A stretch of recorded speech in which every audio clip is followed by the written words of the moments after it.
Hey, welcome back to Metropole Grid. My name is Andre. Thanks so much for tuning in. It is September 17th, 2024, year of our Lord. It's a Tuesday afternoon.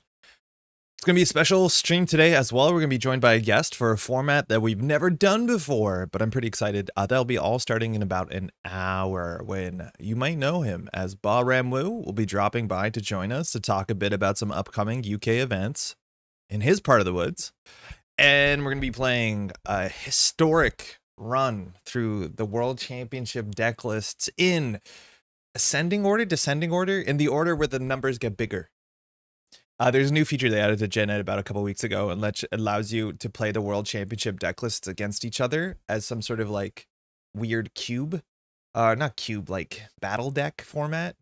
Considering the two winning champ decks never played each other because you don't play yourself, it doesn't make any sense. It's gonna be great. It's going to be pre-constructed. Yo, Winningon, how's it going? Welcome to stream. Santa first? Technically, yeah, Santa is first. That you should probably apologize about that. How you doing, Charlie? Lazy Top Table Showdown in the chat. How you doing? Welcome back. Good day and hello, Rosenheim. How you doing? Hey, y'all, Dan. Happy Tuesday afternoon. It's been a cool weekend for Netrunner. There's a lot of stuff going on. Firstly, Decklist of the Week is pretty cool. We'll talk about that more probably on Thursday, but I don't know who this person is. What is this? Chooksy? Huh? This weekend was the big old Australian Nationals, which was huge. There's a lot of people playing out in I'm in the know. I'm gonna call it NARM now, and that's gonna be reasonable. Out in NARM. There's like 40 some odd players, which was sick. Was it also okay, UK regionals? There's an East Anglian regionals coming up real soon. TMKF, how's it going? First on Twitch, Mango. First on Twitch. Yeah, I guess you're right. First on Twitch. Well done. What was the results like? So the results were really interesting from Australian Nationals. Shout out to all the organizers. There's 44 people in Melbourne. Nailed it.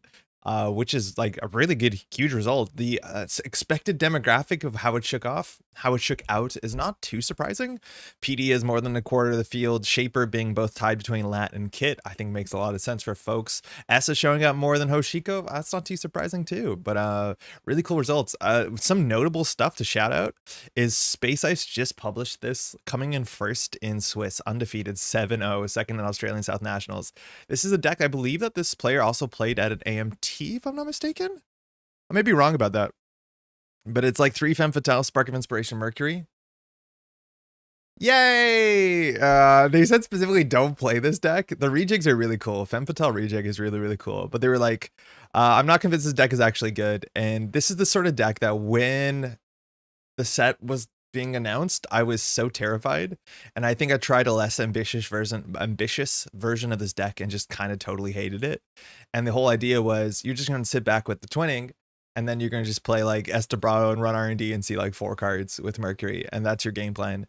And it turns out that's what the game plan is. Like, we have no asset tech whatsoever. We have a cute capybara. We get the Femme Fatales down, and then when inside of Estebrado inside job, your 2 or 3 ice servers are not safe. And then just a bunch of money, and you're charging your twinning with prepaid voice pad.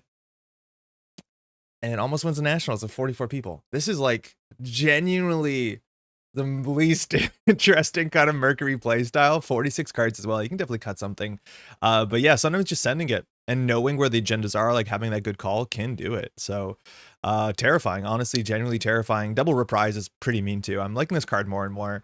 Less so with prepaid voice pad, more with Mystic Miami. This card with Mystic Miami is like kind of just a lot cheaper, obviously, for reasons. Hey, Pinnacle, how's it going? Welcome to stream. Giga Chad Mercury player? Yeah, it's like, I think the write-up is like exactly what I want it to be. I'm not convinced the deck was good. However, it didn't drop a game all day, and nearly identical version also went undefeated at a Sunset AMT. Okay, so it was a different player earlier this year, so maybe it has real juice. This deck is very fun if you want to feel like you're drowning as soon as the server is double iced. What I'm learning more about myself is a lot of times my Netrunner decisions are to be in places where I don't want to feel like I don't have control. And the sort of thing where you're playing there with a deck that has limited reach, and this deck has a bit more reach than it looks, and then they double ice the server and you're like, we're locked out of that. Can be pretty rough. It's also really funny how this deck specifically plays Femme Fatale in a way that is a bit more, it's like, we clearly had Fazarum and Tangler in the set, which is a modern Femme. Femme, mind you, won't be around for that many months longer once Dawn comes out. But Femme Fatale was the original Fazarum. Now, Fempatel on its own is a killer, and you can always use that to break sentry subroutines. The numbers are not great, especially for bigger sentries, right? You're making an Anansi for 8 credits or something like that, and it's not like you want to bypass the Anansi in most cases. Sometimes you'll have to, and sometimes you want to because of what's it called? Because of Mercury, but it might actually be better than just to let it fire, let's be honest, than paying 8 credits. But this thing can break all ice, even barriers, and it's still going to be there on the table. You can't purge it out. And then you can just rejig it and move it around once they trash their ice, and that can be pretty annoying, I imagine. So that's wild. It has Fem, it's auto-qualified.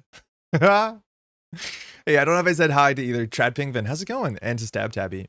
Welcome. Doing Fem Energy may not be on Spiel Essen, where I am there, so might not be able to get cards. Hope they'll be there for full 4 days. They recently posted an article, Null Signal Games, where they talked about how they'll be at Essen Spiel. I don't know if they said how many days they'll be there. It looks like they're just saying 5th to 6th October, so it might not overlap with your days. If that's a bummer if that's the case. But yeah, this is where they will be. I'm not sure exactly how long they'll be there. It looks like only Saturday and Sunday, so hopefully that lines up, but I don't think they'll be there the full 4 days.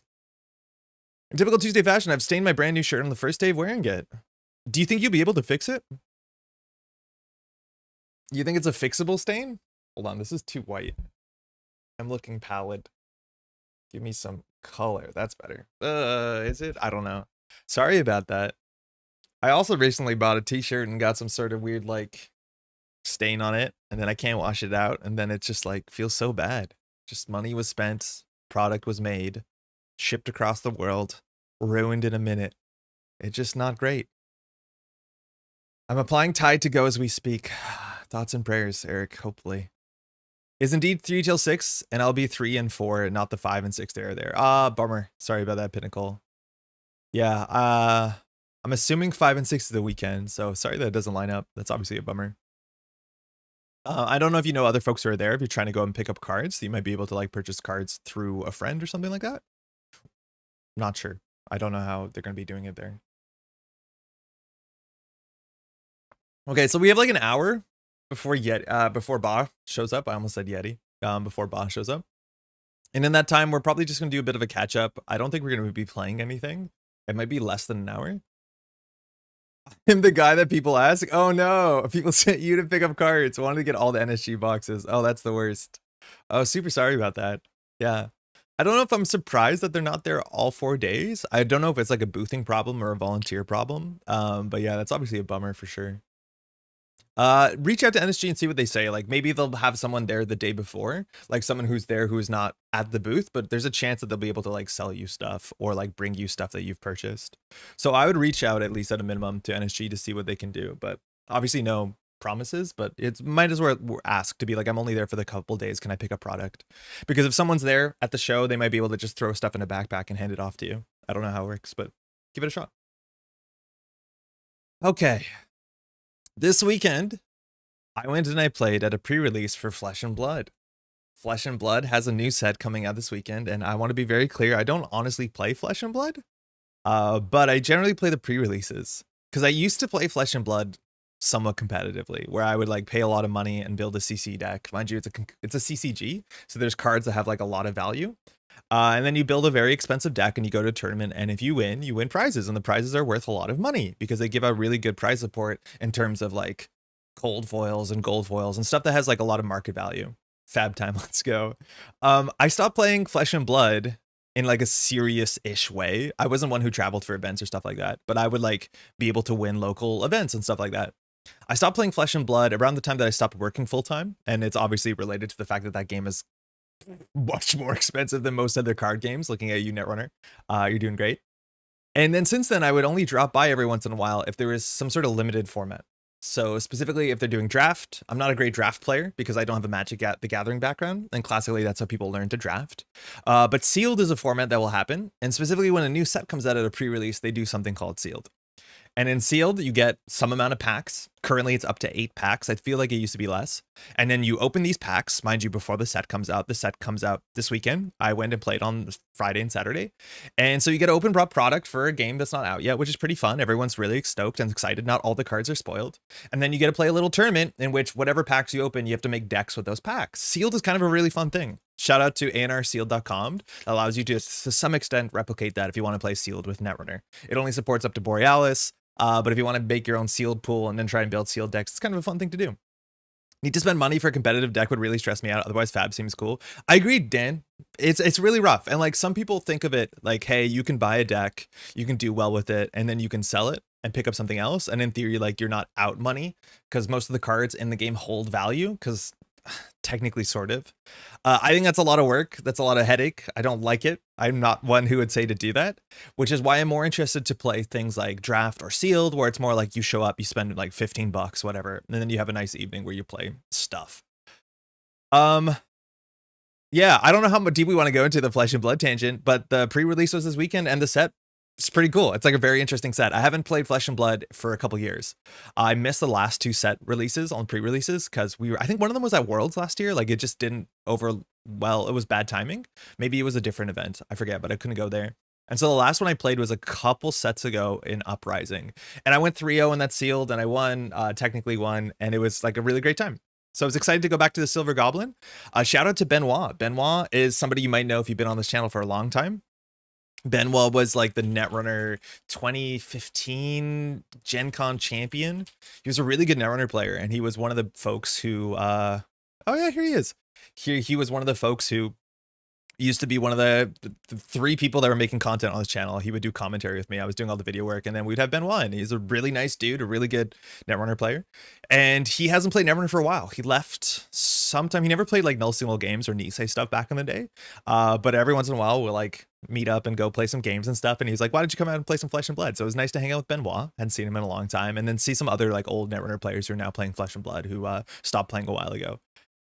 Pre-release was really fun. Is there a Shinteki non-net equivalent to Flesh and Blood? There is, Mushin. I honestly, there's 2. One of them's really good. Yeah, one of them is called Felt Table, and Felt Table lets you actually play a couple games, like apparently Lorcana, Star Wars Unlimited, but also Flesh and Blood. And Felt Table, very importantly, lets you play against an AI. So you can like goldfish and play against a bot, and that's nice. You can play against people, apparently. You can sealed and draft on here. That's only for supporters. I don't know much about this. I'm not too plugged in. Apparently there's story campaigns. I don't know what that is. But the big one that people play on that is much more like, what's it called? Shinteki.net, it's called Talishar. Talishar is a neutral sword in the game. And this is exactly like Shinteki.net that you can queue in and play, and it has a chat interface and all that sort of stuff. So this is where most people do their testing. I think Felt people still use, people also use Tabletop Simulator. I think a lot of people use TTS for draft and stuff like that. 133 games in progress. Yeah. Flesh and Blood's big. Flesh and Blood's a really big game. And with the new set coming out, people are like probably grinding a lot of Rosetta because a lot of times the virtual clients have sooner than later. Oh, look, and they're even labeled competitive CC, classic constructed, blitz. So you can, that's really cool. Meanwhile, my brother just bought like 6 starter sets for Lorcana, presumably because the release cards are rotating. Oh, weird, Joe. Lorcana is like incredibly expensive. From my understanding, competitive Lorcana is very, very, very pricey, which I was assuming, maybe wrongfully so, because the game has a bit of a wider audience and even a younger audience, that the top tier Lorcana decks are incredibly expensive. Lorcana top tier meta deck cost. It's like $1,000 for a deck. Okay, apparently people are saying $100. I thought it was way more than that. I know some expensive Lorcana cards are like hundreds of dollars, which is not that different than Flesh and Blood, unfortunately. It's Disney, so no surprise. Yeah, I guess so.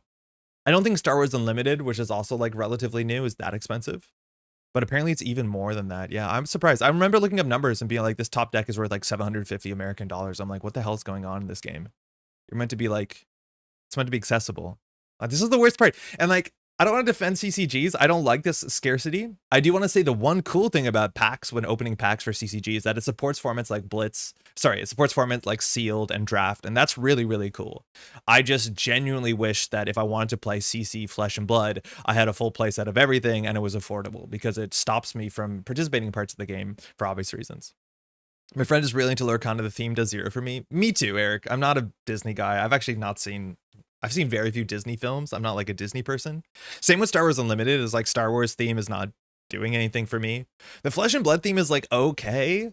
There's a lot of Flesh and Blood sets where like I just bounce off the theme, like I don't care about them. But what's really ironic is the first Flesh and Blood set, which is technically not the first Flesh and Blood set that they made, but it's the first Flesh and Blood set that they've released. Not World of Wraith, Welcome to Wraith, is Welcome to Wraith. And it's like, it has the most generic, like middle of the road fantasy setting.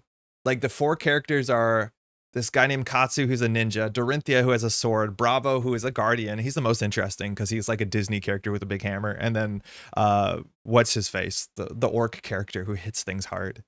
And like, this is not exciting at all, except I think the cool thing about this game is that it's a hero-centric game. And so when you're playing the game, you're embodying that hero, and your entire play style, your equipment is all based off of that, right? Like Dorinthia is the coolest character because Dorinthia actually is a sword fighter. And when you're playing against somebody, you make it into a duel where it's all about riposting and playing reactions, and you're trying to like corner them, and then you play like a trick. It is much different than the way that a Bravo plays, which is just like, I'm going to be showy and hit you in a big way and like kind of stunt on you a bit, and like the ninja is doing combo stuff. It's really, really fun. Hammer. Yeah, hammer. But then other Flesh and Blood sets, like certain sets I just totally bounce off of. This last one is like weird. So the one that I played this weekend is called Rosetta. And Rosetta is a revisiting to this place called Aria. And Aria, classically, the set that came out, which is when I stopped playing competitive Flesh and Blood, was Tales of Aria. And Tales of Aria was such a, I would say, problematic set. It was such a busted set. I need to slow down to explain a couple of things about Flesh and Blood for this to make sense. Give me 1 second, I'll catch one chat. The recent MTG set with woodland creatures raised my eyebrows for the first time. It made me consider learning the game. Eric, yeah, they're really good at doing that. I was a big, growing up, I read all the Redwall books. I think that set has a lot to me. Varia replaced Flesh and Blood for me. Much cheaper and easy to get into, much more fun. Scyther, I don't know what that is. I've never heard of it. Reinar, thank you, Nora. It is Reinar is the guy. I mean, ninjas in a generic fantasy setting is novel? You think so? I guess so. I have a scathing takedown of Lorcana on my blog, and largely the disconnect between what they wanted for accessibility and what they did to Nyx is the crux of my ire. Milanomi, I'll check that out for sure. That sounds like an absolute bummer. But yeah, it doesn't seem like very accessible. And like Maddie and I picked up the core like learn to play decks when we were on holiday. Just like every once in a while we'll give a new card game a shot to see what it's like, just so we understand. And like we both are like, yeah, it's just kind of like a magic, I guess. Hey Frank, how's it going? It's definitely more expensive than $100, okay. I wish I could play Fab, but there's not room for more cardboard in my life. Yeah. Yeah. Love Redwall. Rosetta 2.0. There's way more interesting characters now, and they've all been fleshed out. Yeah, pun intended. Just found out I can't even get the cards using NSG sites down. Don't own one of the payment methods. Oh, like No Signal Games store is down right now in the EU. I'm pretty sure Pinnacle. Okay, so none of the heroes from Aria are illegal anymore. Yes, so this is the problem. Flesh and Blood has a system that they called the Living Legend system. When Flesh and Blood came out, it was largely during the pandemic year. And one of the things that made Flesh and Blood really kind of, for some people interesting, for some people frustrating, is that it was really hard to get the cards because we were in the middle of lockdown. And right at that point of lockdown too was when a lot of things were speculatively getting traded and sold. Classically, when Flesh and Blood existed, products came out in 2 waves. The first wave was, I don't want to go to the Collector Center. The first wave was first edition. So first edition was, is that how you spell Aria? What's the Collector Center? I just show me art. Don't show me all the card names. So first edition was a printing of the set that had a limited run and that had the same contents as the non-unlimited version, the unlimited version, the non-limited version, except it was more expensive because you had a chance to open up a pack and the pack would be a cold foil. It's hard to show what a cold foil is, Flesh and Blood cold foil, but there's 2 ways that they foil cards, or technically 3 ways they foil cards in Flesh and Blood. It's noteworthy that foiled cards have no difference in terms of gameplay impact. It's just like an aesthetic thing. So Flesh and Blood has regular cards, and then they have like rainbow foil cards, which are the cards that you're aware of, you know, when you think of a foil card. They also have this thing called cold foiling, and cold foiling used to only happen on first edition products. And so this is meant to be an example. The one on the right, which is harder to tell, is cold foil. And the idea is that the only thing that's shiny is like the silver metal shine, including the frame, while the rainbow foil generally just foils all of it and it's that sort of rainbow shiny. Most people think the aesthetic of the cold foil is nicer. It's technically more rare, which drives that. But the problem back in the day is that when a set came out, for the first couple months, there's only first edition boxes, which are more expensive. And then after a month or so, they released the unlimited version, which had the non-coiled foil. So as a competitive player, I ran into this problem where when Tales of Aria came out, if I wanted to play competitively and I wanted to get one of the like legendary expensive equipments to make the Ranger that I was playing work, I had to go out of the way and spend a lot of money to buy the cold foil first edition copy. Otherwise, I could not play competitively because the equipment does really matter for that archetype for the first month or 2 months of the set. This sucks. This genuinely sucks a lot. This is only one of my two big problems with Tales of Aria, but worth noting that since then, Flesh and Blood, the Legend Story Studio, has done a lot to fix this. There's now no longer limited edition, first edition boxes and unlimited boxes. If you now, when a set comes out, it only has Rosetta. There's no distinction. What they've done now too, and the game still has like a lot of legendaries that are worth a lot of money that you want to nail down to get certain heroes to play at the power level you need to if you're playing competitively. But now a lot more of the chase cards that they have in boxes and in these sort of like large quantities of cards that people buy are marvels, and they're just aesthetic differences. So the idea is that this Helm of Eisenpeak, which, well, it's a common, but the idea is that now it's one of the chase cards in the set is not exactly a legendary, but it's like the full art legendary in cold foil. And these things don't show up as commonly, but they don't have any gameplay impacts. Like getting this Command and Conquer with this art and this full frame is exceedingly rare, so this card is exceedingly expensive, but you can just play the regular Command and Conquer, which is still kind of an expensive card in general. But they've moved more to this model where a lot of the chase cards that are worth more money are less so the playing pieces, but more collector's items. So these Marvel edition versions of these dragons are, I'm assuming, very expensive. I don't mess with this because I don't care, but it's cool that like you're not being blocked out from playing the game. This is, I don't know if this is real. Is this real? Are these what cards look like now? I think these are real cards. Anyways, they stopped doing that, which is great. Refocus. The game doesn't have rotation.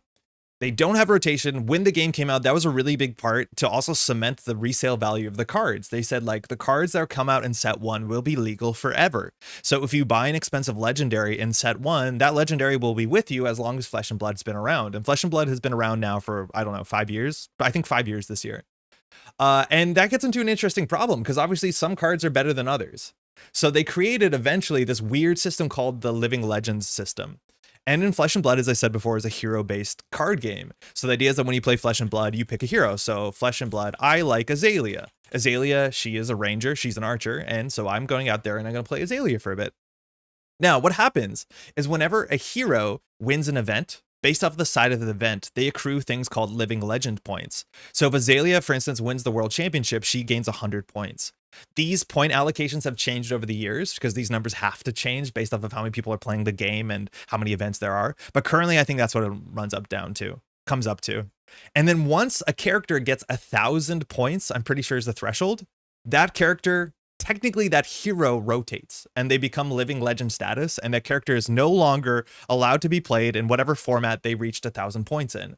Now, Azalea is far from that, but there's certain characters who are super, super good and are going to be around. They're going to be monsters for a year and a half until they eventually get 1,000 points. And once they get 1,000 points, you can no longer play them.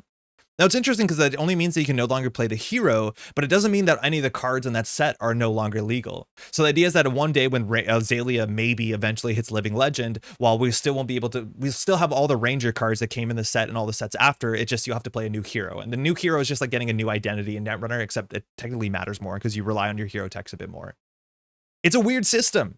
And this takes me back to Tales of Aria, which is a set that came out like, I think 2-3 years ago and was such a busted, powerful set that the 3 heroes in Tales of Aria that have come out have all Living Legend very quickly as well. Like it is the set that I think Living Legend the shit out of itself incredibly fast. So this was like a weird spot for the game because every single one of these characters, Lexi, Briar, and Oldhim, Briar Living Legend incredibly fast. And we still having characters nowadays that are getting Living Legend out very aggressively. They'd be like, oh, they're out. They're playable for 6 to 8 months before we realize they're busted and they get Living Legend out. It's a weird format. I don't know exactly what my point of this is, just describing how they do rotation because it's very strange. And specifically when I played Tales of Aria was a set where everybody was busted powerful and the format revolved largely around these 3 characters, even though there were more characters obviously in the historical card pool that were playable at that time. Now, what is interesting is that these characters came from Aria and we're finally revisiting that area. All the sets are generally themed after an area in the world of Wraith. I think it's called Wraith. And we're going back to Rosetta. And Rosetta has a bunch of characters that are they're technically not elemental characters, but they are either earth characters or lightning characters. And they're generally either wizards or rune blades. And it all has like this earthy tone or this lightning tone. And so they're all very like nature based. I showed up with my World Tree playmat as a volunteer from Worlds, which like was pretty great and fun. And I played 2 pre-releases. Florian is this character here, and everyone says like if you're going to play somebody at pre-release, if you're going to play sealed, play Florian, and it makes sense. The Earth characters are just so much more powerful and more consistent than the Lightning characters, which require a better card pool. It's going to be different in sealed, but in draft, you can play this. It's in sealed, you probably just want to be playing Florian. And I played Florian, had a good time, went 2-1. Then I realized there's another draft event on the Saturday afternoon, the following day, and I went out to play that as well. And I decided, F it, I'm going to play Acilio. And Acilio is a wizard, and I would not recommend playing Acilio in sealed because it's really, really hard to make a good Acilio deck. And I don't know how to play wizard, and wizard was really, really fun. Overall, I went 2-2 that day, which is totally fine. But the big thing is I opened a expensive legendary. I just opened my pack, and inside it I had a legendary, which is worth probably like $100 and something. So like, yay, I actually made money on the weekend. It's like such a weird system. Acilio seems fun. Hurry. I think Acilio is really fun. I'm not a wizard player. It's very notably the wizard is like this one class of heroes in Flesh and Blood that like does not attack on the axis of the game. You just send this arcane damage, and then your opponent needs a way inherently in their deck or their equipment to block arcane damage. And arcane damage is like very, very strange. Like there's certain decks in the format that are just kind of like CI7 decks that can just do like 40 damage in a turn if they set it up.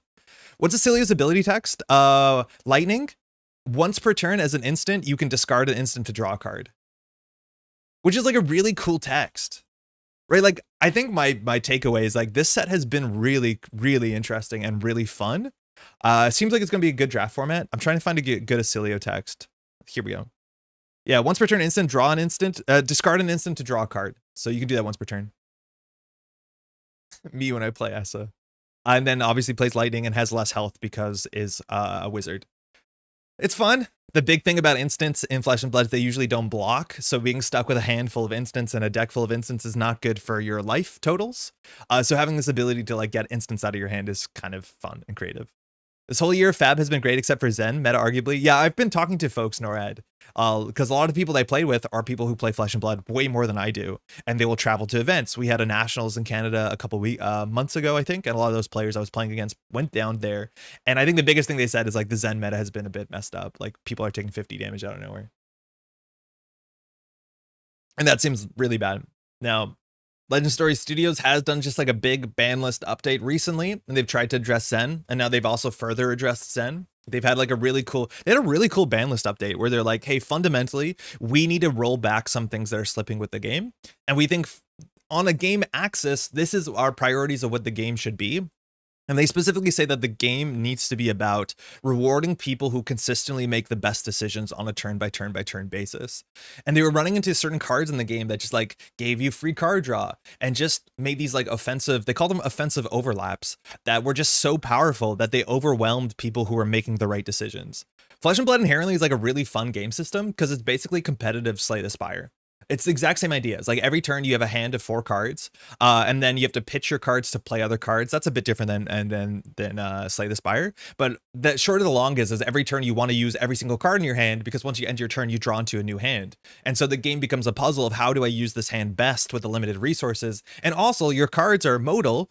So a lot of cards like this is Cast Bones. You notice in the bottom right, it says Shield 3. That means if my opponent is attacking me, I can basically throw this card in front of me to block 3 of the damage. So each card can generate resources, obviously does text on the card itself, or can be blocked with, and you only redraw at the end of your turn. So it's this idea of how to make the best out of a 4, potentially 5 card hand between blocking what your opponent's trying to do and then pushing yourself forward and then redrawing. And it's just really, really like Moorish, is that the word? Where like you want to figure out every turn is a different puzzle. How do I use these 4 cards the best? It's very, very compelling, as bummer as the CCG elements of the game are very expensive, but the game engine is like really quite good. They basically banned most non-interactive card advantage. Yeah. There's cards that say like, whenever you play this, discard a card to draw 2, and there's ways to use that really unfairly, and then all your attacks get +1, and then people are just dumping out like 40, 50, 60 damage turns. And it wasn't about good decision making. It was more so like, oh, if you just drew the gas, the game was over. And I'm glad that they rewound that a bit. The game looks a bit more reasonable here. Drawing a card in Fab is way stronger than most games. Yeah, since it's designed for both heroes to always have 4+1 cards. Anyways, that's my Flesh and Blood tangent. Had a great time. Rosetta looks cool. I'll probably play a couple more like drafts. I don't think I'm going to end up playing CC, but yeah, I had a good time. It was a good weekend. I think opening a very expensive, nice card was a good start. It's funny, all heroes have 4 base hand size printed on their card, as if they could ever print one with 3 or 5. Joe, they did print one with 3. One of the dashes has 3 hand size, and I would argue that Chain, who was the first The Living Legend, could have been balanced if Chain had 3 hand size. I think they were talking about printing Chain with 3 intellect, and they decided not to. But if Chain had 3 intellect, I think Chain would be balanced. Yeah, it's like Netrunner with MU. But they have printed a character with 3. There's also a card in the set that is, I think it costs 2 or 3, but there's a generic card in the set that attacks for 10, blocks for 10, but it says after the turn that you've used this card, you get -2 intellect. So your hand size goes down by 2. It's just like meant to be a really, really silly brute force card, but it attacks for 10. Like that's kind of fine in a limited format. If you don't win, you lose.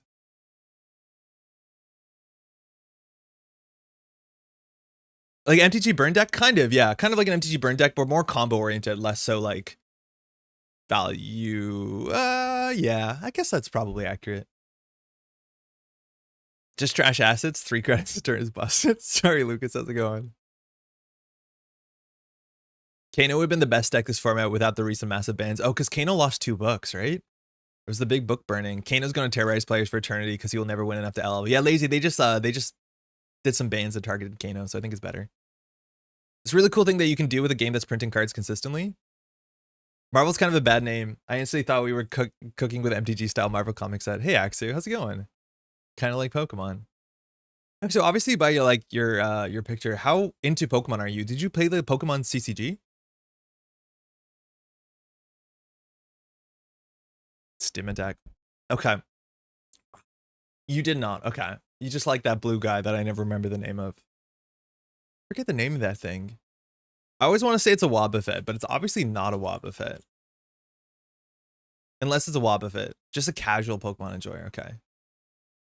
It's a Quagsire. Is this an evolution of Wobbuffet, or they're just 2 different like blue fellers? I only know this because of Axu. Unironic Quagsire enjoyer. Okay. Fat looks fascinating, but I'm also in a camp I can't fit another card game in my life. Yeah, Lockmanos, I totally hear you. Me too, for what it's worth. Like, it's interesting because I'm so excited. If someone said, like, there's a Flesh and Blood pre-release, I'd be like, yeah, I'm going. Like, it's just a lot of fun. It's really exciting. I think Sealed is just kind of a fun format because you don't really take it seriously. And then you end up having to build weird decks and you're, like, joking with your friends about what you've opened and how bad it is. It's just kind of a nice vibe. I would recommend, if anything, like, they have... Okay, last thing about Flesh and Blood. My least favorite thing about Flesh and Blood, and it's like not too different right now to Netrunner to some extent. It's like the learn to play format in Flesh and Blood is called Blitz. And I think Blitz is terrible. I think Blitz is just a really, really bad format fundamentally. Now, I'm not saying that's what I think about Startup, but fundamentally Blitz I think is a terrible format for newer players. So in Flesh and Blood, when you normally play a game of Flesh and Blood, you have an 80 card deck technically. So you show up to a game and you have an 80 card deck and you have to play at least 60 of those cards, and then equipment counts to that. And you technically have what they call it like a pre-board. So I sit down from my opponent.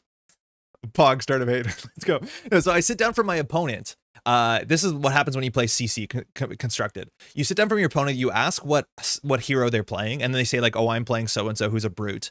And then you can basically pick out of your 80 cards which 60 cards you want to bring to the deck or to the game, or you can bring more than 60 cards. In theory, you should bring in most matchups 60, but there's some matchups where bringing more cards is better because you get to fatigue and you can run out of cards.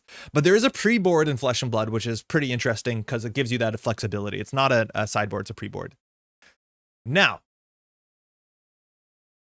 in CC, Classic Constructed, you play heroes with 40 health, which means that games are much longer. It takes about 40 minutes, 30 to 40 minutes to play a game. It's not that different than single-sided Swiss and Netrunner. The way that Flesh and Blood works too is anytime that you pay a card, you pitch a card to generate resources to play another card. Those cards that you pitch on the turn, you take them, flip them face down in your choice of order, and you put them on the bottom of your deck. And so there's a really important part of this game called pitch stacking.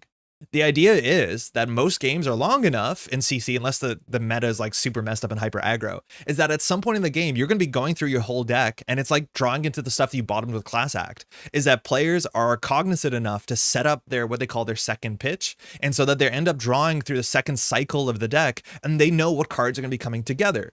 And that is a really high skill value thing to understand what your opponent's going to be drawing, because you can pay attention to what they're pitching, but also you can set up. Like, I'm going to pitch a very good card that like a very good attack reaction reaction on top of a very good attack next to a blue card that it can pitch to pay both of them for a single card, right? Like that's a very big part of the game, is this sort of like pitch stacking and getting through your deck and planning the future. It's really, really, really cool game for that reason. You also have 40 life. When you play Blitz, there is no sideboard. You're playing with a 40 card deck, so you do get through it faster, but you only play with 20 life. And that sucks, because in Flesh and Blood, inherently, there are some turns in CC in which you just have to take a kind of a bit of a beating and just keep your 4 cards in hand till you come back with a 4-card hand and ideally take the initiative. Like there's a lot of turns where you're trading initiative, where somebody comes in with damage, you'd be like, I'm going to take slightly more damage than I'm comfortable with so that I can return with a 4-card hand, because I think I can do more with this 4-card hand than I can do with blocking. And then you end up in this game of initiative where someone's generally leading and someone's following. If someone's coming in with a really scary on-hit ability that says if this attack connects, something bad happens, someone will probably have to block out, which means if they block out, their next turn they only have like 2 cards to play with, which means they can't probably put on 8 to 11 damage. And so the cycle continues. And every once in a while you need to break this sort of lock and just soak damage. You can't do that with 20 life. You just can't. Because with 20 life, there are a lot of characters in the format that can do more than 20 damage a turn, which is not a huge problem in CC, because in CC, if someone does 20 damage, you can honestly say no block and probably still win that game. It's not going to be good for you. But my biggest issue with Blitz is that, like, you never get through the pitch stack, so you often don't get through the pitch stack unless you're playing control Blitz. I haven't played Blitz in a while. This might be different now, at least it was back in the day. And the decks in Blitz are so effing aggro, because 20 health is not a lot to get through, is that most games are like 4 or 5 turns, if not like 2 to 3 turns, because a lot of decks can put on close to 20 damage per turn, which means that you have to play brutally perfectly. Like one mistake, it means you have no margin for error, because you can't just soak damage to trade initiative because you only have 20 life. It is like somehow fundamentally such a bad format for newer players, because the stakes are so high. It's so incredibly aggressive. You can't make mistakes because you lose in 3 turns. It's like such a strange format for newer players, and it's not particularly popular. But when people say like, here's a new Blitz deck, and they sell like pre-constructed Blitz decks as a way to get in the game, they're like $15 and you get like 40 cards and you're off to the races. You have a functional deck. Not competitively, but like for kitchen top table, it's fine. But at the end of the day, like Blitz just doesn't show off what's good in the game. And what you ask me what's good in the game is like leaking damage purposely, swinging initiative, stacking your pitch, and doing all this cool stuff that only exists in Classic Constructed. And it's just like Blitz is such a incredibly fast format. I do not like it. Also, expensive legendary cards are the biggest initial cost, are even more important in Blitz and CC, which is also bad. Yeah, that's a really big point too, is a lot of the expensive legendary equipment cards and Flesh and Blood equipment starts in play. So Flesh and Blood has a different, entirely different idea to like Netrunner and things like Magic, where like you technically start with your most powerful on turn 1, because you basically start with all your programs pre-installed. You start with all your equipment pre-installed, and then throughout the game, you use that equipment to block, and then you lose that equipment. Most equipment breaks when it blocks. And so the idea is that you start powerful, but then it's kind of like a fighting game. As the game goes on, you're more exhausted, you have less options, all your equipment is broken, and it becomes a, you know, a fight where like you're trying to cut off someone's, like break their helmet first before you can do damage. It's cool. It nails the theme. But the problem is when some of the legendary equipment that's very expensive, like blocks for 3 in a format where you have 20 health, that is such a bigger problem when that is like, what, 15% of your health? As opposed to in CC when it's, you know, 7% of your health or whatever. It exacerbates the difference between how much money you put into the game. It's like Blitz is just so kind of flawed. It's a new player format. And so when I was a new player, they like come out to Blitz events and I was like, I just want to play CC, but CC was hard because I didn't know how to sideboard, because I wasn't a very good player. I didn't know what the meta was like. So I relied on like podcasts and content creators to be like, this is your deck, this is your sideboard plan. So if you're playing against this, this is what you should do on your sideboard. And I just followed people, what they told me, and I did pretty well because I'm okay at card games. But if you let me sideboard to my own extent, like I would do a terrible job. It's like if Startup Corps needed to score 1 agenda point to win. Yeah, it's kind of like that. It's like, yeah, it would be like, okay, we're playing Startup, you win on 4 points. It's like, I don't think this is a representative game of Netrunner. And apologies, I don't mean to dunk on Startup. It's just like Startup also inherently, from my understanding, and we're expecting a ban list, right? Has problems where it doesn't make the nicest environment for newer players, and actually might be more cutthroat. Like we used to have Startup metas a year ago when we had like Endurance and Drago, where Startup was like more powerful than Standard, and Blitz can feel like that compared to CC. It's very, very strange. But now they have the first strike decks that are pretty good on ramps, and they have actual pre-constructed CC decks. Their pre-constructed CC decks are a bit expensive, but they're how I would recommend someone getting into the game is buy their pre-constructed CC decks and just play CC and don't sideboard. I don't think those pre-constructed CC decks are sideboard. Sorry for the Flesh and Blood tangent. I know a lot more people are excited about Arkham than Flesh and Blood, but Flesh and Blood it was what I did this week. It was fun. And I think we're just burning time for Baa to come in here. We probably should have scheduled something. Let's look at some World Championship decks. World Championship Netrunner 2012 Worlds decks. I don't know if we can look at these on JNet. So the FFG 2012 World Championship, if I'm not mistaken, was at Gen Con alongside the release of the game and was only the core set. Shout out to Team Covenant, but old Netrunner circa 2012 was obviously very strange. Also around this area, the tournament rules for how the game worked were very different, equally very different. You notice this finals game is only 14 minutes. I'm not sure exactly what happens, but I remember watching old Team Covenant videos. Back in the day, the tournament structure actually awarded points based off of how many agendas you scored. So there are final games in which all the corporation has to do is score a hostile takeover, and then they win the game. Because according to whatever the system that tournaments cared about, if I just score 1 point, I win because I have more points than the opponent. Like, it was a very strange structure early on in Netrunner that obviously has issues when it comes down to like making kill decks viable. But there were tournaments where they were like 10-minute games, 5-minute games because the opponent just like installed a hostile takeover one on turn 1 or turn 2 and the game was closed. Very, very strange. It might be this one. I don't think I want to just open and watch Team Covenant stuff on our channel because you can watch it there. But like these games are 14 minutes because someone just stole one agenda. The game is over. Currently, we're up at 4 points. One thing I'm running into with, so we put up some video content. We got a video up on Saturday morning and a Monday. And I'm realizing part of my overlay, I have the ID of the faction in this bottom left corner. And then I have credits and agenda points. Largely, this is because that's the way that I've been doing it for such a long time. And I've been doing it that way because that's how Team Covenant has largely done it for a long time. Now what I'm realizing is that this icon here serves very little purpose and technically blocks out a lot of people's discard piles because I am zoomed in a bit more because I like to be closer to the action. And I don't know how to rectify that problem. Or like now I'm putting the transparency of these symbols lower and lower because you can see the discard pile behind. And Team Covenants look better because they actually had like a UI with boxes, and I'm not very good at making that sort of stuff. But I want to know if I should just put the player's name there and their identity or something a bit more functional, because just having the faction logo doesn't make a lot of sense. Maybe those going in top corners instead. I think top corners are fine too, but then we're running into like UI problems on both sides. How's it going, Safer? So my issues with some of overlay stuff, like what I think I'm coming down to is that I think the overlay, the credits, like, I don't know, it's good. My assumption is that you want to put these numbers closer together, because a lot of times on a lot of board states, you need to look at these numbers in context. And the fact that they're on the opposite side of the screen is actually probably not good. It's just like in a sports game, they don't put one of the team's scores here and one of the team's scores here, because what the hell, that's not useful. I think they should be closer together. Maybe the best UI is to put the numbers right here in the middle and just have like credits, score, and I'm showing other things like tags. But I think this stuff needs to be closer to the middle because you want to read it all together. Faction logos are good for newer players. They probably are, but maybe I should show them at the beginning and disappear them.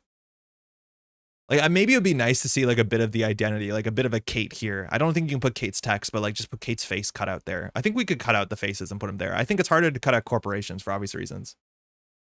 I'm also wondering if I should put a timer or not. I think for most games, the timer doesn't matter. So maybe I'll just drop in the timer when it does matter, like in the last 10 to 5 minutes, because timers do matter. Oh, wow. Why is HB on 6 points already? Oh, just Sansan just kept firing? Oh, what is this? What is this? There's a Sansan out here, and it looks like we're just scoring on the Sansan, just 2 into 2 into 2. Like every turn in solid advance. Why is the runner not trashing the Sansan? Small circles that can act as an icon for the ID sounds dope. Yeah, I think that's kind of what I'd rather do, is like show off the identity, because sometimes it's hard to tell the identities because people play with like alternate arts and stuff like that. D20 on ID should be illegal for real. For real, there used to be a bit of a culture war in Netrunner when it came to people designating their credits as dice. I'm pretty sure Fantasy Flight Games actually put their foot down, obviously not in 2013, many years later, saying that you can't do that. And the issue wasn't so much that it was unreadable, but more so that if you knock it over, it's irreparable, and its tokens are not irreparable. Currently, you are still allowed to put credits or dice on stuff. I think you'll watch at an NPC people are doing that. I think you need to keep them down to base 5. I think if you do base 6 counting credits, like that's very bizarre. Naked Sandset uncontested. Yeah, I don't know. 6 points off of a Naked Sandset uncontested. It was a different day back then. That's for sure. Pull up the Dandy credit dice gif. I don't think I have that one. Oh man, Dandy played like pretty wild. He was hard to track. But yeah, this is just score out on Sandset. And then what happens here? Biotic score out of 4-2. It's an FCOM. Yeah, there you go. Just 14 minutes of scoring out, 8 points from the table. Fast Advance, you were happier back in the day to score 3-2 with no text because it got you closer to winning the game. So I want to see what sort of the champ decks are from 2012. I'm assuming it's Gabe. This is what we're looking at. This is not it. It has Corporate Grant in it. So this is meant to be something like that. Sandset was the reason you needed 3 core sets. I think Desperado is probably the reason I wanted the 3 core sets. But yeah, Sandset was a nice one to get more copies of. I don't think I played a deck with 3 Sandsets, but maybe 2. It took me a while to buy my 2nd and 3rd core set because I did feel legitimately quite silly about it. How do we find the 2012 deck list? Okay, maybe here.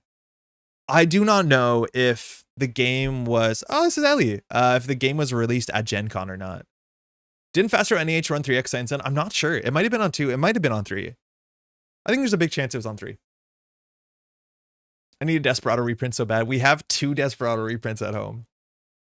So this is Runner Identity Criminal. So I'm assuming this is Gabe. 3 Sneak Door Beta. Yogg and Gordian Blade for Code Geass Breakers. 2 Ninjas and a Femme. A single Crypsis. Like, it is such a different world. And obviously this is only core set, so you make do with what you have. But 3 Sneak Door Betas and Gabe, like, you've never seen that before. 3 Forge Activation, but only 2 easy marks. You have Infiltration for Expose. You have 3 Special Orders. Getting your breakers down as soon as possible was a bigger deal back in the day because you have account siphons. Still, Criminals playing 3 Diesels, sure. And then 3 Inside Jobs. Hardware is 2 Lemuria Code Crackers, which is an exposed card if you ran HQ. That was never really good. Only 2 Desperados, right? Like, playing 3 Sneak Doors but not 3 Desperados is so wild to me. The resources, 3 Code Busting. I think Armitage is good. I think Bank Job is pretty good. 2 Decoys, which clears a tag, and Crash Space, which gives you credits to clear a tag. I think that's what Decoy does. Very, very strange. But you are going to take some account siphons. This deck has no win condition. Draw never changes. This deck has literally no win condition. And notably back then, there weren't a lot of win conditions in the core set. Like, the win conditions in the 2012 core set were only medium, which is Conduit, and Maker's Eye. But there is literally 0 multi-axis in this deck. Sneak Door is a win condition? Well, arguably, but kind of. 3X Sneak Door feels so wrong. It's like better in game because it only costs 2 credits. But yeah, it feels wrong because it probably is wrong. But we're all new to this game, weren't we? Core set Ice was a different world. Hey Spark, challenging the corp to find corp set Ice that actually does do anything for 2 different centrals. I think you can. I think the core set actually has some good ice. And let's see if we're going to see some of it. So this is now the HB deck. This is ETF. We're on 3X Enigma. I don't think I would play 3X Enigma into a world where Yogg is the breaker you're expecting. I think Heimdall 1 is incredibly expensive. This is a big barrier, but there was no good fractor that broke Heimdall 1. Heimdall 1 is really interesting because, like, it saw no play. I think there's 2 L's, right? Yeah. But at the end of the day, it is just 2 credits more for a Braun.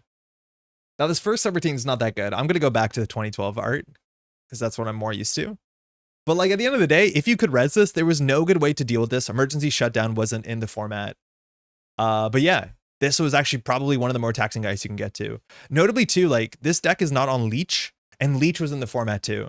Right, like playing Yogg without Leech and Femme Fatale without Leech is kind of interesting, and this is something that, you know, Netrunner players learned after how to build a better deck. Right, like, is Leech better than the decoys and the crash spaces? Yeah, probably. Now, there is good ice in the format. Wall of Static is whatever. Ice Wall is whatever. 2 Archers and an HB deck is like, what are you expecting? That is going to get you out of nowhere. 3 Rototurrets. Also, just saying, like, I would just face check without breakers. In context, that is so funny. The deck is running 11 criminal programs and then 3 Rototurrets. I was going to say this is a really good ice. I think Ichi is a really good ice. I would not play 3 Victors in a world where Yogg exists. Victor 1.0, mind you, is a 3-cost code gate. I don't think Victor's the worst ice. I like Victor in a limited format, but in the core set, we're expecting Yogg to be consistently everywhere. I would play as few low code gates as I can. I was going to say Ichi is actually a really good ice in the format, especially without people playing Leech. This card is just expensive to deal with. Those are better subroutines than Rototurret. I know it doesn't end the run. I'm pretty sure Archer is to high roll into 8 with ABT. Oh, yeah, that's a good point. That is a really good point. Yeah, you have ABT in that format. The game ended exactly how you'd think based on those. No Way Yogg was the de facto Dakota at core set. We were all Gordian stands back then before we discovered Enter Suite. We were all Gordian Blade stands back in the day. You are totally correct. But it was like 2 or 3 years later where people realized you can just play Leech and then play Yogg and Mimic, and that's like the best criminal deck, especially because you were incentivized to run a fair bit more, come, you know, Honor and Profit, where you had things like the security testing and stuff like that. But yeah, Desperado and Leech like should be so obvious why they're so good, because any archives run, mind you, it was called Data Sucker back in the day, gave you a credit and then functionally a credit. It was a 2-credit run. Like, it was so good. Gordian Blade, my beloved. Gordian Blade had one of the coolest alt-arts, and just at that point where Gordian Blade got a really nice FFG alt-art, it was the point when people stopped playing Gordian Blade. Like, this is so obvious 10 years later, looking back at this list, to be like, this makes no sense. But early Netrunner was wild. What else do we have here? 2 Toll Booth, that was a good card. It was Femme Fatale or Bust. Toll Booth was very hard to deal with in the format. It was either Femme for 1, which they installed for 9, so that's a good enough trade, or they would have to like boost, break, lose 3. That's pretty rough. Other stuff, we have Adonis Campaign 3X, that's fine. Project Junebug, and Aggressive Secretary, and 2X Snare. Wait, this is not the World Champ decks. The World Champ deck had 2 Junebugs, 2 Secretaries, and 2 Snares? It had 1 Experiential Data? What the heck? Experiential Data just gives your ice +1 strength. To some extent with Yogg, okay. But also, I had no idea that's what things looked like. This is so wild. So this card was terrible. It never really did anything. The numbers, 2 to res, 2 to break, or sorry, 2 to trash is not great. All ice has +1 strength. The can started to matter, but it was just never good enough. It is also notable that in the original core set, I don't think there was any defensive upgrades besides the yellow one, Red Herrings.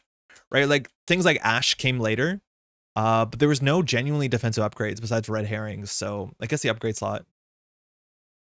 David, joining in while working, got a friend just about addicted to Corp Deck, and he has been wanting to play time after time. I have been having a time of my life with Netrunner. Yo, that's fantastic. Netrunner's really great, and like, I don't know. I remember also like getting into the game, discovering it, and just being constantly pushed forward and be like, oh, I want to pick up a new data pack. I want to try that out. It is such a good feeling, so... Definitely, I'm glad the 2 of you are having a great time. Ikodaji Atman. Atman didn't come out till much later. Well, not much later, but Atman came out in Creative Commission, so it wasn't out right now. I think this is exactly only core set. And mind you, the art on Red Herrings used to be this, which did get a glow up. I think this is a Liga art, right? Yeah, Admin was like, so a lot of the Shaper cards got a fair bit better come creation and control, obviously, because you have things like SMC, Dirty Laundry showed up there, Clone Chip showed up there. Like, that was a really, really powerful set, if I'm not mistaken. For anyone looking at these old cards and wanting to experience them in a wacky power level, play some Chimera. Cannot recommend enough. I'm assuming there's going to be Chimera at Worlds, right, Henry? League of Red Herrings is beautiful. Yeah, it's really quite nice. Literally, Red Herrings is fun. 3 Biotic Labor, 3 Hedge Fund. It has to play the agendas from the core set, and the agendas from the core set don't give you a lot of options. Oh, so these are the 2nd place winning deck lists. So let's see if Jeremy Zwirn, who classically Jeremy Z is a bit of a Netrunner savant. The Ice Suite is just kind of bad because it is bad. I also think notably this is a 21-point Ice Suite, and I don't think in the core set you were able to play a 20-point agenda suite, because this is 12 plus 9. Were there any 1-point agendas in the core set? I don't think there were. I've got a little standard experience. I want to test out random decks. What Corp and Runner, not Zaya, Hoshiko, or PD do I build for locals tonight? Oh man, you said the good ones. They said the ones that I recommend. How's it going, Tubby? What Corp and Runner, not Zaya, Hoshiko, or PD do I build for locals tonight? Okay, quick side tangent to answer that question. This one's really fun. The deck list of the week, I think people will see it coming, but it promotes fundamentals. It is a 419 deck that wants to keep the corporation poor and want to keep accessing and do good things with Amakua. There's a good write-up to talk about deck building in general, but I think this deck is pretty fun. It can be a bit tricky, and it recommends you to be a bit more aggressive than you're used to, which is a nice spot to be. I want to see if we can find just an RH deck. I know one did well at, what's it called, in NARM, but I think if like we can just find a not Yeti RH deck, those are pretty fun. This sort of like punitive RH. Let's just find punitive RH. Also, Takeover's core set. Yeah, you couldn't play that in HB though, right? So HB, you had to play 21 points. How's it going, Ian? Restoring humanity. Big Bad Boto goes to Bristol, second to Southwest Regionals. Yeah, I think this might be a good list too, as well. It has some nice ice. You have to... It's a bit more tricky because you have a game plan that you need to focus on, which is scoring a Regenesis while there's an agenda in Archives. And if there's an agenda in Archives, you can flatline them with things like Punitive. So it gives you a couple tricky lines out. Some players don't respect these lines. Your ice is pretty good. You have Anoetics to actually beat Glacier in the remote serve if you want to. Tubby, these are pretty fun decks, I think. Especially if you want to play a bit of like Jinteki face down Secrecy and have some damage. Neat, thanks. Yeah, of course. You can find them by searching these names. I'll just put this one, oops, in the chat. The other one is on the front page of NetRunDB, so you'll find it. Okay, so let's look at Jeremy Zwirn's deck. And spoilers, Jeremy won, so I'm assuming he has a bit of maybe a better deck. And so far, his deck looks so much better. 2 Corroder, 1 Yogg, 1 Ninja, 2 Fem, so constant. A single Sneaked or Beta, also still playing Gabe. Now we're looking at 3 Data Sucker, 3 Desperados. Already the thing that we thought was really strange is fixed in Jeremy Zed's deck. This seems a lot better. We're looking at 2 Bank Job. I think Bank Job is just a busted econ card, and people were playing pad campaign, so it was easy to get. 2 Crash Space, which means you can clear the tags from Account Siphon. And then we have 3 Armitage. 3 Sure Gamble, Infiltration, 3 Easy Mark, 3 Account Siphon, 3 Inside Job, 3 Special Order, 3 Forged, 1 Stimhack. Literally, Jeremy Zed is just playing all of the good cards. He's figured it out. It's 2012, and he's playing all of the good cards. Now he has butt draw. There's literally no card draw on this deck. The influence was spent on Corroder, Data Sucker. 3 Parasites is a lot. I can't believe Parasite was only 2 influence, but Parasiting down ice is fine. I think you can maybe arguably get some diesels in there. Infiltration is a good card. Infiltration is a good card when the opponent's deck looks like this. Like this. Like, Infiltration was fine. It gave people a bit more comfort, but like, okay. There was not that many econ options. It was a click for 2. What happened when I left the room? Nothing. I recommend a deck list. On the Wayland side, we're looking at 3 Hostiles, 2 Posted Bounties as wild, PSF, and Priority Requisition. So this is the 4-2 that does a damage for a click if they're tagged. It's not very good. I'm assuming that this comes down to... Yeah, this is now 20 points. The scoring pattern is pretty ugly, because I think you want to score like 2 Hostiles, a PSF, and a Pyrec, so that's not great. We're looking at the Ice Wall, Static, 3 Enigma, 3 Shadow. Shadow was annoying. People weren't playing Mimic. 3 Archer is good when we have all these 1-pointers. Data Raven was just one of the best cards, and then Hadrian's Wall was hard to deal with. You had to Femme Fatale Hadrian's Wall. Then everything here is pretty elegant, like Snare for Centrals, okay. Beanstalk, Hedge Fund, Scorched Earth. How do you give a tag? Data Raven?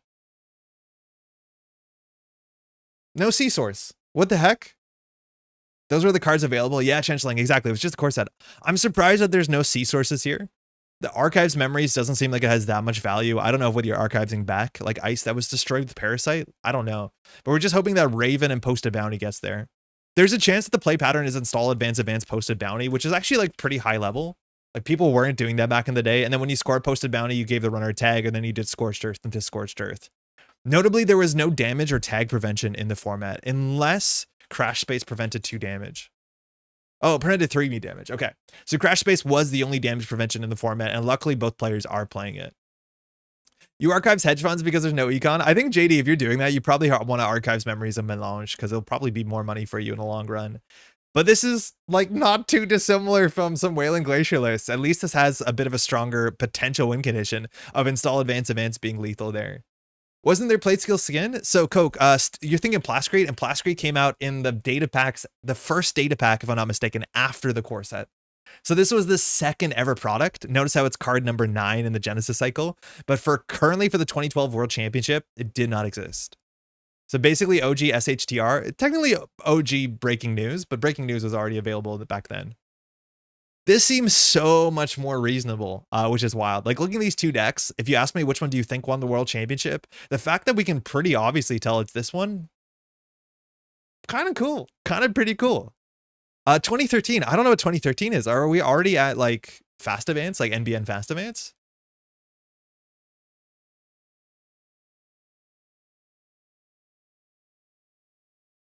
Top 32 deck lists on Board Game Geek. Who might have it?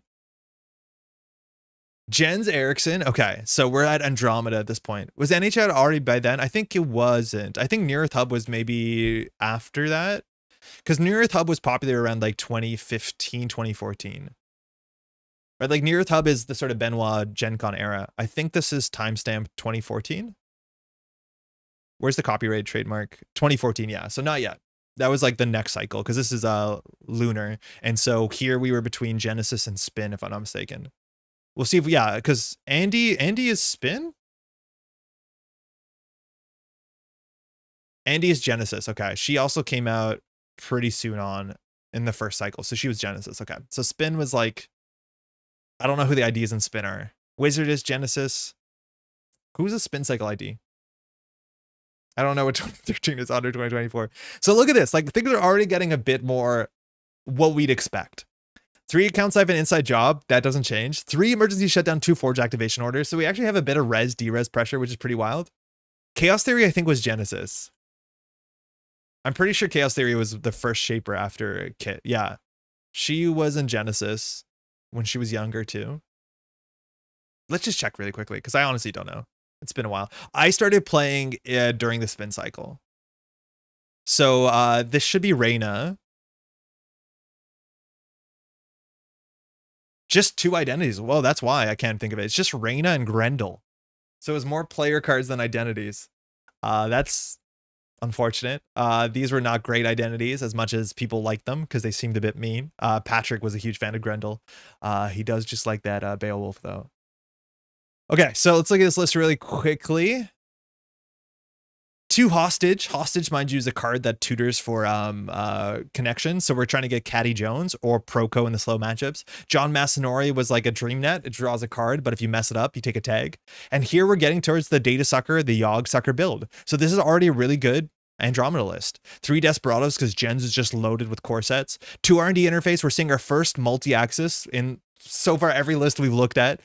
2 Fairies and Femme. Fairy, mind you, came out in Genesis, if I'm not mistaken. Still 1 Crypsis. Not sure why people are playing 1 Crypsis as a backup panic breaker. That's surprising to me. And now we're on Mimic, Yogg, and Data Sucker. We're down to 1 Femme. That's cool. Corrodorus is the best breaker for until basically Paperclip came out, so that's not surprising. And Mimic and Yogg have always been really good. Big issues with these 3 cards is that they were only 1 influence, and I think that's something that the designers realized eventually is like, these cards are way too little influence for how good they are. I always read it as Grundle. Oh, yikes. And this is just gonna be good PD, or sorry, ETF. Engineering the Futures was like the comfort HB identity forever, and probably it was a bit too good, so no other HB got played. We're looking at Accelerated Beta Test, which did not come out in 2012, so we actually can't get our archers up. Vitruvius and ABT. Oh, ABT was in 2012. I guess, wait, what the heck? Wait, what? Ben Marsh was playing in HB 2 archers, but isn't playing Accelerated Beta Test? Oh, no, they are.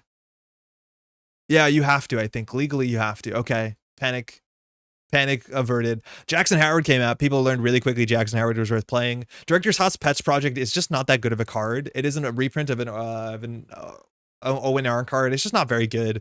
Gia Hands is also not very great. But these were the good agendas you had access to, and 5/3s and HB did not make sense for the first like 6 years of the game, give or take.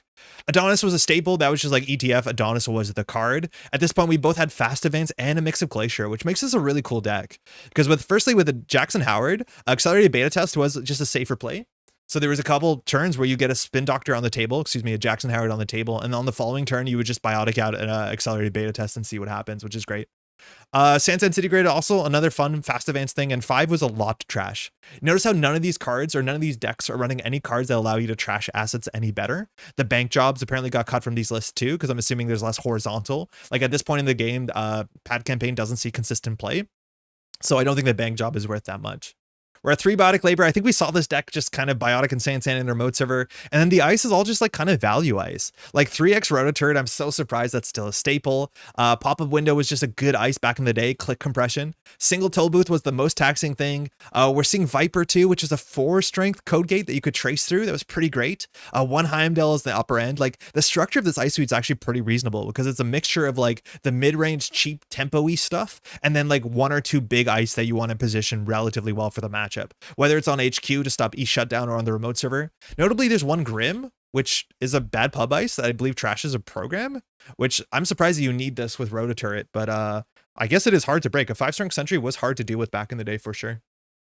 Bad Campaign, my brother's favorite card, lol. It's still good. I think Bad Campaign is okay. It's not great right now, but there's a lot of decks that Bad Campaign has showed up in.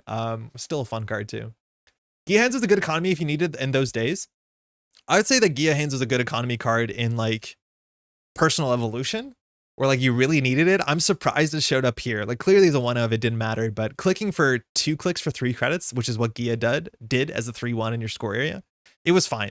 A lot of times it made sense with engineering in the future because you would install a card, click Gia, which means every turn you're making 4 credits, which was a lot. Like the game was a lot slower. I'm surprised that there's no Magnum Opuses in any of these decks. I assumed we would see Magnum Opus at some point.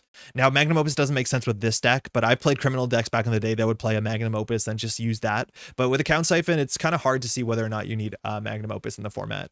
Account Siphon circa 2012, 2013 was also a bit more powerful because it was harder to deal with it because there was no like Crisium Grid. You weren't playing that many assets to dock it. Account Siphon was just a bit of a bear. Now, 2014 is, I think, where we start getting like kind of a lot closer to what modern Netrunner looks like.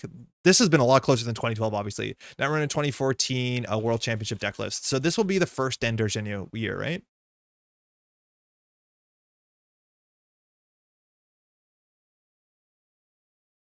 So this is the beginning of the Dan Dynasty.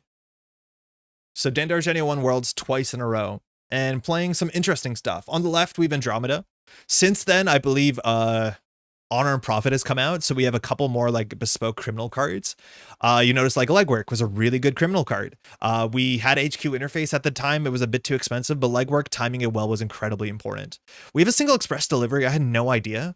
That's a card that's kind of like a Blueberry Diesel. Cost 1. It lets you look at the top 4 cards of your deck and draw one of them. So like value draw, not quantity draw. We're on Count Siphon still, of course we are. We're on still 3 Special Order, and that's very different than modern Netrunner today. Modern Netrunner today, you're sometimes on 2 mutual favors just to get your breakers, but the most common play pattern back in this era was like click 1, run HQ, see what the ice was, click 2, Special Order, click 3, install your breaker, click 4, Count Siphon. Right? Like Count Siphon was just such a messed up card that getting your breaker as soon as possible for the board state was the most important thing. That 3 Special Order, it was years before people started considering playing fewer of them. Just because this card was like a 15 credit swing that just controlled the game. I have a bunch of the 2013 to 15 cards. Account 7 is a super annoying card to play against. It was a really annoying card to play against. And a lot of matchups, you could just float the tags. And notice in the last deck, we looked at the criminals running 3 resources. So like floating the tags into an HB matchup was totally fine. You had to watch out for Wayland and NBN, but you could float tags against half the field, which is obviously a problem. We're still at 1 Plasticky Carapace to defend ourselves against 4 meat damage. We're at 2 R&D interface, so same as the last year, just get a bit of R&D pressure, which is great. We also have Quality Time, which Quality Time is a card that we don't exactly have anything like this. I guess the closest is VR-cation, but it was just like an expensive low influence draw 5 cards tool, which like Earthrise Hotel gives you these many cards plus 1 for 1 more credit over 3 turns, which in a lot of ways is more manageable. But this was just, sometimes you need to draw 5 cards. And you had a good enough money that pay 3 for draw 5 was fine. Shapers played this, Criminals played this, Anarchs didn't see play.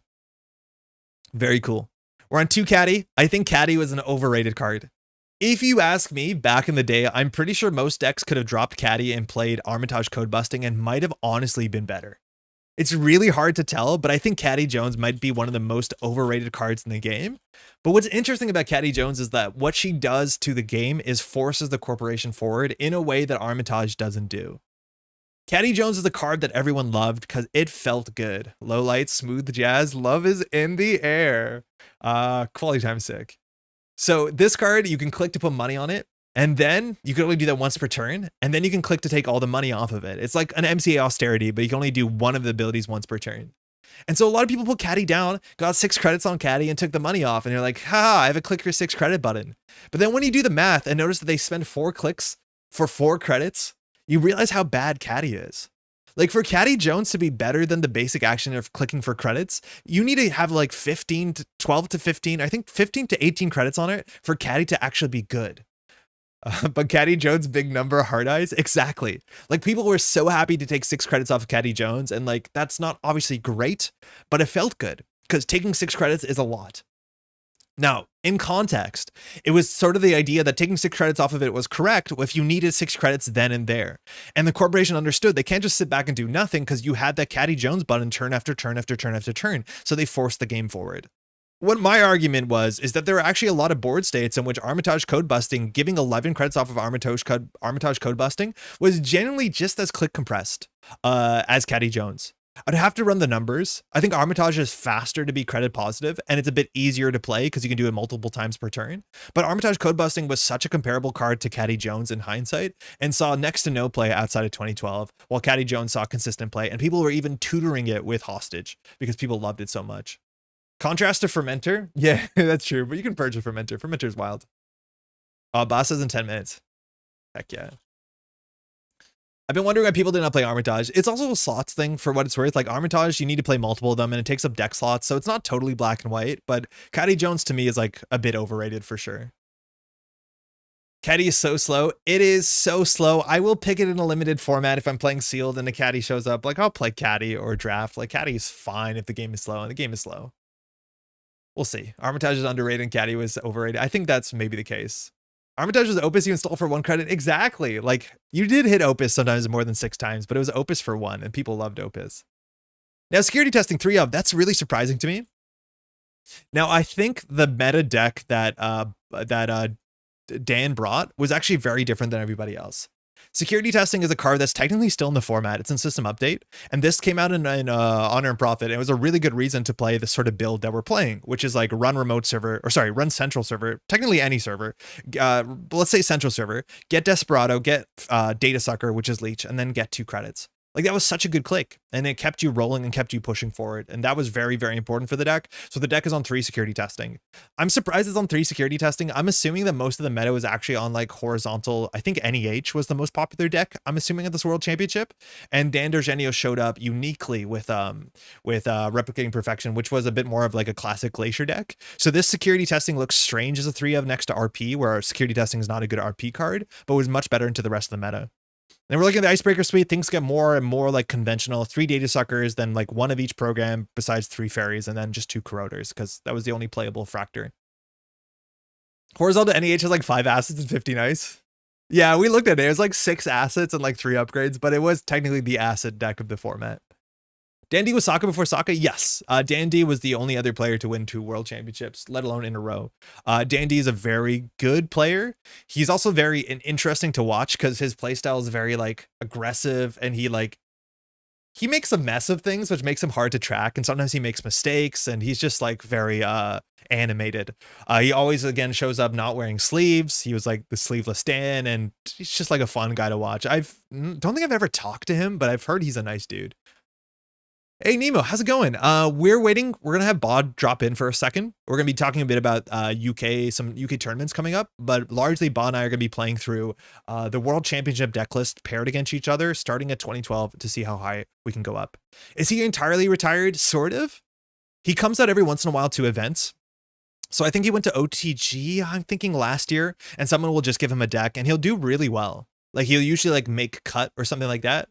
I think Dan showed up to EC Nats last year. Yeah, maybe it was EC Nats. Maybe it wasn't OTG. I think he was rumored to come to Philly Nationals or to Philly NPC this year. But often someone will just give him a Netrunner deck. He'll read the cards. He'll get 1 game loss per tournament because he doesn't know how Gatekeeper works. But he'll like do pretty well because he just is like a good card game player and understands fundamentals. But yeah, Dan probably could top cut some tournaments without having a lot of practice. Probably hard to play horizontal with Criminal and Bank Job and Desperado, and also there's central pressure that requires ice. I think people did, though. Like, I think NEH was most common deck, I'm assuming, at 2014 Worlds. I think we can find whether that's true or not. But Desperado was really good. Bank Job didn't see any play for the last year or so, so I don't think you're actually that scared of Bank Job in this meta. This RP deck is, like, really fascinating because this was probably, there's only, like, 2 or 3 people who brought RP to Worlds, and one of them obviously won it. NABD Contract came out. This is one of the most powerful neutral agendas of all time. It ended up, I'm not sure if it was ever banned, but it ended up being more influence. It's a 4/2 that costs 4 credits to steal. And back in the day, when runners had very little money, like less money than now, 4 credits was a lot. There were a lot of games where people are accessing centrals or remote servers with 2 credits, 3 credits, and this thing would stay safe. Now, it wasn't something you were excited to score out because it was a 4/2, but NABD Contract was just one of the best neutral agendas. It would probably see play now because it's functionally a Bologna. However, it doesn't incentivize you to score it out, which it's basically a Bologna on a 4/2, which, like, yeah, it seems good, doesn't it? Scoring NABD Contract when I have 3 pad tap installed? I don't think that does anything. I played him at both Philly Nats last year and Philly NPC this year. Oh, he did come out. Hell yeah, how'd it go? I think you're thinking of the other one, Exu, the corporate, the 10 credit corporate one. Otherwise, it has a bit of assets. This sort of deck is, we did a stream like 6 or 7 months ago, and I do not know why, but that stream has like twice as many views. I actually looked into the numbers yesterday with some friends because I was like, why does this stream has so many views? And we put a Replicating Perfection identity as the image on the front of the stream on the thumbnail. And our idea was like, we're going to play Netrunner like it's 2014. Because I had watched the 2014 World Championship, and notably like the numbers of players playing Netrunner in like 2014, 2013 was huge. The game was massive. Right? Like Worlds last year was about this amount of players, and it's one of the biggest worlds. It was slightly more than this, but like when the game came out, it was, events were huge. Like you'd go to regional anywhere, it'd be like 60 players. You go to like a Gen Con, it'd be like a 260 player tournament. You go to Worlds, it was like a 250 player tournament. And it slowed down between like 2015, 2016. And now with Null Signal Games, it's getting up to that size. We're getting bigger events like the UK regionals and NPC.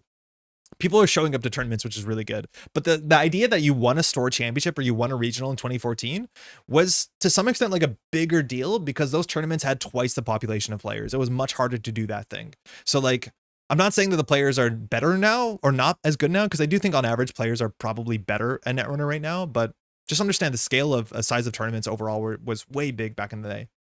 People see RP and they check in for nostalgia. I think so, Nemo, but also I linked to a Team Covenant video.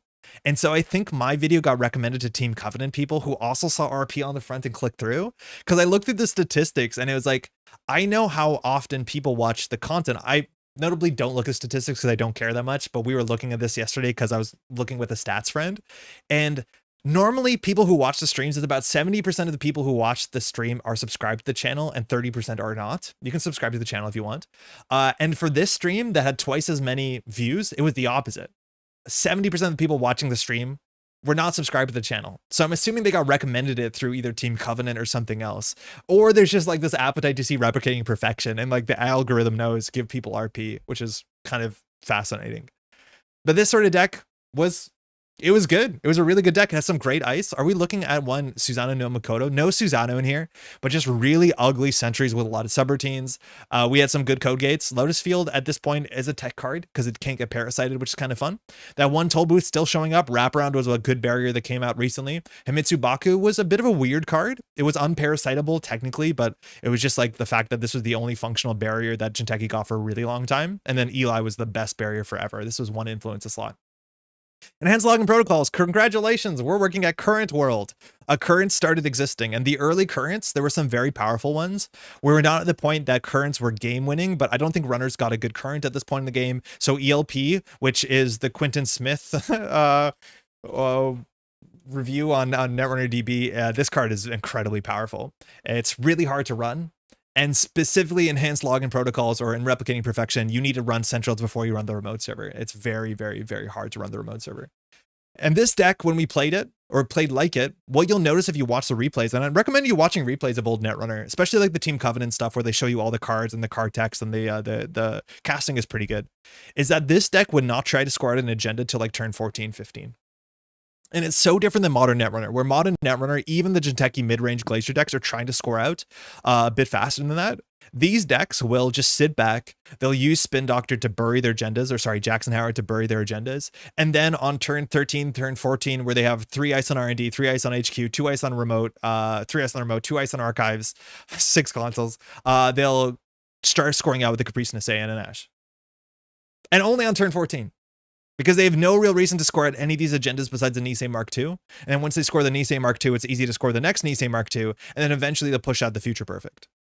Some of that was because none of these agendas had good on-score abilities. Like these were the best defensive agenda suites in the whole game. TFP was the first 5-3 to see consistent competitive play, and Jinteki was a bit of an underdog. I don't think people thought Jinteki would win Worlds, as much as PE has almost won Worlds, I think this year or the year prior. But none of these agendas gave you a good reason to score them out, so you didn't. Until turn 14, where you've iced up everything, and then eventually you're like, oh, you trashed my Caprice, I'm going to bring it back with interns and go from there. Take me back to spam, Resident Sleeper in the chat. So we should have more RP content in 2024 to get more channel growth. I think that's it. I think we're just going to do an RP week. Let me give you a call. All right, give me 1 second. There's going to be a bit of technical difficulties here. I'm going to give Baa a call. Baa will be dropping in on our channel at any moment. Let me give you a call. As a heads up, you'll be live immediately on the call. Is that cool? Can't spell Metropole without RP. Metul. Yeah, okay, cool. Let's get Baa in here. Start voice call. Let's see if this works, and then we'll add in the next step. Hey, Baa, can you hear me?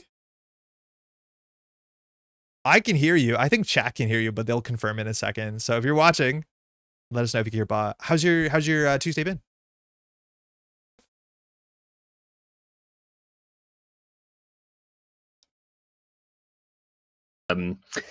It's been good. I've had an interesting day today because my little one's been off school ill, so I've been trying to do work like whilst having a child in the other room, which is one hell of a multitasking. Do you want to reschedule this? We can reschedule this. No.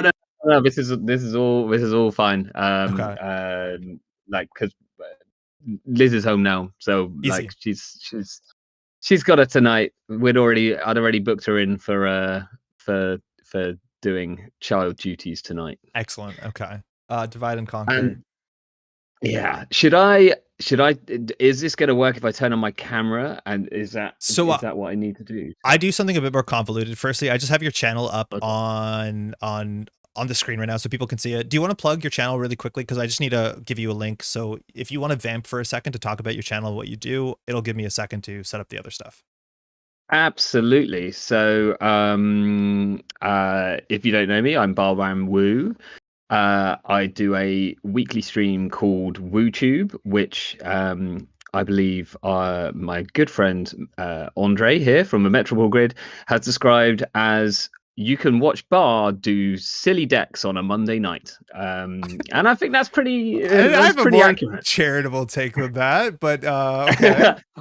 I'm pretty sure that is word for word. Oh no! It might have even been silly stuff, or sillier stuff. Maybe it was sillier stuff. Yeah, I think sillier makes more sense. I think that's charitable. That's nice.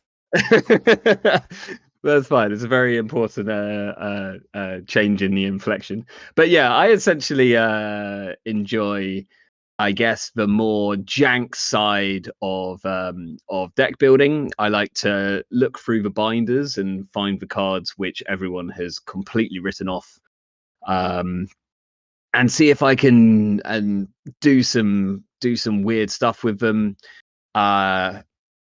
I love Shape of Bullshit as well, so like you tend to see a lot of that on my channel. And also this year I will be streaming UK Nats via the WooTube channel. So I'm going to play on the Friday, and then I'm going to attempt to do the Metropole Grid, the Andre Classic, and do 2 solid days of commentating. So we'll find out how my voice is doing at the end of it. Yeah, y'all drink so much tea over there. I think you might be fine. But take care of yourself. Real quick, I threw you in Discord a link to a website called video.ninja. Yes. If you want to open that, it opens a page. And then on the top right, it says add your camera to OBS. Do that walkthrough. Yep. Add your microphone if you can, and then you'll have a link at the top. If you just paste that link to me, I'll embed that link to my stream. For those who don't know, I'm just going to do this for the chat in general. This is a website that I use for a lot of stuff called Video Ninja. It is sick.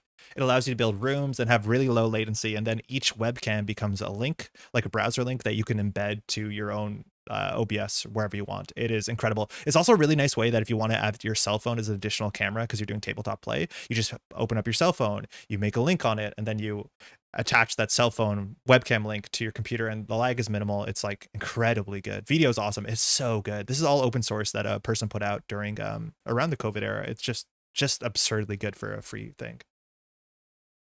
Yeah, actually, this is so this I think that should be the link now. Thank you. Hopefully, let me know if that didn't work. That should be it. Give me a second. Yeah, off OF1515 passed me on the link to this website when I was asking him about streaming, and it looked like exactly what I Yeah. was looking for at the time. I just wanted to like run a mobile phone like and capture some image using it and stream it into OBS, and it seemed pretty easy to get up and running as well. Yes, it's like super easy. It's incredibly intuitive. Okay, so you're decent. I can put your camera on the stream. I am. I've currently got all my clothes on. Okay, perfect. Give me 1 second. Webcam guest. Okay, okay. We'll do both. I think there's a both option. Camera cluster. I think it's this. Boom. Okay, nailed it. You're in. Okay, so I still have a couple things to do, so let me do a thing. I think there's a chance that our audio and a video will be desynced. For those who are like just tuning in, this normally happens before the stream. Baa had a thing before, so we're diving in the middle. You're on stream right now. Can you? Amazing. Did you have dinner? I had some. Yeah, I had some chips. Good. Okay, I think our audio is synced, which is really good. There's maybe a bit of an echo there. Can the stream confirm that you can still hear Baa? So, I should probably talk. Yeah, probably. No, you're good. Otherwise, that's there. I could also do a nice like little like, how's this for? Okay, I don't know if that picks up, but Baa's doubled. You're currently doubled. Ooh. Let me see if I can fix that. I thought that wouldn't be the case. No more echo. Okay, I fixed it now. Seems fine now. Okay, echo's gone. Okay, I think we're good. Thanks for joining, man. That was. If I was trying to do this on YouTube, that would have taken me about 45 minutes, and there'd still be an echo on it. Yeah, known for our tech issues. I have that set up. It's pretty easy. You just get the link. I'm sharing my screen on Discord, so if you want to watch what I have on my screen for some point, that will make sense. So that's up there. Okay, let me just pull up all my windows, and we're back at it in 1 second. Okay, it's fine. Don't touch it. Okay, Axu, I won't. All right. Oh, I'm relaxed now. We did it. So Tuesday nights is when you're streaming at my time, which is sorry, no, that's not true. Monday, like kind of late afternoon is because it's evening for you. You're in the UK. Yeah. So I essentially start at the incredibly every week it's exactly the same time, which is the time that my daughter's gone to bed. So you just need to tune in at the time that my daughter's gone to bed, and that is when I'll start streaming. It's consistent. So yeah, exactly. It's incredibly consistent. It's generally around 8:00 p.m. UK time. And you're I think 5 hours ahead of me. Yeah, something like that, because you're on Eastern. my side, my coast. Cool. Okay. Right. How long have you been playing for? I've been playing since the Katara cycle basically came out. Like I got into the game a little bit, and then I got into the game massively, and at that exact moment, the FFG cancelled the game. So I had like I'd just dived like in like feet first, started buying up like data packs and things like that, and decided that wow, this is pretty good. And yeah, they pulled the plug. So I was like scrabbling around. I managed to like buy a load of data packs and like big boxes and things like that just after the game got cancelled. So before everything just went like impossible to find. It was like really frustrating because that was exactly the point where like revised core set had come out. They had a new designer on the game. Like the forward momentum. This is something that's like genuinely maybe for newer players don't know. Right at the point that the game was like, hey, we're getting out of this slump. We got a new designer. The new cards look great. Like it was so much forward momentum. And then suddenly on a June, I don't know, middle of June, there's just like, nah, game's over. It came out of nowhere. It was really weird. There's probably a lot of people in your position who are like, I've heard it's getting better. Let's get in. And revive. I mean, you say revised core set. That's what got me in, because someone said, it was my brother-in-law actually. They were the person that got me into board games, or more serious board games. They introduced me to like Power Grid and like just I was like, this is what I've been looking for something which was Monopoly but good for a long time, and like all of a sudden it's like oh my gosh, I can like play Power Grid and you know, Settlers of Catan and all the other things which you like jump in when you're like, oh, there's Euro games are a thing. Where have these Yeah. been all my life? And he was like, well, you know, this game Netrunner's been at the top of Board Game Geek's top 10 for a long time, and they've just brought out a revised set. Maybe you should, you know, now's a good time to get involved. Yeah. It's this is the notable thing too, is like I was spent a bit of the stream before you got on talking about Flesh and Blood, which not everyone likes Flesh and Blood. I get it. It's a CCG, but it feels like the majority of people who get into Netrunner, which is, you know, substantially a card game, they come from board game backgrounds. They don't come from card game backgrounds, which I'm not sure why that is. Maybe it's like a BGG thing. Maybe it's like a shut up and sit down thing, but most players here come from board games, which is not exactly what you'd expect. Yeah, it's kind of interesting. I wonder whether it might be a fact that uh board game like buyers, I'm purely speaking from my own perspective here, but you like to be able to buy and get everything The and know thing, what you're yeah. getting. You're like, Yes. I didn't let myself get into any of the collectible card games because I have significant like problems with latching onto something addictively, and I'm like, with an LCG, then there is an end. Like, I mean, Yeah. it's gonna keep coming out, but at any one point, I can have all the cards in existence. I can have a completionist set.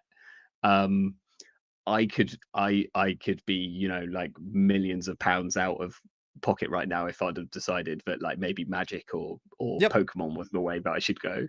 It's a different way to spend money, that's for sure. But I totally agree. The Mm. whole expansion thing and getting everything is also a big board game thing. And I don't know, I was also mentioning this earlier today. I remember getting to the game at a certain point. So I started playing during like the spin cycle early on, and then seeing like, oh, that was a data pack that came out like 4 months ago. It has fetal AI in it. Like, I need to get this. Think of all the opportunities, like all the possibility space that opens up. And it was like always this exciting thing to chase, to be like, oh, if I just get this pop-up window, I'll be a better player, which is a bit of a fallacy, but buying packs is so It's exciting. it's funny. It's the one thing which I'm kind of sad, which I really missed out on, because it's the one thing that really suits my deck building style, is that idea of like, here's 10 new cards, like Yeah. 10 new runner cards, 10 new corp cards. You've got a month to work out what nonsense you can do with them, Yep. and then there's going to be another 10. And I never really got that, because I was only, by the time I was like really into it, like the whole of Katara cycle was out. So it was only really Rain and Reverie that came out after that, so a big box. I never had that like, here's a data pack and Yes. there's a like little weird meta where like you've got some new stuff, but there's gonna be more new stuff. Like, I've always had the here's 60 cards. Yeah. Um, Yeah, for a but lot of yeah, folks, that is totally an alien idea. But back in the day, again, old man yells at cloud or whatever. But Netrunner used to have like every month there'd be 20 new cards. And so metas change like nearly week to week sometimes. It'd be like, oh, this is a new pack. So now this new deck exists, this new archetype. How does it matter next week or next month, excuse me? And that made things like ban lists really interesting too, because I don't think there was a big reason to ban anything quickly, because the meta would just be constantly shifting, that you'd always be like, ah, don't worry, it'll solve itself in like 3 to 4 months. It's weird. It's not always better. I think FFG did get some criticism too, because they would design not too different, I don't think, from Null Signal Games. They would design the whole 120 card cycle and then break it up into 6 months. And sometimes the poison and the antidote could be like 6 months apart. And sometimes you'd have to struggle with that, which I don't know if I don't think they did any testing based off of data pack releases. So did FFG yeah. ever ensure worlds synced with full cycles? I think it did. I kind of feel like it did, but I don't think it was intentional. That's a good question. I'm pretty sure it did. But I think Worlds is like sometimes like coincided with the release of a new product, or at least like the hype of a new big product. So maybe it did. I'm not sure. Also, I want to shout out some people jumping into chat. Base God, interesting. I started getting to Netrunner last week. I'm almost entirely TCG background. Oh, super cool. I think like that is the minority, but that's not something to be like embarrassed or to have any sort of feelings about. It's just there's a lot of board game players here, which I think there's a huge advantage to coming from a card game background.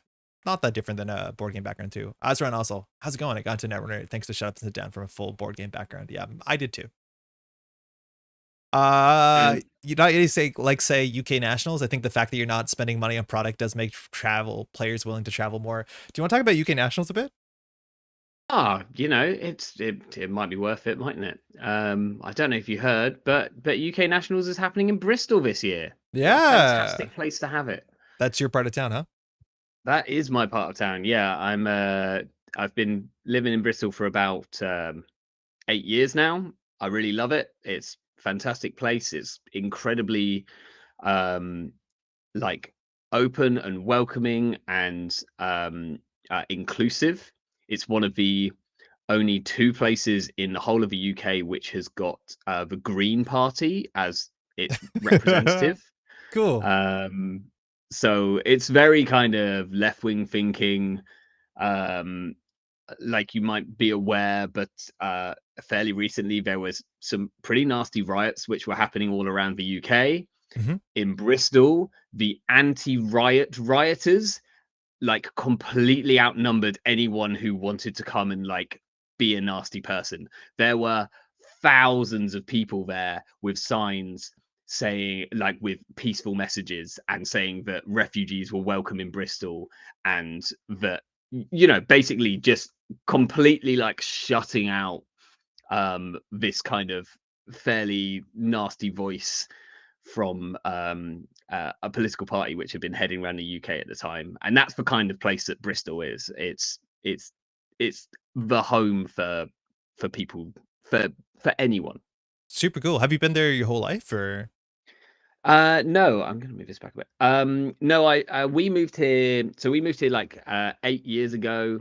We basically wanted somewhere which had really good arts and really good restaurants because Cool. my wife works in the arts and I've until very recently always worked in restaurants, and um it fit the bill, and we knew a couple of people here already, and yeah, there's like a couple of places in the UK which we were looking at, but um Bristol seemed like the best choice, and we've been happy ever since. Neat. Okay. And what is this? So, okay. Excuse me. UK Nationals has always been a really big thing. Like, I think it's probably the biggest European tournament that I know folks on this side of the pond will fly in for, right? Like, Worlds obviously last year was a big one, but I know people are like traveling to come in here. How many folks are able to come into the venue? Oh, it's big. It's big? So, yeah, I think not Yeti, who is in chat, can maybe confirm. I think the tickets are kind of capped at about 150 people. Okay. But there is enough space for that. Um, and um, yeah, I mean, UK Nationals is always pretty huge. Yeah, it's It big. was it was the first big tournament I ever went to. Like literally, I'd been going to like local GNKs, which were like 4 to 8 people, and very rarely anything bigger than that because I was always working on the weekends. Mm, And yeah. then 2 years ago, I went to UK Nationals in Sheffield. 120 people, had the absolute time of my life, and it was like the first. I'd done a lot of online tournaments, but UK Nats was the first big tournament which I ever went to, and it's it just has a it just has a feel to it. It really does. Like people are coming from all over, um, and it just seems to be it's like if Worlds is in the USA especially, it's the place where everyone wants to go. If you're not going to Worlds, then you're probably coming to UK Nats. Yes, I agree. I think it's gonna be quite exciting. I'm gonna put the link in chat. I think Axu hasn't bought a ticket. Mind you, the ticket page is attached here, so I believe Not Yet he did the write up here. So the link to buy tickets is here. I believe it's like 40 pounds, 30 pounds, which I'm not sure what that is in Canadian, but it's obviously a bit more. And it's November 15th to 17th, so it's a couple months away. This is after Worlds, which is gonna be interesting because that is often a lot of people think like a bit of a dead season, a quiet season when it comes to competitive tournament, because after Worlds, a lot of people are just kind of quiet until the next set comes up. So this is a really interesting thing to kind of put in your calendar as a big event post Worlds to see what the meta looks like, if it changes, if there's a new ban list. It's also notably November 16th, I believe, is Not Yeti's birthday. So you can go wish him a happy birthday if you're there, which is quite cute. Technical difficulties. It Actually, is. did you watch that? It was such a struggle trying to click on the link bar. We figured it out. It's fine. Yeah, it's not yet his birthday on the Saturday, if I'm correct. I think that's right. I'm sure we'll find some way of embarrassing him on stream. Sorry, celebrating his birthday is what I meant to say. But yes, So it's and he's playing in it. 10 rounds of single-sided Swiss. There's an ask for volunteers as well. Obviously, you need volunteers for an event of this size. Looks like there's going to be a Crown of Service team event on the Friday, which is sick, and a Startup National Championship on Sunday. I don't think there's been many Startup National Championships. I think that just those words don't come a lot together. I think Startup just hasn't had a lot of tournaments this year. I know for like when it comes to things like NPC, Throwback is usually taking that Startup spot. I think Startup is going to look a bit more interesting come Worlds and probably after Worlds because we're expecting a new ban list relatively soon, which is pretty wild. That's kind of a bit of a surprise considering what the original conversation was based off of that. And if we look at UK regionals, right, like already players going, there's going to be 53 players here. UK regional scene has been massive. A lot of folks are showing up, and now there's going to be even more people coming in from this from all over, not just the UK. So this looks like an absolutely dope event. We got a couple more things to show talking about this. Firstly is the Nationals, so it has all the NSG National Prize support. Unfortunately, if you ask me, a lot of the NSG prize support doesn't scale up well with a boosted kit up to like tournaments of this size, because there's only like 4 playmats. Is that correct? I guess there's 8 playmats of a boosted kit. That has to be correct, right? That is something that I do not know. I don't know if not yet has received prize kits yet. Yeah. I would hope that it's a bit more than a top I think 4 for like 150 people. I know. This is what we're running into, but I think with the boosted kit, you get twice as many. So like it's a tournament of up to 130 people with only 8 playmats. And obviously there'll be more prize support and stuff like that, but like we'll see how many of these can get in there. Mind you, this is the national stuff. So there's joy rides, there's wall to walls and stuff like this. And it should probably be top 80 get the wall to wall, if I'm not mistaken how this scales with the boosted kit. One thing that is uniquely to this tournament, I'm gonna pull this up on screen. I don't think you're gonna be able to see it, but I was shared this copy of a card. This is an Ashen Epilogue from Bristol. You've seen this for sure, right? Oh yeah. This is a beauty. Yeah, this is quite nice. So unfortunately, this can't be seen exactly by Baa right now, but this really well, I like this art a lot. The colors are super striking. This is clearly a new card from the set, Ashen Epilogue for 2 influence. Yeah, Chad is liking this. It turned out quite good. Brindle Mold, mind you, is a local in, I believe, Yeti's part of the UK, and was commissioned to do just about the 3 prize art cards for the UK regional scene. So this is a 4th card. So this is a participation prize, if I'm not mistaken. So you'll get a play set of these. I'm pretty sure, maybe Yeti can confirm whether it's a play set or not. Technically, you often only need 1 of these, but you might be getting a full play set of these as a participation prize for this tournament. This art will be showed up on the page. I think this is the soonest this has been revealed here, but this is a participation prize. The worldwide reveal of this card. Cool. It's been under lock and key until now. I was also showed that I'm not gonna put it on screen, but there's a version of this with it's called Ashen Epilogue for the EA Sports players, which is like a very rare misprint that has the EA in the title, but there is technically Ashen Epilogues in there as well, which is pretty goofy. This thing turned out really great. Brindlemold's been doing some really great art stuff. All the stuff from the UK regionals prize support is has been fantastic. You can see that in an earlier stream. When is UK regionals finishing? There's one this weekend. Is that the last one or no? No, so there's 2 more. Okay. So you've got 2 more chances to get your hands on one of the pretty incredible playmats which Brindle Mold did, or some of the alt arts. This weekend is the East Anglia regionals, so that's going to be in Cambridge. I'm not going to say where it is because the place where I think it is not there anymore. It's moved. They got a different venue. Which is there, 6 Hazel Street. I think it's the something community center. Can't remember. But I think there's only about, and then there's Sheffield after that. So that Sheffield is in like October. 3 weeks. Yeah. I think that's the final one. Yes, that's the final one. That's going to be for the North, which is quite a nice like rounding out, considering the playmat, the figure on this playmat is the Angel of the North. Yes. This famous statue. So it's quite nice that we're sort of rounding out there. I will be in Sheffield. I can't make it to East Anglia, unfortunately, but I am told that I believe there are less than 10 tickets left. So if you are thinking of going along, then I would suggest that you snaffle up a ticket before they all disappear. And UK regional tickets have been disappearing. I think a lot of them have been sold out. They've just been like, I was talking about this again earlier on the stream about what numbers look like at regionals back in the day when Netrunner was in his FFG prime, and it's kind of exactly looking that like that right now in the UK, where these events have like 60 players. Some of them are on a single day, so it's like a single elimination top cuts, which are pretty brutal if you ask me, but I know people are having a great time there. There's some really strong players, but people are just having a nice time coming out to this organized play stuff. This looks great. Yeah, there was a lot of discussion about cuts and structure and Yeah, it's things, hard. and it was so hard, and so many of us were on like they all had to be one day events. We decided that from the start, and to get everything in one day and then be like have enough rounds, because pretty much all of them were 40 players or more. Yep. Yeah, it was like real tough, and like actually I had nearly the worst experience I'd had like ever judging or doing anything at the Bristol What regionals, which I happened? ran, when in the top cut we found out that someone's deck list wasn't correct. So Oh, single like elimination problem.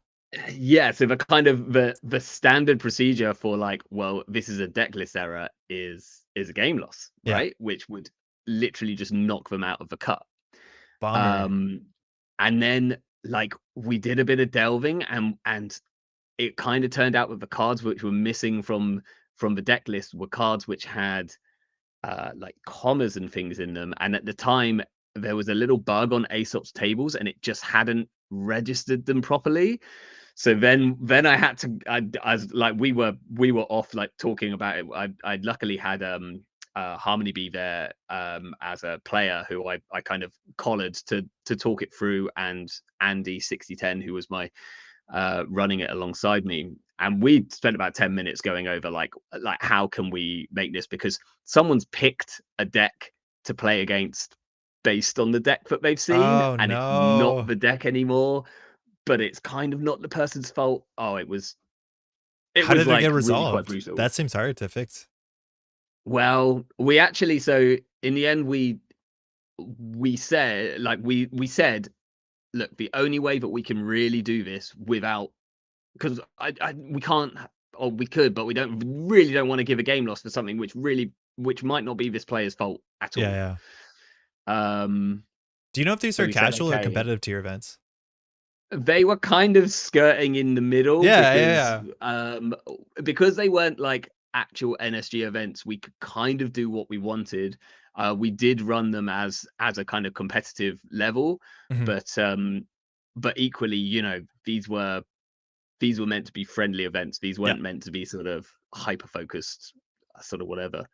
But we ended up sort of saying, right, well, the best thing that we could do is to scrap this game. Like we're like, you know, 6 turns in or something. The best thing we can do is to scrap this game and to restart your timer and to go from Just there. do it again. And actually the person whose deck list was correct, who had called the judge in the first place and gone, they've played this card and it's not in their list, said, well, I'm actually in a good position. Could we just play Play it on? out. Yeah. And I was like, you know, like that's fine. We can just play it as advantage if you're, you know, because like, bless him, it was Jonald who had called me over, and he doesn't want to give someone a game loss because of a technical issue. So I was like, you know, if you want to play advantage and, you know, just Yeah. carry on, and you now know that these cards are in the deck, like Was that when we John can was go from playing there. Nova? No, that was Jonald Tryharding. You know, Okay. what do you think he was playing? He was playing Arisana and Ob, obviously. Yeah, I guess I'll at least. Okay. um, but Yeah, that's a hard one to fix, that's for sure.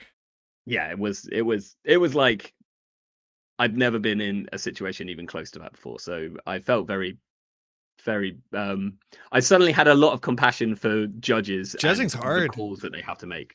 Judging is Oh, for really sure. hard, especially like when it comes to Top Cut and it's a competitive tier event. Like it is a weird thing unless you're in that shoes to be like, oh, my decision here is really important. You want to get it as right as possible and as equitable as possible. And sometimes it's just very, very difficult. So I missed the altar, bring it back. Okay. One thing that should bring up as well is some people have been asking what the format of the team event is. Oh yeah, on Friday, right? Yeah, so the team event is gonna be just standard format Mhm. with kind of classic rules. So 3 different factions. So each player has to play a different faction. Um, Table talk is fully allowed, apart from the last 5 minutes, kind of sort of standard Yep. table talk rules. Because we were talking about like a bunch of other sort of gimmicks which we could throw in there, and actually, it's just a team event itself is pretty fun, right? Yeah. Like everyone loves a team event. Yep. So Team we events are like the best. It's one of my favorite yeah, things about big tournaments of that size is like team events fire with lots of people. They're just like the most fun. absolutely. So yeah, so we just went like standard, and then it's like potentially the most accessible for most people as well. They don't have to learn a bunch of new cards or a format which they're not used to. Yeah, cool. So yeah, play each faction. Team events are great. Uh Not yet. He's saying it looks so good. I missed the altar. It looks really great. We showed it earlier, and people were really, really stoked with it. Trenchling's asking if that copy of the altar would be available at Worlds. My guess is no, because it won't even be available at the UK until like a month later. So I don't assume that it's going to be available at Worlds sooner than there. But somebody who's organizing can answer that. I'd be super surprised. Mr. Paley saying, "Hey Andre, hey Bob, got my ticket for East Anglia Regionals. Yo, good luck this weekend. I hope you have a good time. Again, the UK regional scene. I'm super jealous on this side of the pond. I hope you have a great time." Mr. Pele coming over from Italy. Yeah. That's hype. That's another like I hope he does incredible. super jealous thing about Europe in general is like traveling from country to country is a fair bit cheaper than it is. Like I was looking at flights from here to Philadelphia and it's like I can fly to Paris for about the same cost. It makes no damn sense. So that's great. I might buy my tickets this Yeah. week. Yo, let's go. She'll be able to not have to force one of our newer players into Eternal. Good call. In some ways, I want to have an excuse to play Eternal again. Worlds last year, the team tournament, the COS tournament, the Crown and Sabers tournament was in that wild format. But yeah, just the standard 3 standard players format. Yo, so Flesh and Blood has this thing. I was talking about Flesh and Blood today. You might not be a Flesh and Blood player, I'm imagining, but one of the formats they do for team tournaments is that you open a box of product. So like here's 24 boosters and a team of 3, and you have to build 3 different decks with whatever you open. Obviously that's random, but it's a fun puzzle to be like make 3 decks with the same team with this card pool. Do you think you could have a format where you open up a Netrunner product, like a whole Ashes cycle and a whole like Borealis cycle and system update, and you can make 3 different decks for 3 different players without card overlap? I think so, because I think it's actually like a deck building like mind challenge Yeah, which it's a I've puzzle. tried before. It's a bit like the Frankfurt 30 decks where Yeah. you're like, okay, I'm going to make 30 decks out of one set of like full set of cards. Um I think that's like a cool idea. You need to somehow make the card pool small enough to give it an actual restriction, because I kind of feel like right now, Yes. you can, if you just said like, oh, you've got the whole of the Automata Initiative and Rebellion Without Rehearsal, it's like, okay, well, you can make a Seb deck and you just put all the orange cards into it. Yeah. Because the The focused archetypes are a bit easier to play. yes, Yes. exactly. So it's, I I, don't know how you do it, whether you do it like with randomly generated sort of card, I think like you almost make deck boxes. what gets interesting is like because the fact that if you have or don't have system gateway, like you run into problems where you have to start distributing things like the hedge funds and the sure gambles, right? Like there's still downsides to it, but you're totally right, especially with the last 2 cycles that had a bit more like, here are all the mark cards, put them obviously in the mark deck, here are all the sabotage cards. It'd be interesting. It'd be very interesting to see how it goes. Also, you're still putting like hedge funds and sure gambles in your deck. Oh Like Audrey, yeah. this is 2024. Come on, get with it. It's a limited format I'm enjoying though. I feel like if Jeff's thing to make random boosters for drafts is created, you could do that. Yes, if you have random boosters that are equally weighted across different factions, I would be so stoked. I would be so stoked for limited Netrunner in a way that like forces you to play with your influence, because I think deck building is really cool. Also, just shout out, Azrin says East Anglia will be my first tourney, super hype. Yo, have so much fun. I know there's like sometimes some amount of apprehension and nervousness going to your first tournament, but I promise you, mark this message till after you've come back from the day and Saturday, how nice it was to meet all these people who are so excited for you to be out there. So Cube, yeah, basically Cube, but the difference with Cube is that every 12 cards, whatever 15 cards from Cube are totally random.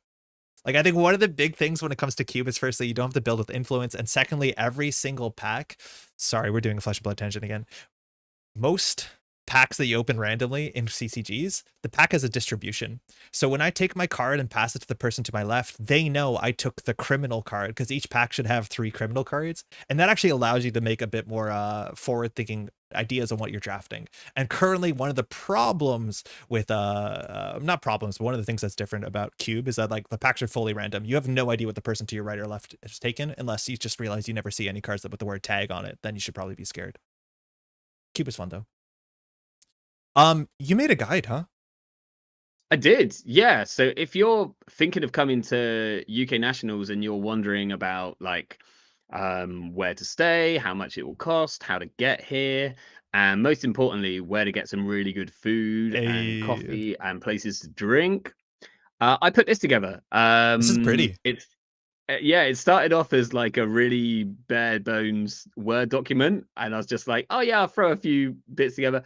And then the Word document became quite long, and so I was like, well, I kind of need to make this a bit more visually appealing so that people like can get through it. But yeah, this has got like information. So it starts off with information about getting to Bristol, Yeah. the best places to like fly to, where to go to on the train, where not to go to on the train. Notice there, underlined, not Bristol Parkway. There's 2 Bristol train stations. Don't go to that one. Is it just bad? It's just nowhere near where you want to be. Okay. It's like, yeah, if you go to Bristol Parkway, then what you will end up doing there is waiting for a train to get you to Bristol Temple Meads. But Bummer. that's fine. It's underlined for a reason, you know. People have done it before. Cool. And yeah, then some like other options. Then there's kind of details about like just getting around Bristol itself. Parking, which is a bit of a nightmare in Bristol, but is possible. So there are some options there if you want to drive. Do you feel like you have to warn people that they drive on the left, or you think they'll figure that out quickly enough? I think if they haven't figured that out by the time they're at Bristol, then they're probably already in trouble. Yeah, okay. This is a cool little map I found, which kind of like Bristol is very much broken into areas. I'm sure like lots of cities into clean squares, yeah. Yeah, but Bristol more so than a lot of other places which I go to. Like all of these little areas which have like the yellow like space above them. Like if you said, "Oh, I'm going to like Old Market," or "I'm going to King Street" or something, that anyone who's been in Bristol for more than about 2 months is going to know exactly what you mean. So in the UK, when you say you're going to the circus, like Cabot Circus, it's not what I think it is. It's just like a circle. It's not a common thing. Like Cabot Circus is literally the name of a like shopping center. Right. I don't think it's a common. I haven't like I Like guess Piccadilly, like Piccadilly, right? Yeah. yeah, Piccadilly Circus would be another one. Like it tends to kind of just mean a busy area. Okay. But it's not used that often. But we do also have the circus, you know, with trapeze and clowns on unicycles and stuff. What we'd expect. Yeah. How in big fact, Bristol is a great place to come for like real good circus skills. We've got an actual like circus skill like college here, and so Yeah. like quite often in like the parks you'll see people like doing juggling and acrobatics and stuff because it's just what they do. So like there's a load of that around, and it's all very alternative. It's very cool. I live down the street from the college that like Cirque du Soleil does come from. So like yeah, there's a lot of Nice. clown culture around here, which is great. Actually saying Yeah. these flights are expensive. Axu, positive. These flights are incredibly affordable for the experience. I don't Where know. are you looking for flights to, Axie? Yeah, I don't know how bad it is. How big is Bristol? You can walk like the whole of this map. You could walk across. Cool. Like assuming you're a relatively Yeah, like yeah. You healthy like fit walking. person. Yeah. Like right from the bottom where you've got like Wapping Wharf, right down in that kind of bottom area. If you were to walk from there all the way to let's say like Cabot Circus, that's only about like 15 minutes walk, Oh maybe shit. 20. Okay. Like it's quite compact. Like none of these areas are tiny, but it is like quite compact. And then you've got a few areas which like sprawl off in other directions. But Cool. yeah, it's like quite easy to walk around the center as well. Lucas is asking, how late could I decide to come to UK Nats and still get a ticket? Because I think that's going to be a pretty reasonable question where folks are going to go to Worlds, have a great time, and realize, like, wait, I can have another Worlds, but across the pond, and then, like, try and jump it on ticket later, laster minute. Do you reckon there'll be tickets still available after Worlds? I mean, I don't want to promise anything, but there Yeah. are like we've got the venue's big and like it's a really, really lovely venue. And it's got loads of space. Um, so like I'd say 150 is like a pretty good number. I think even if you were like a few weeks out, then you could probably still grab a ticket. Um, I Cool. mean, a classic story which I love to think about is that 2 years ago when I went to Sheffield UK Nats, the King came across to go, and he Yeah. came stayed with me in Bristol, and then I drove him up. And when we got there on the Friday, the first thing he did was he's like, "Take me to Paulie G." I'm like, "Oh yeah, okay, he's over here." And he walked up to Paulie G and said, "Hey, Paulie G, I need to buy a ticket." This guy got on a plane from Canada without a ticket to the event which he was coming Yeah, from. but Like that is imagine showing up across the ocean. People were like, "It's sold out." Like, we'll just be like, "Okay, I'll yeah. give you another ticket." Fuck, like maybe that's the strat. Just show up and be like, "You have to. I'm here." It's Well, like such a baller move, though. You're like, you're not gonna say no, are you? You can't say no, you you can say no can't. to Brandon in that situation. Like, That's wild. there I you think go. Brenda's coming this year as well, if I'm not mistaken, which is He pretty is. stoked. He Yeah. he was a maybe, and basically we've ground him into the ground, and I think now he's like, yeah, I'm basically coming. So, Dust Tide is uh, asking, is the event November 15th to 17th? That's exactly it. If I'm not mistaken, 15th is the team tournament, 16th is Not Yeti's birthday, and then 17th will be the top cut. absolutely, Yeah. that's exactly how it's gonna play out. So yes, it should be those dates. Again, also if you want to show up for the team tournament or not for the team tournament specifically, like only or without, I believe the ticketing website says what that is like, because you don't have to participate in everything. You don't have to come back on Sunday. Do whatever makes sense if you want to come out. Hey Fixby, joining the stream and seeing a map of Bristol. Love it. Yo, you going in? You flying in? Well, Fixby is actually Bristol based, but Really? I thought Fixby was he is French player, no? he's no, he's French, but he lives in He Bristol. moved to Bristol. Oh, I didn't know that, Fixby. Excuse me. I probably should have known that. Yeah. But he is after he was one of the people who helped me kind of persuade Not Yeti to think like, hey, Bristol's a good place to do it when we showed him around the venue. Cool. And then found out that Fixby was not here for that weekend. He is away. Oh shit. Sorry about that. Very poor. Very poor. Can I be your editor a bit? Yeah, hit me. So you wrote closet hotels, kind of funny. Excellent. Yes. Yeah. I think Yeah. it says traveling with 2 L's on the thing before, which might not be. I'm not 100% sure if that's right or not, but it might be.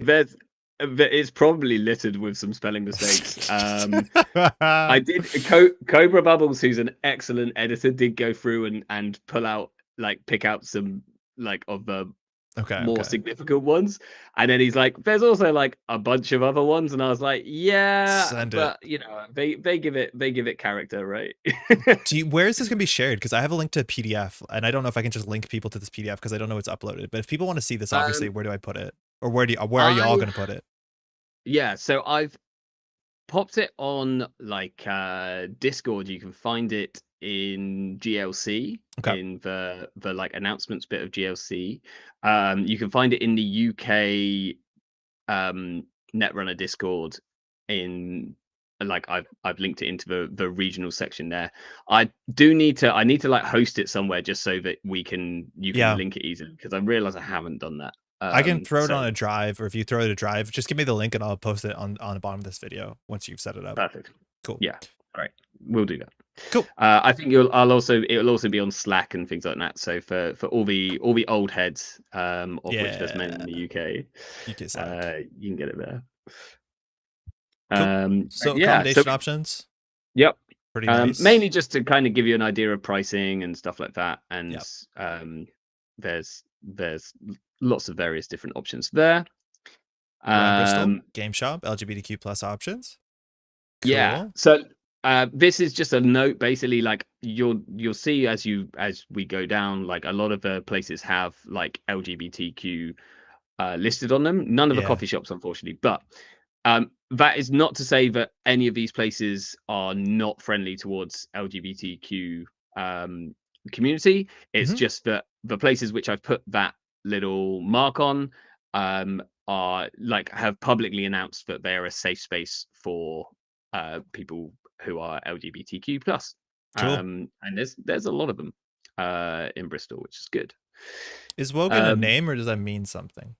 That's a name. So that's it's the name of the people who roast for coffee, and it's a really cool, a really good coffee roastery, and it's just around the corner from the venue itself. So what is the venue? It's a game store? No, it's called Sparks. It's a really interesting place. So it used to be a Marks and Spencer's, which is a department store for which is like a department store, right? Yeah. And the Marks and Spencer's closed down, and this basically a really huge venue with multiple floors and lots of floor space was available, and it got turned into it's essentially an independent department store now. Whoa. So it has a load of little, it almost feels like a market, but a bit more, it's a bit more permanent. The people that are there tend to have their stores always there. It's it's all about sustainability. The whole place is sustainable.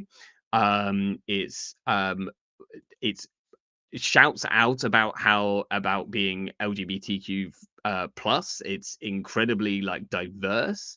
So it's this really unusual kind of space to start with. And all of these little venue, little stalls and things like that are on the bottom floor. But then the second floor up is this huge event space, which we used for Bristol regionals. We used half of it for Bristol regionals. And it's very, very light. It's very, very big and airy, with lots and lots of space. It's got cool art on the walls. It's got little areas to with comfy chairs and things like that. And it's kind of fantastic. It looks rad. It looks really cool. Yeah, it's got a ton of character in a really, really amazing way. But yeah, so you can also nip downstairs and get yourself some vintage clothing, or you can pimp your jeans. It's a different date, so maybe you can pre-pimp your jeans. But yeah, this is really cool. What a interesting place. Yeah, no, it was it was the I was very happy running regionals there, and really chuffed when I found out that they'd said that we could do regionals there. We could do nationals there. Axer says apparently there's a Tesco right next door. I do like a Tesco. I'm glad that's a selling point. Axie's got a tick list of things to do in the Yeah, UK, and it's one like of them is to get a Tesco meal deal. That's like literally on his tick list. fish and chips, get a sandwich at Tesco. It's gonna be good. Yeah, It's gonna be good. yeah, that's Uh, it. that's sick. Okay, that place looks good. The shout out a couple like coffee shops, which is sick. Cheap and cheerful food. I like these sort of recommendations for like really accessible food, which is great. A Yeah, lot of you'd options be again.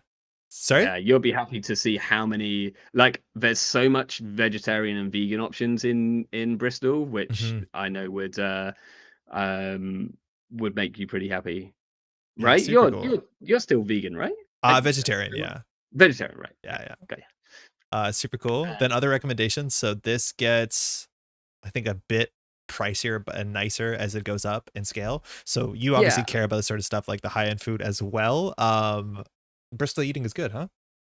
yeah. I mean, this is like, if you're coming here for a trip and for a treat, then I wanted to have some places which, maybe you're here on the Thursday night or something, and you want to go out somewhere like really, really good. Yeah, I know, right? I've given them this card before because I know these people really well. Is it the food that good, or is it just on the top there because of the name?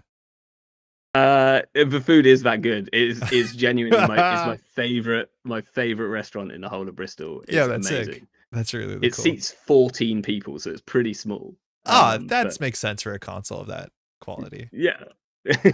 That's sick. Okay, really, really cute. And again, most of the stuff is, do you reckon you can, okay, so say that you got a hotel or a hostel, a stay in Bristol. Do you Yeah. think you need to get a car, or is all this stuff accessible No, through? all of this is walkable. Okay. Everything that I've put here is like, assuming you're staying in the center or somewhere that's walkable to Sparks, Hmm. then all of this is walkable. I would not consider getting a car if you're staying in Bristol. Yeah. There are buses and there are taxis, and driving around Bristol is an absolute nightmare. And you probably just won't need to. Like, if you're not a fan of walking, there are buses going most of the routes, and they're reasonably good now, and they're reasonably cheap.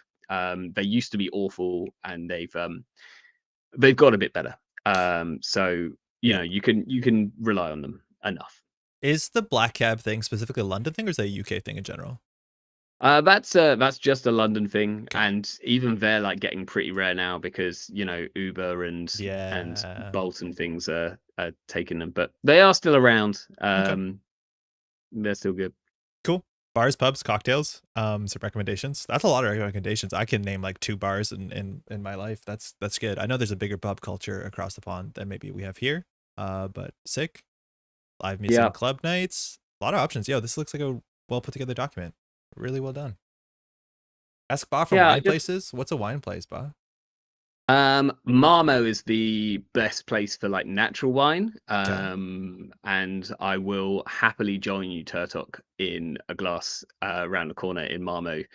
Um, Are you a wine guy, I take it? if you want, I was a sommelier for a long time, so like Cool. wine is my passion.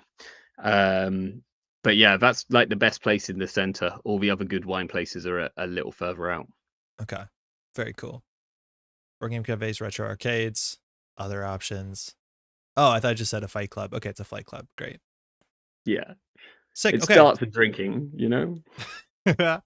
So this document will be shared somewhere again. Also, notably, if you want something similar to this, if you're going to World San Francisco in just about 4 weeks, I know the SF folks have made together a really nice document like this, and people appreciate the heck out of these sort of things. So thanks for this. I think people are super stoked for this. Pub culture, maybe it's just Nah, no, I doubt it. This is sick. Well done. I just thought, like I always am pestering the local players when we were in Italy, for instance. It's like, okay, where should we Yeah, go? where Where do should I we go? go? Yeah. And I know in that moment where like you're like, I've just played like 7 games of Netrunner. I can't think of a restaurant off the top of my head right now. Yeah. Um, so actually just having something in advance, it's probably just good for my mental health as well. Like Yep. I don't have to think at the time. I think the big problem here is that there's going to be like 100+ Netrunner players in the area, and Boxy only has 14 seats for the whole weekend. Like that's going to be tense. You got to get that reservation in soon. David, if you give me a runner ID, I'll give you the best wine to pair with it. Let's go. I'm not gonna know any of the words that you're gonna say, but like I'm in. Bristol tourism owes Baa money. Jokes aside, this is super well done, Baa. I'll probably have a look at some places I don't even know about. Yeah, even just like as you know, a local, be like, oh wait, that's a thing I can go to. That's sick. Let's go. Hoshika wine pairing and both sides of the flip, Baa. What do you got? Okay. Okay. So there's all sorts there. So Reina Roja is easy because it would be Whispering Angel just because you pay way too much for it. I So think it's a red, right? No, it's a rosé actually, and it's not worth about a quarter of what you should pay for it. Her name's the Red So there we Queen, go. Baa. You didn't give her red wine. I feel like that's what I would Okay, that nail, is and I don't know yeah, all why. right. And her console's deep red, isn't it? I've really done. I've started badly there. That's like Okay, pretty bad. Okay, let's do both sides go of. with Yeah, you choose where we're going. Yeah, no, I'm just trying to think of like a super overpriced red. We could say like you see, I can think of loads of. It's interesting. I can think of way more overpriced whites. Grange. There we go. We're like Grange 1938. Would be Reina Roja. You pay too much for it. That's wine from 1938. No, it's a wine from Australia, but they've got a specific bin called 1938, and it's like costs about 10 grand. It's like silly. It's not worth that. Yeah. Okay. And then someone said Hashiko. Yeah, both sides Which separate. yeah, wow, both sides. Okay, so that's fine. So Hashiko would be like should be uh like a northern Spain. So we're going up to the Galician region of Spain. And when she's on her natural side, she's one of the reds of northern Spain because they're kind of quite light and they've got lots of momentum. And then when she flips onto magical girl side, then she'd turn into the whites of Galicia because they're all like sparkly and slightly effervescent. Very So cool. there you go. You've got your two from the same one. But do you recommend like flipping every other turn, or should you stay on the white for a while? Yeah, I think you just it depends on whether you're playing DreamNet or not, doesn't it, really? Yeah, I think so. Yeah, I guess also you're kind of doing this the wrong way because you're going red to white then. So maybe I need to think of these I probably need to go away, write myself some wine pairings Another and come document. back. Are you not meant to go red Yeah. to white? You're meant to go white to red? You should go white to red. Yeah, almost always. So once you have red, you can never go back. You can, but basically because red's got like quite a lot of tannins in it, then you're gonna struggle to pick out the more subtle notes of white wines. If you're going from a light red to a heavy white, absolutely fine. But it's often like quite tricky to traverse back, or you'll have like a palate quencher. You have to wait at least a year, like says that. Tron. Yeah. I drink Yeah. once a year, but boy, do I drink the red. Do you know what the name of the weird space wine is in Netrunner? I think it shows up on a couple cards. No, I've never even noticed that Au revoir had wine on it. It's this wine. Wild. So if I'm not mistaken, in this story, what's his face? What's the name of the shaper that loses all his money? Yeah, Dream Wine. I think it's called Dream Wine. Whoa. So he bribes someone in the story with wine. It's Nasir. Nasir comes and actually gives somebody wine to be able to get through a border crossing. It's in one of the narrative things that came in the sets. How do you search for flavor text? I think it's Dream Wine. Oh, there's a flavor text box Yeah, there. I thought it was A. Is it down here? Oh, right here. Yeah. That's not gonna work. No, we're getting. Oh yeah, Dream Wine. Oh yeah. The irony is those who want to destroy certain memories can't afford to do so, and those who can afford it well, they're too busy sipping on Dream Wine. There is a Netrunner wine out there. Oh, there we go. I think I probably need to bottle some and give some away at UK Nats. Yeah. hold my wine, I'm going in. I have never read that flavor text in my life. I've never read that. What? You could have kept that one for a like a Netrunner quiz. If you, I'd be Holy really crap. impressed if people got that. I've never read that. Yo, are you doing trivia stuff at UK regionals? I feel like the UK has more of a trivia culture than we do over here. Yeah, so you might have seen my Netrunner dingbats in the past. Yeah. And I will certainly be pulling out some Netrunner dingbats. I'm gonna try and get them on stream this year as well. Cool. Because obviously, like I should be able to, because I can set that up in advance, so that between the rounds there'll be a like in the classic old anime style of who's that Pokemon, we can have a like what's that Netrunner card, and we can put up a dingbat, and we can see if people get it while the between rounds.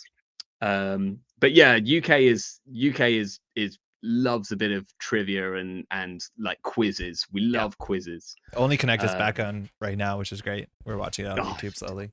Big Man, fan. I love Only Connect. Are you? Is it just the UK one which you watch, or is oh yeah, it's just UK one on YouTube. I don't think they do anything locally like that, and like I don't think you could beat the UK one. Victoria's great. Yeah, Victoria's like one of my favorite presenters of all time. I've been watching her since she used to be on Late Night Poker when I was like 12, and yeah, I've been a fan ever since. She's great. Yeah, you want to do this one real quick? I don't do this on stream a lot because it's I don't know. So this is Mayfly's been said in chat. There's no way this is Mayfly because it's not the right color. Could it be Smart Wave Distributor? What faction do you think? Do you think it's neutral? I think this is like the coloring of. I think this is like Shrike or something. I think this is Sunny. Or maybe. I think that's Sunny color. It is a bit more like dark gray, isn't it? Than like the white. Yeah, throw in a Sunny card and see what comes up. Which I want to do a breaker because I think it has the breaker palette. Okay, go on then. Throw in Shrike. I don't know which one is which. I think it might be. Okay, I'm full 100% wrong. Okay, right. Not good. That tells us some things. Not a program. Not a Sunny breaker. It has a bit of yellow in it. Kind of getting scared that this is like a terminal directive card. Oh yeah, this is Gordon. This is Gordon, isn't it?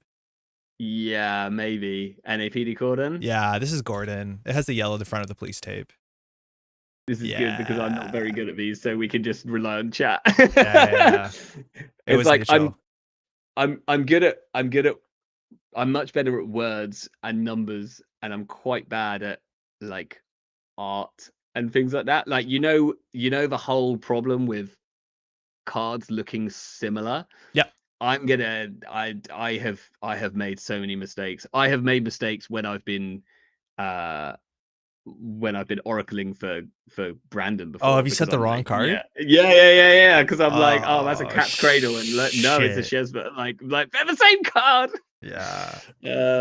Yeah, I do that all the time. I'm not very good, and I just glance at them. So, yeah. Especially if they've got the same cost, because that's all I look at. Like my eyes go to the cost, and yeah. That's it. I know what that probably is, and I don't need to go further. I often do Guardian Blade, and like my secret is literally to unfocus my eyes. Like the more I can squint at it, the harder, the easier it is to tell in like blurro vision what it is. Yeah. Getting the wrong card for Brandon. Did you used to be able to go do those like? Did you used to get the magic eye? No. Painted or drawing? No. Those one or twice, like from the library when I was a kid, but not consistently. Yeah, I don't know how to do that stuff. Never once managed to do those. I don't know. Like people probably don't know what these are anymore, but this was a huge craze. You got these whole books of magic eye pictures, and you looked at them for like hours, and then suddenly you saw a picture, and I never saw these sodding pictures. I'm convinced that some of them people just say they can see them. Just to be cool, because like you can't call them on it. They'd be like, "What is it?" They say a dinosaur, and you're like, "I can't." You're probably correct. I don't know better, but yeah, these hurt. You have to like totally defocus your eyes in the right way for this to make sense. I think it's like each eye sees something different, and you get that sort of 3D effect, like it's VR. Yeah, it's a scooter. Cool. Yeah, no idea. Okay, I'm gonna close some tabs. UK national sounds sick. Again, it's probably the biggest nationals this year, which shouldn't be a surprise. The UK scene is popping off. Bristol looks like a pretty great place to be. Again, tickets are available. There's also like a call for volunteers to some extent. I think it says on the ticket page if you want to volunteer. They definitely need help running an event of this size as smoothly as it is. It's 3 days, so there's a lot of ways to get involved, whether you're playing, whether you're watching on the stream, which will be on Baa's channel. And regardless, if you want to find Baa's channel, it'll be linked in the description. And he streams technically for you, it's Monday evenings. Monday afternoons for me. Lovely stuff. Yeah. Do you want to play some Netrunner? Yeah, I mean, you know, how are we doing in terms of your usual? I'm gonna vamp for like 2 hours and then realize we've got no time left to play any games. Oh, we're good. It's like 2:30. Yeah. We've been streaming for like 2 hours and 30. It's like 2:40 right now. I can definitely stream for maybe another hour or two. For those who don't know, we talked about this at the beginning of the stream, is that they've added a new feature to JNet called pre-constructed. And when you make a pre-constructed lobby, you basically pick a year, and then each year shows up twice, and it gives you the 2 decks. You can't see the drop-down menus because drop-down menus don't work on OBS, but it basically pairs the 2 top decks from the corporation and the runner of that year at the World Championship. On stream before you showed up, I started looking at the first couple of years, and Worlds 2012 is a really strange spot because it's only the FFG core set. I think it was released at Gen Con, so people probably didn't know what they were doing. I'm pretty sure one of these decks is way better than the other, and we'll find out which one those are, I imagine, from time. So I reckon we should probably go the first 3 years. We'll see how far we can get, and we just basically pick one side of the matchup and we play that and we see how it goes. And likely whoever loses the matchup can pick what side they want to be for the next matchup, because to some extent we know who won each year, which maybe you can assume that's the better deck, but we'll figure out how it goes.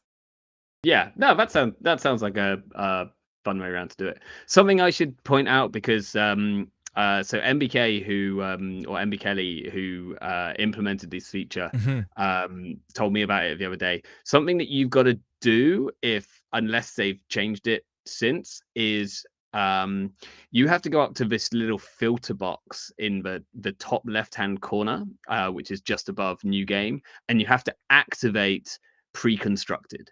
I think certainly as of the other day, this will be like off by default for everyone. So if you're wanting to play these like pre-constructed world's winning decks, you have to go up to filter, go down to pre-constructed, and click the little arrow. That might change over time, like it might come on automatically, but yeah, just in case you're wondering, well, where are these decks? I didn't hit this button, so it seems like it's defaulting on for now, but yeah, you have to hit that button. I had no idea. It's not off by default for me. Yeah, me neither. So go to the settings and match the harmonic ice sound button. I'm not going to do that because the audio doesn't come through the stream, actually, but I know they added sound effects to individual cards, which is cool. Anyone notice the testing just down here? Like, yeah, ooh, spicy. A lot of testing out there. Do you want to pick a side for this matchup? 20 shots. So yeah. What are the options? So the options are, both of the players are playing Gabriel Santiago. It's Ben Marsh versus Jeremy Zwirn. And then the corporations, Ben Marsh is on ETF, while Jeremy is on I'm pretty sure Jeremy's on Wayland. So building a better world. I'll play Can I play ETF? Yeah, I've only ever played ETF once in my life, in a game of classics, so I never really got that joy. Awesome. Okay, I'm gonna put a password on the game. Obviously, people on the stream, the password is just Baa. Yeah, lowercase. Axie's gonna join now. You know. I know. Or Tron. Isn't Jeremy Zwirn on the Arkham design team now? Yep, Jeremy Zwirn works for FFG. Jeremy Zwirn won like 3 different world championships for 3 different FFG games, and they're like, we'll give you a job so you can stop winning these. And Jeremy Zwirn is very, very good at numbers. I'm gonna stop screen sharing for obvious reasons. Oh yeah. Okay. Where can I see these lists? I googled them. They're not like very well organized, but I saw Ellie actually posted these. Let me throw you a link. These are on just a post on BGG. Sweet. So winning is like, okay, it's not the most important thing. What I'm going to do specifically in this matchup is I'm going to describe what I'm doing and why. Table talk is obviously not the best thing to be doing when you're playing against someone on microphone, but I do want to describe what's going on. We're gonna have to explain what the cards are, because for a lot of people tuning in, they might not know these cards. Also, notably, you didn't play back at this era. I didn't play in 2012 either. I played a bit later, but none of these cards are gonna be new to me. Some of these cards might be somewhat new, not flashy new, but like, I don't know, there might be some cards you've never played before. Yeah, I think let me see. I'm like just looking down through it. There's definitely some runner cards here that I've never seen before, so that's going to be interesting. Cool. I'm going to find out what experiential data does when I draw It's it. bad. So, It's a 2-cost, 2 trash okay. cost upgrade that says all ice on this server has +1 strength. Oh, that's pretty bad. It's pretty bad. That is pretty bad. Oh wait, you wanted to play Okay. ETF, right? Oh yeah, I did. Oh, Okay. did I pick the wrong one? Wait. No, Yeah. I think I did. Let me remake. Unless nobody's on ETF, but I'm pretty sure. Let me check. Is someone on ETF? I thought someone was. There's definitely someone on a 2012 Ben Marsh HP. should be on ETF. I think I might have messed it up. Yeah, okay, let me rebuild. Excuse me. Where's JNet? Here. Okay, I'm gonna concede for stats, leave, new game, password same. Title, format, pre-constructed. So I need to be Ben Marsh needs to be Corp. Jeremy Zwirn as a runner. Maybe this is misreported, because I think this is what it should be. It says, it doesn't say what Wayland versus Criminal. Hold on. Oh. HB versus Criminal. HB versus Criminal sounds right. Oh, yeah. Okay. I got it wrong. So I need to play No the worst runner deck. Okay. This is fine. Oh, how bad? How much worse is it? It's so much worse. It's okay. Oh, what do the other one? No, no. It's a world championship. They both made it there. They should be fine. But I looked at the two decks. I'm like, Jeremy Zwirn's runner deck looks like a runner deck modernly. Ben Marsh's runner deck looks different. So we're going to play the different one, which is going to be fun. Okay. Cool. Okay. So Gabriel Santiago is basically proto Zaya. Run HQ, gain 2 credits. It's first time a turn, but it's only HQ. Back in the day, there was like no criminal cards that said the word R&D on it. NSG has made a decision to make it more about Central's pressure in general, which is good, because if you get 3 ice on HQ, Gabriel's kind of cooked, and that's not great. ETF, on the other hand, is just like one of the best identities of all time. 4515. This is the first time you install a card, gain a credit. A lot of turns was install a card, click for 2 credits, so you just got more money over time, which is really, really good. Oh my god, Ninja? Yeah, Ninja's technically the Sentry Breaker you played. People weren't like Leech or Data Sucker pilled. People weren't Yogg pilled. I think Jeremy Zorin's deck knows which breakers are a bit better in System Gateway, or sorry, in Core Set. These are a bit worse. This hand is garbage. This hand is not that much better. Good luck, have fun, man. Good luck. There's a account siphon, right? Oh yeah. And you have no tag punishment, so I can just send it. Oh crap! Right. Well, let's put something here, and Seems then good. we'll put something here, and we'll take credit. That was the standard opening for Netrunner There you back go. in the day. I don't think I have to do anything. So Gabriel, I'm gonna face check. I don't think there's any bad face checks here besides like maybe Resident Enigma. The wall static is phenomenal. So it's just 3/3 end the run. Corroder pays 2, totally fine. So now my play is like special order, install Corroder, account siphon. Like that's the good play. Do you? Oh, I was gonna say you have that. Like, nah. Oh look, you've got your magnum opus. Yes. You're fine. Okay. So Ninja makes me feel so bad about Carmen. Carmen's a fine breaker. Yeah, this is like, don't get account siphoned is one way to win the game for sure. Oh, that's good. That is good. I'm gonna wait a minute. Okay. I don't have tag punishment. What are you playing it? No. The only tag punishment back in the day was, I think, closed accounts for 1 influence and then Scorched Earth and Psychographics. All right, so this deck... we're playing fast. We're playing as fast as 2012 wins. So this deck list is actually running 3 copies of this, which I think is so funny, but this allows me to get my Gabe trigger, which is nice. I wanted to wait for you to put your 4th ice on server 1 so that you didn't have... I don't want to trash this. Oh, do you want to? Yeah, you want to trash that? It's a good card. I don't. Okay, I'm going back. There's an agenda in here for sure. Ah! That's terrifying. I'm just going to get accesses because you probably have an agenda in here. Yeah. I didn't want you to find that one. I'll take that. I'll just take that. Thank you. That's unfortunate. Okay, we can draw. We can. Archer's really good. Like Archer is just going to eat things. Rototurret, mind you, is pretty common. So Sneak Door getting eaten by a Rototurret is just like going to happen. I think I'm going to expose this just to see how bad the face check is. It's an ice wall. Okay. That's kind of whatever. All right. I just need to find my breakers. What so happened to you should always face check ice, Andre? Like, it's an ice wall. No, if it's a Rototurret, maybe I should. But I know your deck is on 3 Rototurrets. Let's see. Even though you're not doing as much per turn in Old Netrunner, at least the turns are quick. Yes. Yeah. It's still kind of quite fun. Where are the pad campaigns? I'm waiting for them. I think there are in this list. This list also, mind you, Baa's list has like traps. It has like snare. It has June bug. I think it has secretary too. So maybe I should have actually kept my infiltrations. But like, yeah, I mean, you played what you were given back then, right? Like, yeah, what else just are you gonna one do? core set. So like all I need to do now is get breakers up. I should probably be drawing more. I think the deck is on diesels. But the card draw was not that strong in the core set. It was just diesel, if I'm not mistaken. I think that's it.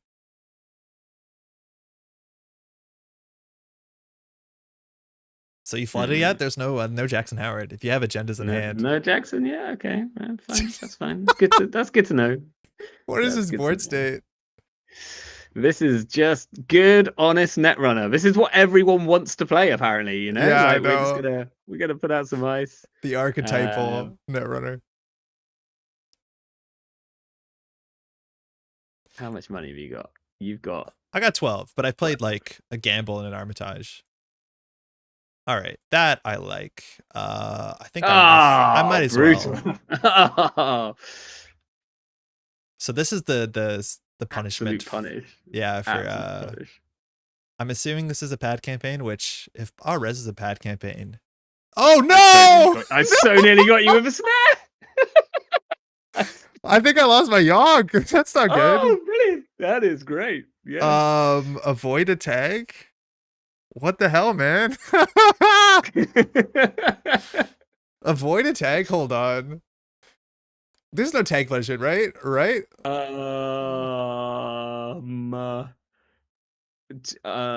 No. I don't think so. 3 hedge funds, 3 biotics. I'm just gonna flow tags. I don't care. Oops, excuse the wrong window. Losing, that was a good hand actually. I actually shouldn't trash the snare, but there's no recursion, so whatever. Yeah, I think yeah, you technically shouldn't, I guess, because you might be on, you've got other bank jobs, right? Yes, I shouldn't trash that. It is strictly wrong. You can reinstall it if you want. But no, I'm good. No, I'm good. I'm gonna put another one out in a minute. How many of them do I have? 2. 2. I definitely should have run it. Like, I'm waiting for you to res it. If you res it and ice it, I think I'm happy. Yeah, I probably shouldn't have done that. Keeping it in HQ obviously makes sense, but I also knew that you'd run it. Yeah, I'd run it for sure. Why do we flood the tag? What else is the resource for? Nothing. Yeah, you're right. We might as well just use it. So I'm gonna remove the tag. Whatever. Remove it. Yeah, that's fine. That's like, it is true, because like if you put down a Armitage, you want to be able to click it up or whatever. Yeah. Although you've got 18 credits, I think. Yeah. Pad campaign Beatty strong. Yep. Yeah. Got him. This is gonna be good. That's scary. Notice that Baa has gotten like 8 free credits this game. Oh shit. So this is a big turning point, because if one of these is an archer, eventually we have to deal with archer all the time. So I honestly don't know what we're meant to do here. Let's forge this and assume it's an archer. Where are you forging? Outermost on server 1. Outermost on server 1. The last install dice. It's res it or lose it.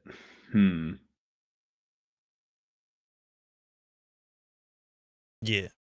Okay, I'm gonna res it. Okay. So I can take a risk. I need to look at my deck list to understand if I lose this breaker, how bad it is for me. Checking. Looking at my list.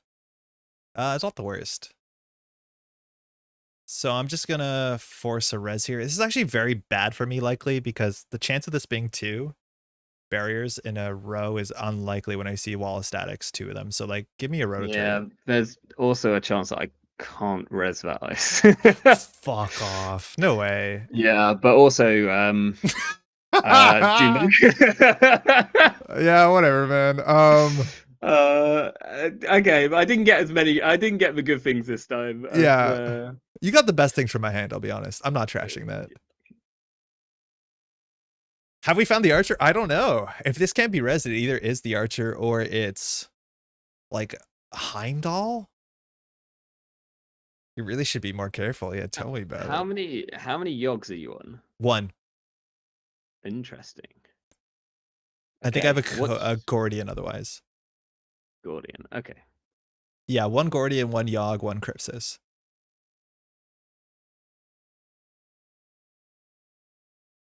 So that's just gonna be your Junebug remote, huh? Yeah, I'm just gonna cook it. Maybe you'll forget about it. Oh, don't worry, I'm drawn into my Lemuria code cracker. Yeah. I'll work out what that does when you put it down. Yeah. That was my turn. Draw 4. Was Tricklight already in core set? No, Tricklight came in either the first cycle or the second cycle, but there's no Tricklight. There's nothing that moves advancements.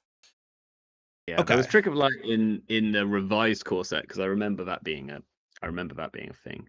Ah, I wouldn't have said that. I know it was in system. Well, obviously it's in system update, but cool. Okay, so this could be accelerated beta test. Otherwise, I don't think we're worried about that much. Now, I can make a hard call on what's on HQ, and I think we should. I'm installing a ninja. This is terrible. So this run is 2 credits cheaper, and Baa definitely has agendas in hand. There's no emergency shutdown because that was not a core set card. Okay. So if it's a code gate, like if it's an enigma, it ends our turn, but then we'll know exactly what's on HQ for a siphon setup. I don't want to like full siphon here in case it's a code gate. I think here a little bit.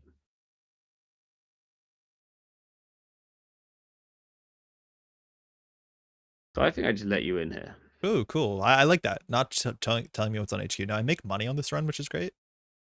There's no multi. This deck has literally no multi-axis. This is neutral. This is like credit neutral for you, surely. No, I make Gabe and Desperado. I make 1. Oh, Desperado. Yeah. Who printed this card? I think it might be a table snare, but that's super unlikely. I'm gonna force a res. If it's enigma, last click. Snare. Oh man, what is this? Pad? Yeah, it's a pad. I don't want you to have money. Yeah, you want to pay 4? Yeah, okay. Yeah, fine. Card seems so approachable. Not to say simple, especially the breakers. The cards are really simple. And like, do I think that this is a better core set than System Gateway? Honestly, no. It got us into the game. But like System Gateway is it's a much more interesting card pool.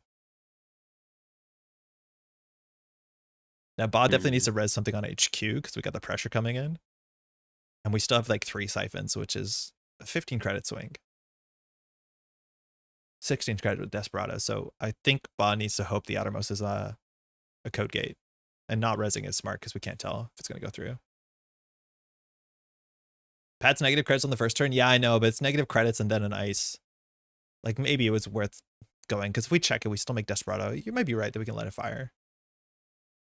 All right, so advanced traps are actually kind of scary because the deck has aggressive secretary and trashing our breakers is not good for us. But a single advance means it's probably a 4-2. Let's just force as much pressure as we can.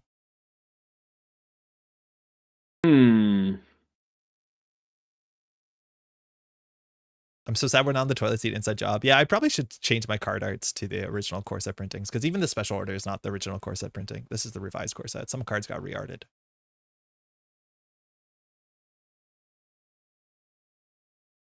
I think I resi Ice Wall here just so that you're not gaining like it costs me credit. Like it costs you a credit. I think it's worth it. Yes. Fuck. Are you gonna biotic out of 5-3? I don't think so. I'd get to res and ice for free if I did. Yeah. Maybe a free archer is good. There's only Pyrex, right? There's only Pyrex. The only 5/3 is Pyrex, yeah. Yeah. I think SG is better to learn the game, but I think like Siphon and Scorch being the core give a lot more teeth. I think there's a lot of teeth in System Gateway with things like Neurospike, Clearinghouse. I think actually there's arguably more teeth. The fact that Seesaw Scorch like just ends you, I don't think is particularly fun. Is Neurospike in System Gateway? Yeah. Whoa. It actually teaches you to install Advance, next turn Advance, like, and just leave it. Yeah. And then it's a Clearinghouse sometimes. Like, it's kind of cool. I mean, everyone knows my favorite win con in the whole of Netrunner anyway, but my favorite card in my favorite win con in System Gateway is by far Orbital Superiority. No, this is an underplayed card. It's such a cool card. I'm not running that. No, I know. It's the most obvious trap I've ever set up. Yeah, okay. Oh, I need to. I don't think I should have done that in that order. I think I'll run server 3 though. I think this could be an agenda. I realize I don't want to siphon with an Armitage on 10.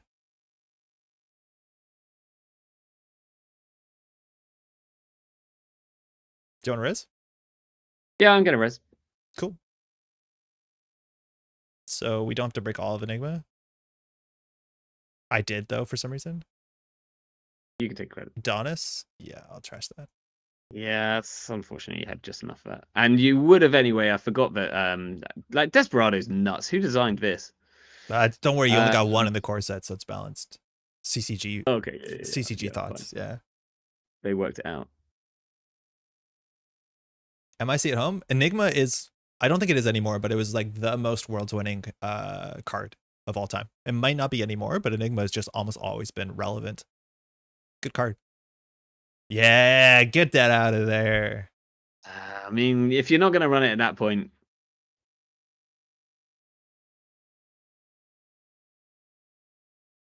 Let's do the core set special. So there's a chance Baa can duck 9 credits. If he could just res ice, this Siphon doesn't do much. He also could have an Adonis in server 1. Enigma's still playable. Yeah, Enigma's not bad at all. Victor, okay, I wish I had a Yogg so bad. Yeah, that's why it checked whether you had lost it. I think I can take a core damage. Is like core damage worth 1 credit? Honestly, probably not.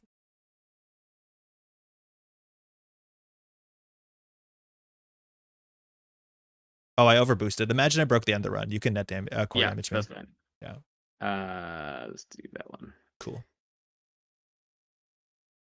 Well, we'll res this to duck some. Yep. That's a good duck. Is Guardian Blade just green corroder? The numbers are the same, but it remains strength for the rest of the run. So it's good against stacking code gates. This positioning Baa's put up is pretty good. But if it was like Victor into Victor, it's not great for Baa. So this is good. Well, I'm still gonna take your money because it's pretty good. And I still get Gabe. Like, this is a really good run. Yeah, and Gabe and Desperado and like it's kind of nuts. And you have 2 more siphons to deal with, which is unfortunate. Clearly every agenda is still in the game. But also it's turn 14, you have 25 cards in R&D. Like Corp card draw did not exist. It was like anonymous tip and no one played. Like the games were slow because the agendas didn't show up. Like I'm clicking for free and then getting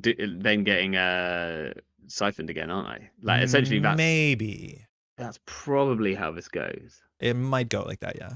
I would have to have it. I only have 2 cards. If I had a siphon in hand, I probably would have paid for the core damage. So I think you're safe for a bit.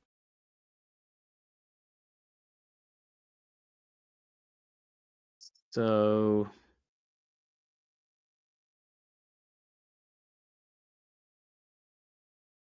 these are all interesting cards. I think we might.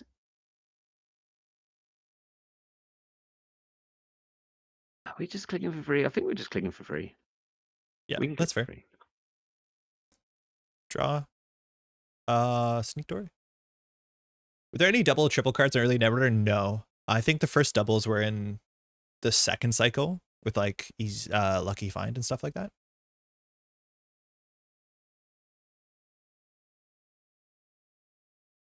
Could be an agenda archer still. Shit.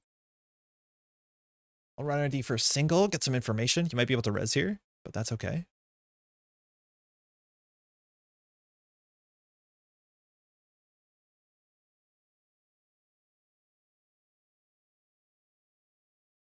Joined during Ashes with Gordian Blade was still playable in Kit. I'm not sure that's actually, like, Gordian Blade was ever great in Kit. Ooh. Oh, I've only got 3 cards. That makes me want to run server 1 a lot more. I'm going to. I would have anyways, even though I didn't see the snare because you can't fire it. But show me what you got here. Yeah, that makes sense. PSF. Yeah. This is the revised art. Was an NAP. I thought that was an NAPD cordon. That's oh, really? Yeah, no, it's so much worse. That doesn't exist yet, does it? No, not for a couple of years. Hey, you said I didn't have tag punishment. That's tag punishment. Oh, you're right. This is tag punishment. Yeah, you have to score it, but it is tag punishment. Yeah, I mean, I don't know how I'm scoring it. But, yes. You know. But this is technically tag punishment, yeah. This is also, like, I think you have to play because there's just not enough agendas to build a deck without playing every single neutral agenda in the core set. You can deep dive here, yeah. Is NAPD the 4-2 Bologna? It is, and it shows up, I think, as soon as the 2014 RP deck. So we have a couple years before we find it.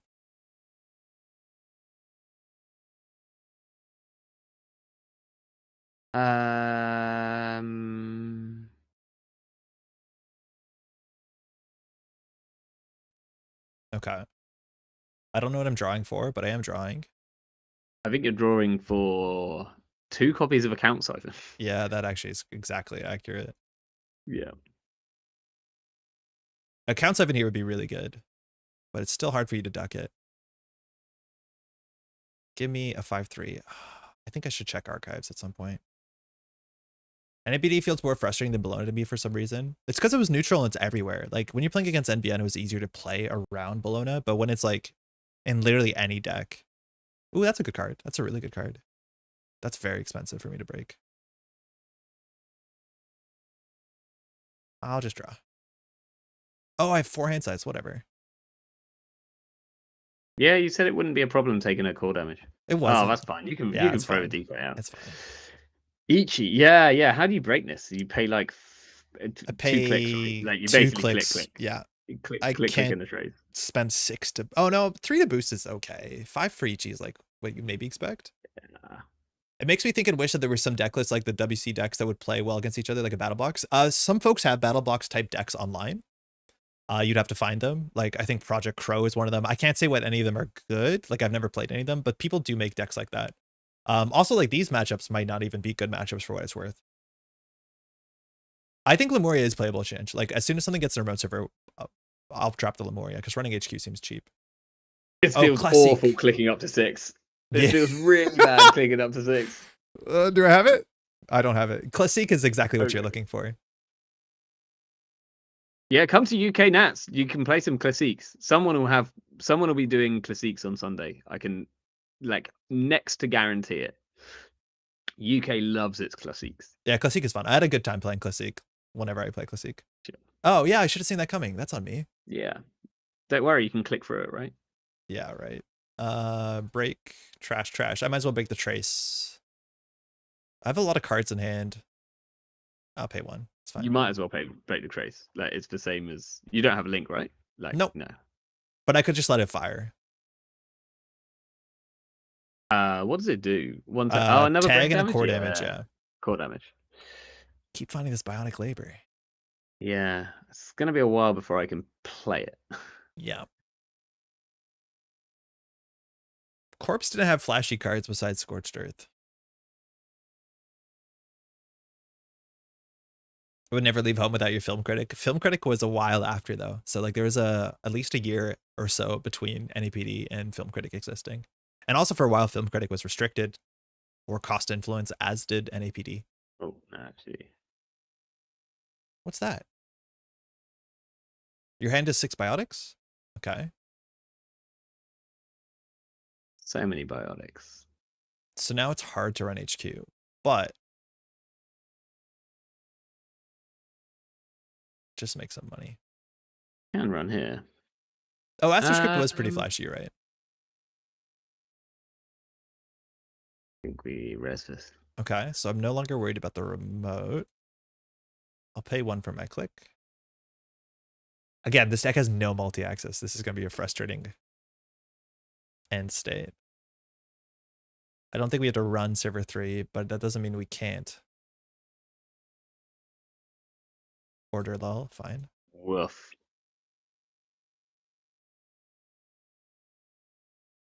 Paying 1 credit to gain 6. Yep. Net 6 seems actually 7 because of Desperado. Yeah, that's a lot. What a console. That's nuts.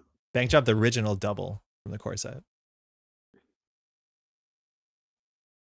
This is where, like, if I had a medium, and I don't understand why these decks don't have multi-access. Like, if I had a medium, I could close the game out. But now I just have to still, like, we're stuck in the same prison together. Actually, no. I should do that last click.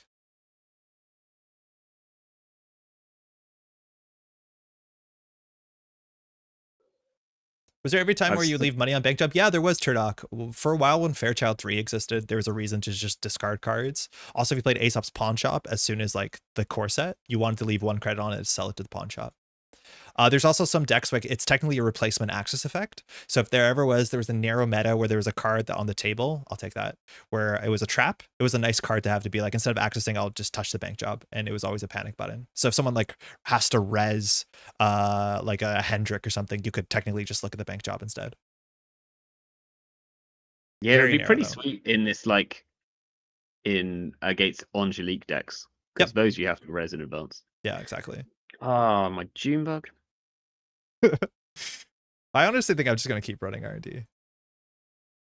I mean, it seems good. There's probably agendas in there, right? Yeah. They can't all be in hand. Imagine there was a leech here or like a medium. Like, it's just, that's so wild. Okay, that's game. Yeah. Rough. I mean, I literally did not draw agendas. Like, I know. So... And like, that's the sneaker pressure, right? Like, there's no deck besides Leech that forces you to ice archives, and putting 3 ice on archives obviously stops the remote server, and then you can just run down everything. Yeah. And you kept seeing the biotic. It's because all 3 of them are in hand. Get out. Did you have agendas in there? No. Like the only agenda I drew all game was the private security force. Yeah.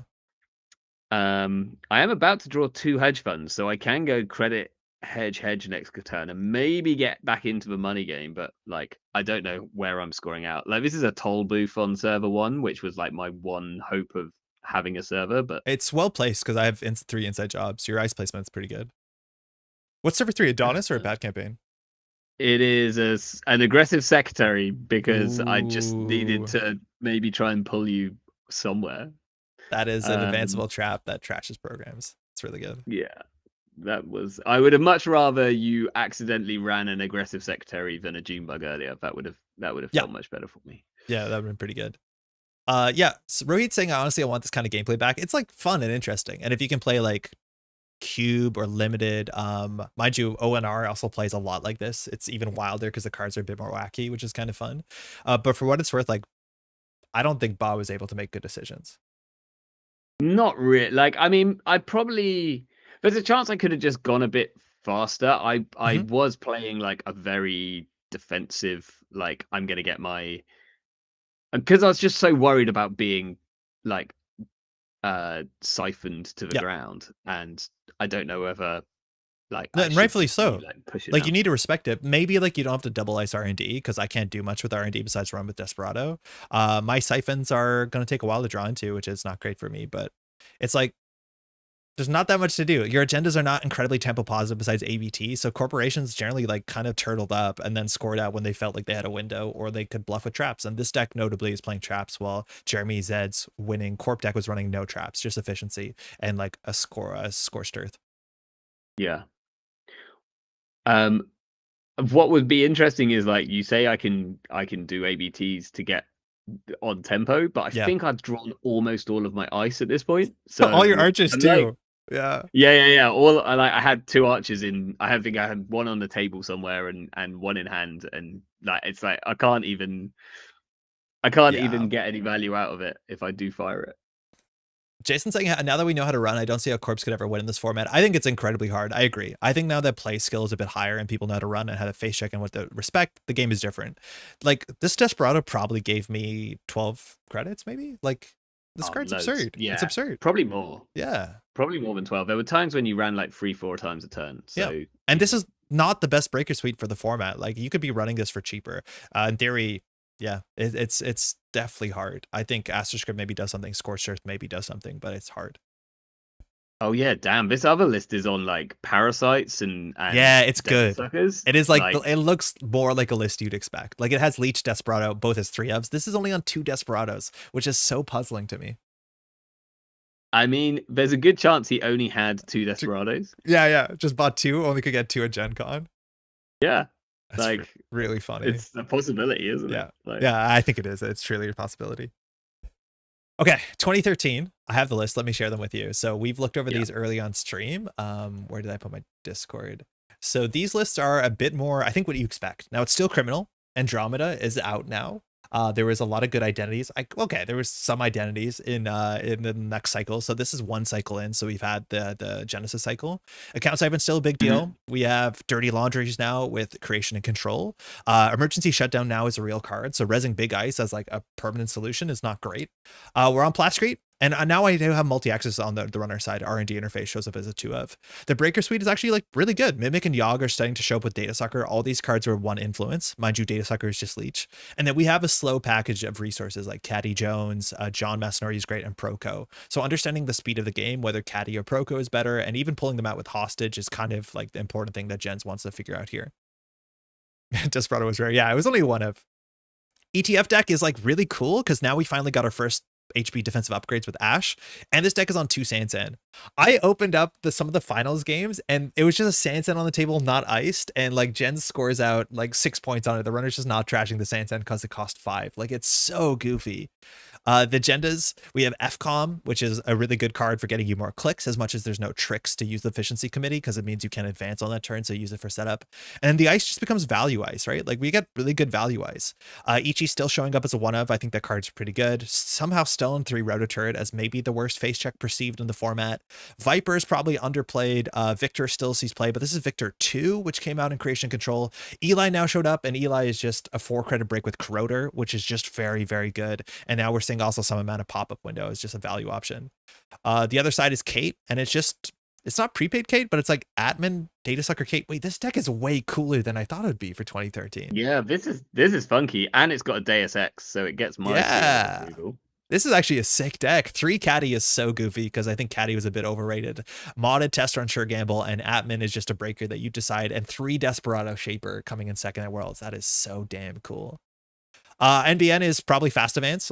So we're looking at Bernice, Maiza, Tag, Upgrade, Trap, and 3 Sansans, 3 Astroscripts. This deck can just rip and go forward. It's making news, which actually doesn't have a lot of valuable text, barring the fact that we're playing TMI, which you can res as a good on-rate barrier for a bit cheaper. Draco technically has a trace, and Caduceus was a really good sentry. Luckily, we can get through it with 2 credits if you get a Mimic on the table. But Caduceus with 2 extra credits, and BN making news has 2 extra credit for traces. Character Assassination and Gia. Character Assassination trashes a connection, so if it trashes the caddy, that's really good, but I'd be surprised if that shows up. Breaking News closed accounts is probably like the cool play that deck can make. What side do you want to play?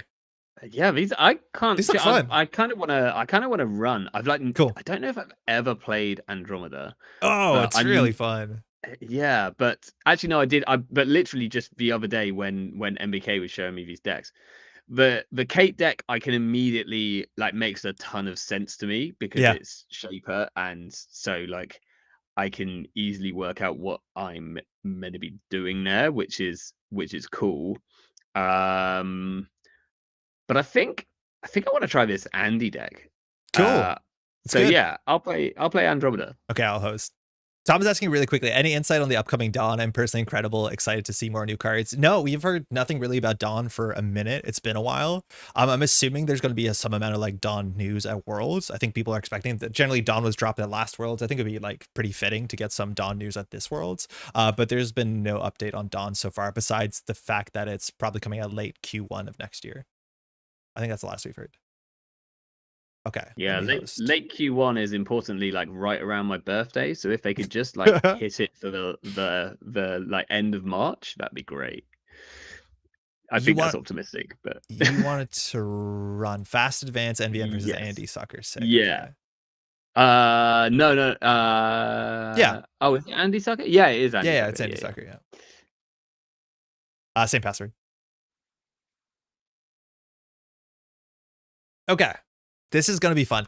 At this point, we have stronger win conditions, and I feel like we can actually make some more proactive plays. I'm going to have an issue when it comes to account siphon, that's for sure. If you're noticing Andy for the first time, Andy, one link, which is actually super impactful if I'm having Trace Ice, and she just starts with 9 cards in hand, which means turn 1 is not that hard to play when you have things now like Dirty Laundry in the format. You can set up your Desperado, you can make a couple runs. So the first turn is so damn explosive. And then it's up to us to like try and fast advance and keep the criminal a bit too slow to go further than that.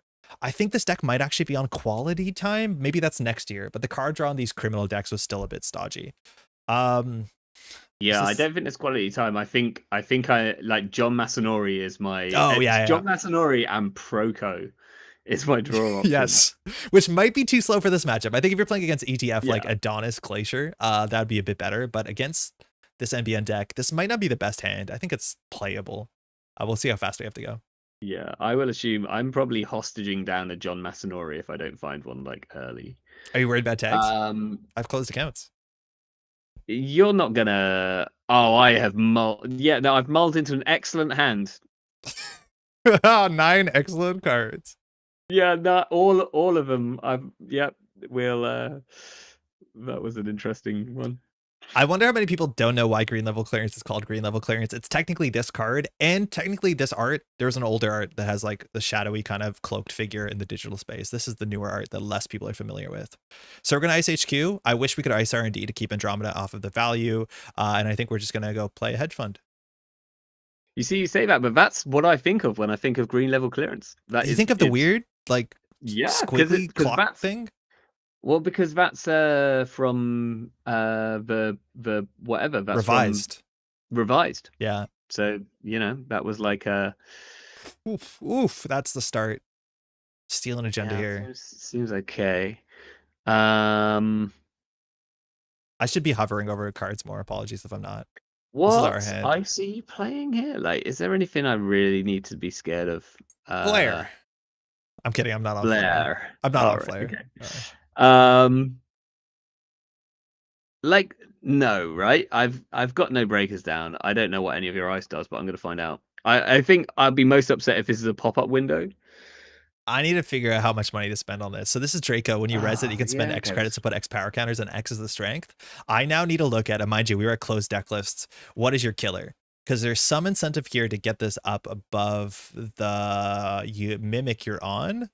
So I think I actually do spend 4 on this, which seems a bit messed up. Because you can always break it for like Trace 3. So Draco on 4, this is way too expensive. Trace 2 end the run. So I'll spend 2 credits. I'll try and spend 2 credits. Trace 2 tag and end the run. That's I didn't realize that. Well, I should actually boost into this more. Unfortunately, I can't take the making news credits. Okay, just give yourself 2. Yeah. That's fine. So if I want to make it unbeatable because Andy has Link, this can go up to pretty high. Oh, maybe I spend him here. Yeah, that's a good choice. So if I do spend 4, that means you have to spend 3 not to have the tag. I think I actually want to spend a bit to give you the tag here. So if I do 7, you can beat 7, right? Yes. I can match 7. I'm okay if you match 7. Oh, it works. Okay, thank you. Wow, did I spend 7 credits on an ice on 1 turn? Yeah, even more. I think I spent like 9 credits on this Draco. So I can get through here. Yes. But it'll cost you all your money, but you'll get a Desperado. I won't have a tag. Correct. Which means I think I do that. I don't know what the worst thing is that happens here if I don't, but oof. I'd steal an agenda. That feels fine. And then I guess we just...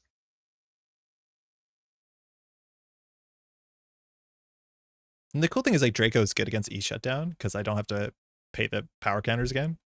We're going to install a data sucker to make the 4 credits which you paid for this century like feel like really painful. Yeah. Oh, I might not have wanted to draw there. Yeah. I'll just try and keep the data sucker out. Okay. Because Data Sucker Desperado, for those who haven't played it, is so good. It's a run for functionally like 2+ credits. And there's no virus, there's nothing like that. Okay. Okay, so does that mean pop-up window is on archives? Because that's Come what it find out. feels like. Definitely what it feels like. You have So in Parasite, which so I don't think you case- mind pop-up that much. I don't want to give you a credit right now. Did we just spend a trace mechanic in a way that says spend 0, get it out of reach of the runner? Yes, we kind of did. Beanstalk. Install credit. Green beans. Okay, what have we Just got? Ooh, blisteringly that's fast. okay. That's good. That's very good. Oh shit, I should be scared of Siphon, shouldn't I? So I don't want to get to 5 credits for obvious reasons because I can get siphoned really poorly. So if I'm on 4, that's not great. So actually I should draw probably here. Yeah, that's a mistake. I should have drawn first. Drake is actually like a really good ice to have on HQ against Siphon because like if you have it unresed, because you can Yes. dump all of your money into it. But also if you I don't have a just breaker, realized right? this. Like you can't trace through it because I'll just boost into the trace. Now with the fairy, you pay 2. Fairy's a 1-shot. It's kind of like a revolver, but 1 big bullet in it.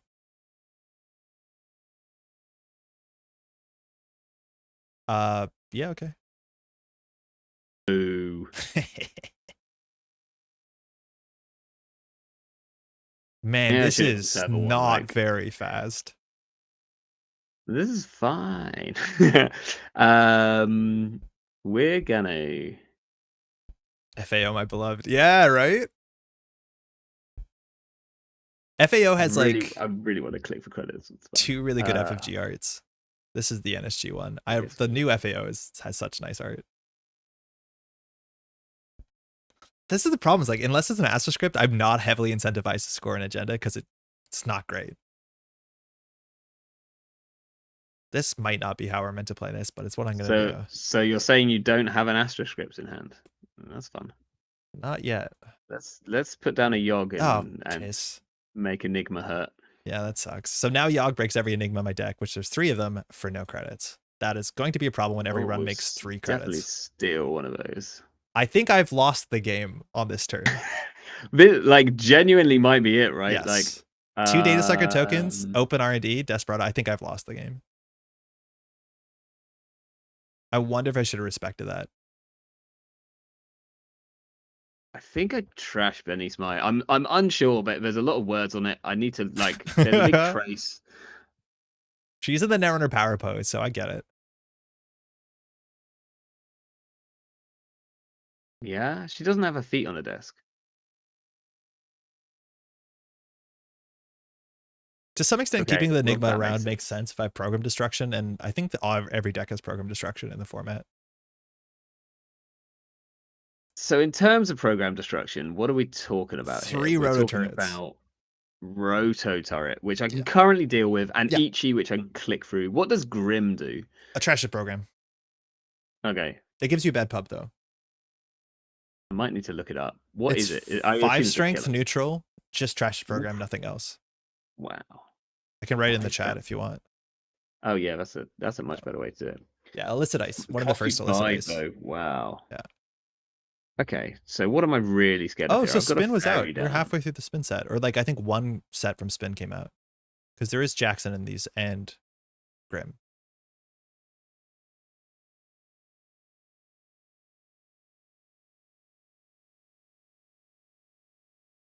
We'll play this on this inside ice. Lol. Oh, never mind. I thought you hit the other one. Make unbreakable. I think I have to.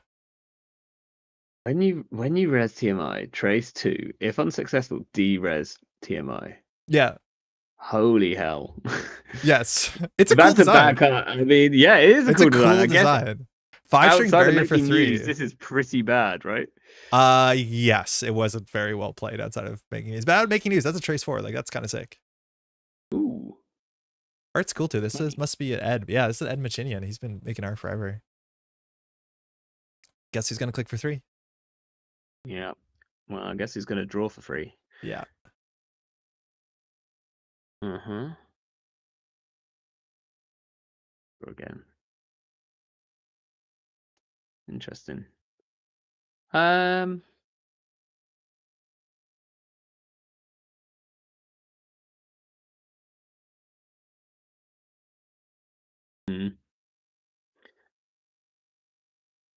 We probably just like we don't need 3 data suckers, right? 2 data suckers is enough you're data right. suckers. I don't think you need 3. Okay, so when I like joined earlier, you were talking about Catty Jones. So do we play Catty Jones? Is the question. This could be a breaking news, and then like that's the only problem. Is this is a breaking news. Catty Jones is pretty rough. But then equally, you couldn't double advance trash Catty Jones and breaking news me, and kill and close the counts me, right? So yeah, I don't have to pick one. This game looks like it's going slow enough. You can get away with a Catty. Yeah, I think it's a bit risky though. Yeah, I'm gonna take the risk. Like turn 9 is technically still the early game. I'm a slow shaper player at heart, so we can do this. Lol. Okay. Do you have Sansan? There's Sansans in this deck, There's right? 3 Sansans in the deck. Holy shit. Yeah, that's my winter vision. Got ya.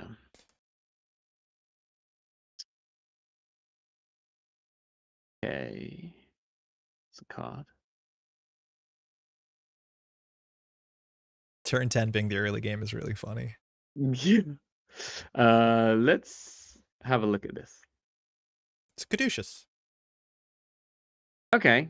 I don't think I want to break that with a fairy. That doesn't feel correct. Do I want to give you 3 credits? I was trying to do this to cost you some money. Caduceus is good ice. We were talking about this. You were talking about this good the other day, ass ice. Love this ice. Yeah, that's a fun one. That's a really fun ice. Fire. Okay, cool. So now I have to figure out which ones to boost into. Having more money on the first one is good because of the second one, so it kind of incentivizes me to boost into it. I also know the ice behind it, so if I spend 3 here, it's technically free because I make my making news. Now the second ice is only trace 2, second subroutine, so I'm going to do trace 5, which is free. So I'll probably get a caduceus for free.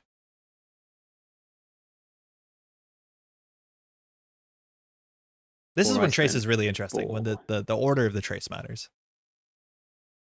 So you can pay 4 here to deny me 3, which is like a bad siphon circa 2013. I am going to pay 4. Oh, very cool.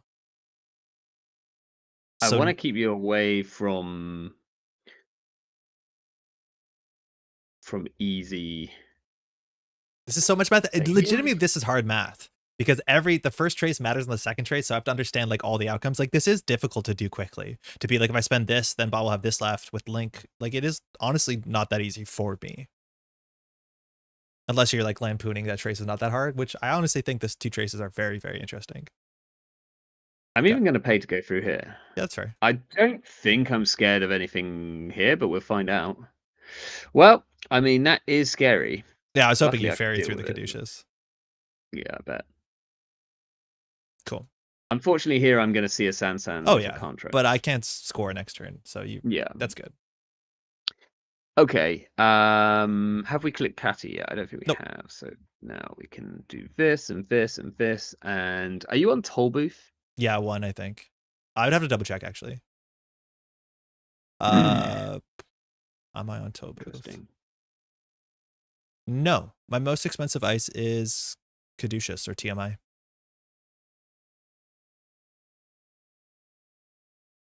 I think we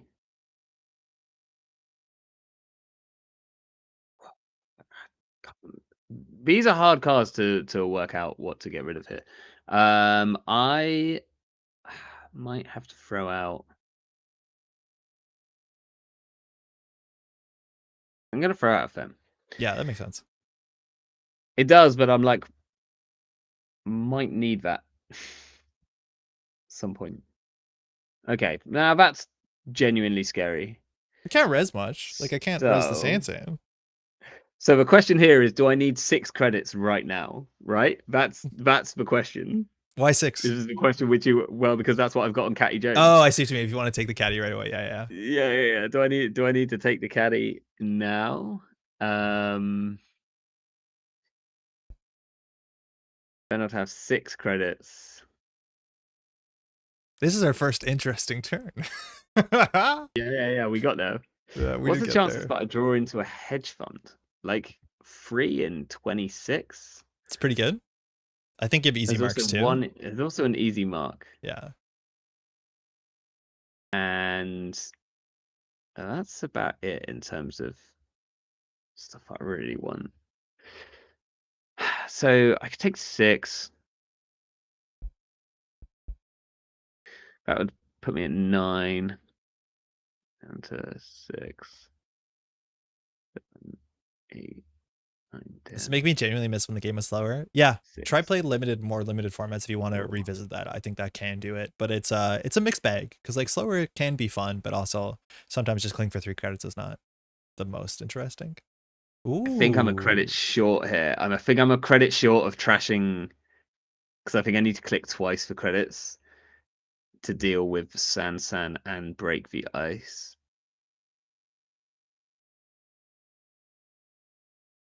Because I need to spend at least 3, but you get 1 back.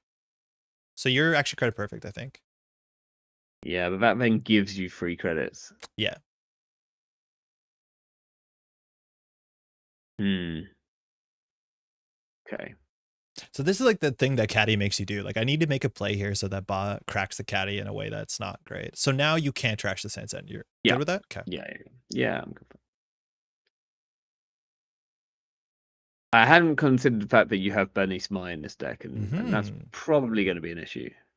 But that's what I was worried about. So that's what I was more worried about. Yeah, right. And now there's two breaking news out. I can relax slightly.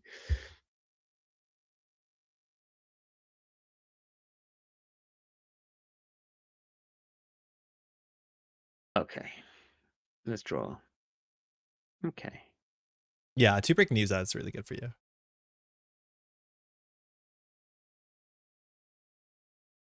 Interesting. Honestly, that makes Caddy well designed. I agree. I think Caddy is a really well designed card. I just think overall, like with historical, like hindsight, we might have overvalued Caddy. I think Caddy being such a cool card that people like and is interesting is a very cool design. For what it's worth, too, Caddy is not like an original design. Caddy is a reprint of a card from ONR, and in fact, back in the day, Caddy cost 3 credits. It was called Broker, I think. At least I break this for free. Yeah. Giving you a credit doesn't feel great. No. Have you? I know you like haven't played a large amount of Eternal or anything. Have you ever played? Have you played a format where you can play breaking news in R+? Because no, that's gross. It's kind of insane. That's fine. Yeah, one of my favorite Eternal decks is, like Kikai's okay, here we go. Yeah, here we go.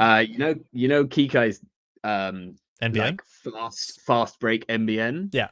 So you can do that in Eternal, but you can play it with breaking news. So you can like score out the breaking news, give them 2 tags, and then you can wheel out all of your freedom. Sick! They're 2 tags, yeah. And you get the draw all the money off the breaking news. It's so good. Do you play Exchange or no? Do you not have to? I think I tried Exchange, but there was no, like, it's really hard to feed like GFI. Okay. Because you're like on 1 GFI. Yeah. In the whole deck. So no, I don't think there was an Exchange. There's like, you can play like Shipment cool. from Blind Spell. Yeah, that's good. That's another really good one, 2 tags. Yeah.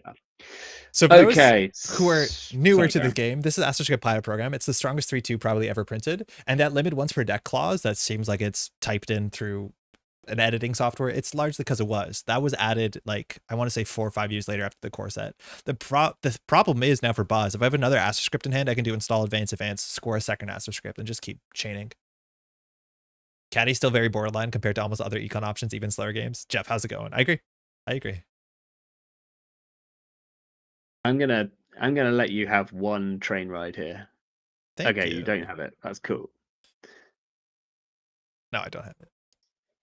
There's not a lot of draw, All right? Like right. this is still turn 14, 22 cards on R&D, right? Like the games, if I don't click to draw, what era format these are, this is the 2013 2 champ decks, Jeff. This is the new format added to JNet. We decided you did have like closed accounts, right?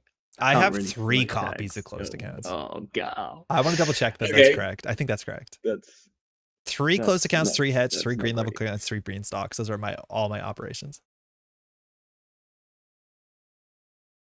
Fine. Let's take some credits. You siphoning me? Install an R&D. Ooh, that's really good. I don't know if I can beat that. I just don't have good enough ice for R&D. Now that problem is that like if Baa can lock R&D and sees 2 cards every turn, it's really hard for me to see new cards. So I have to hope I have enough agendas in hand to win. At least I'm making money. And TMI is broken for technically free with Desperado because it's 2 data suckers or 3 data suckers actually. So it costs a 1 data sucker counter. It costs 1 credit to run R&D. Safe. Okay. Straw. Oh, that's good. Yeah, that is quite good. Oh, that's even better. Uh-oh. Come into my pop-up window. I need you to come into my pop-up window a bunch. Yeah. So there's no 5/3s in the deck. There is one more breaking news. So I'm not threatening game point, but this is really frightening because I can score 4-2 off the Sanson if I really want to. I don't have. There's not like legwork in the game yet, is there? No, Honor and Profit. That'll be next year. Okay. Pop-up was legit real. It was such a good card. It was so frustrating. I know Baa's on 3 Parasites, so I don't think they're gonna be long for this game. Oh no, maybe the 3 Parasites is 2012. Yeah, no, there's no Parasite Yeah, there's here. no Parasites. I'd love to be on a Parasite. Okay, so at the time, I remember Corpse feeling so ahead. Jeff, we played 2012, and the runner felt like miles ahead, and that might be like people got better, but it did not feel close. Runner versus Corp. So I know that there's not another Astro script in hand. You don't know. Means that the other Astro script. You could assume that. Yeah. That's fair. You would have scored out another That's Astro fair. script. Yeah. Like no chance. Yeah. Which means that they're in R&D. Yes, and I think I have find them from R&D. Fuck that. I probably have a closed accounts in hand.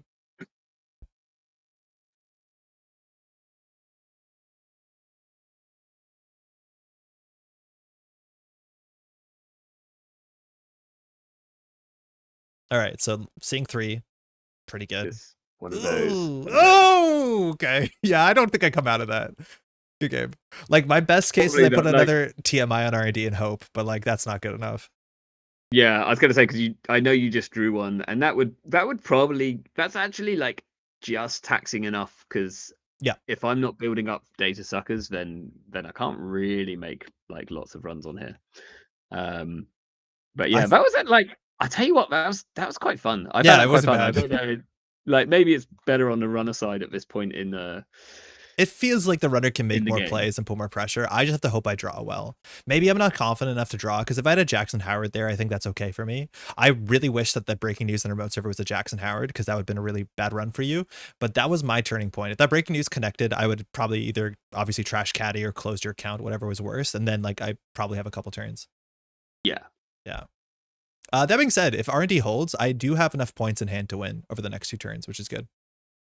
Okay, yeah, I actually like that's it. What I'm really scared about is the other Astro scripts. So I'm like, if they're not in HQ, then I'm gonna see if I can go and find them. Yeah. I think that's totally fair. All right, 2014. This is gonna slow down a bit. How are you doing on time? I'm fine. Okay. I can go as long as you need, or as long as you can.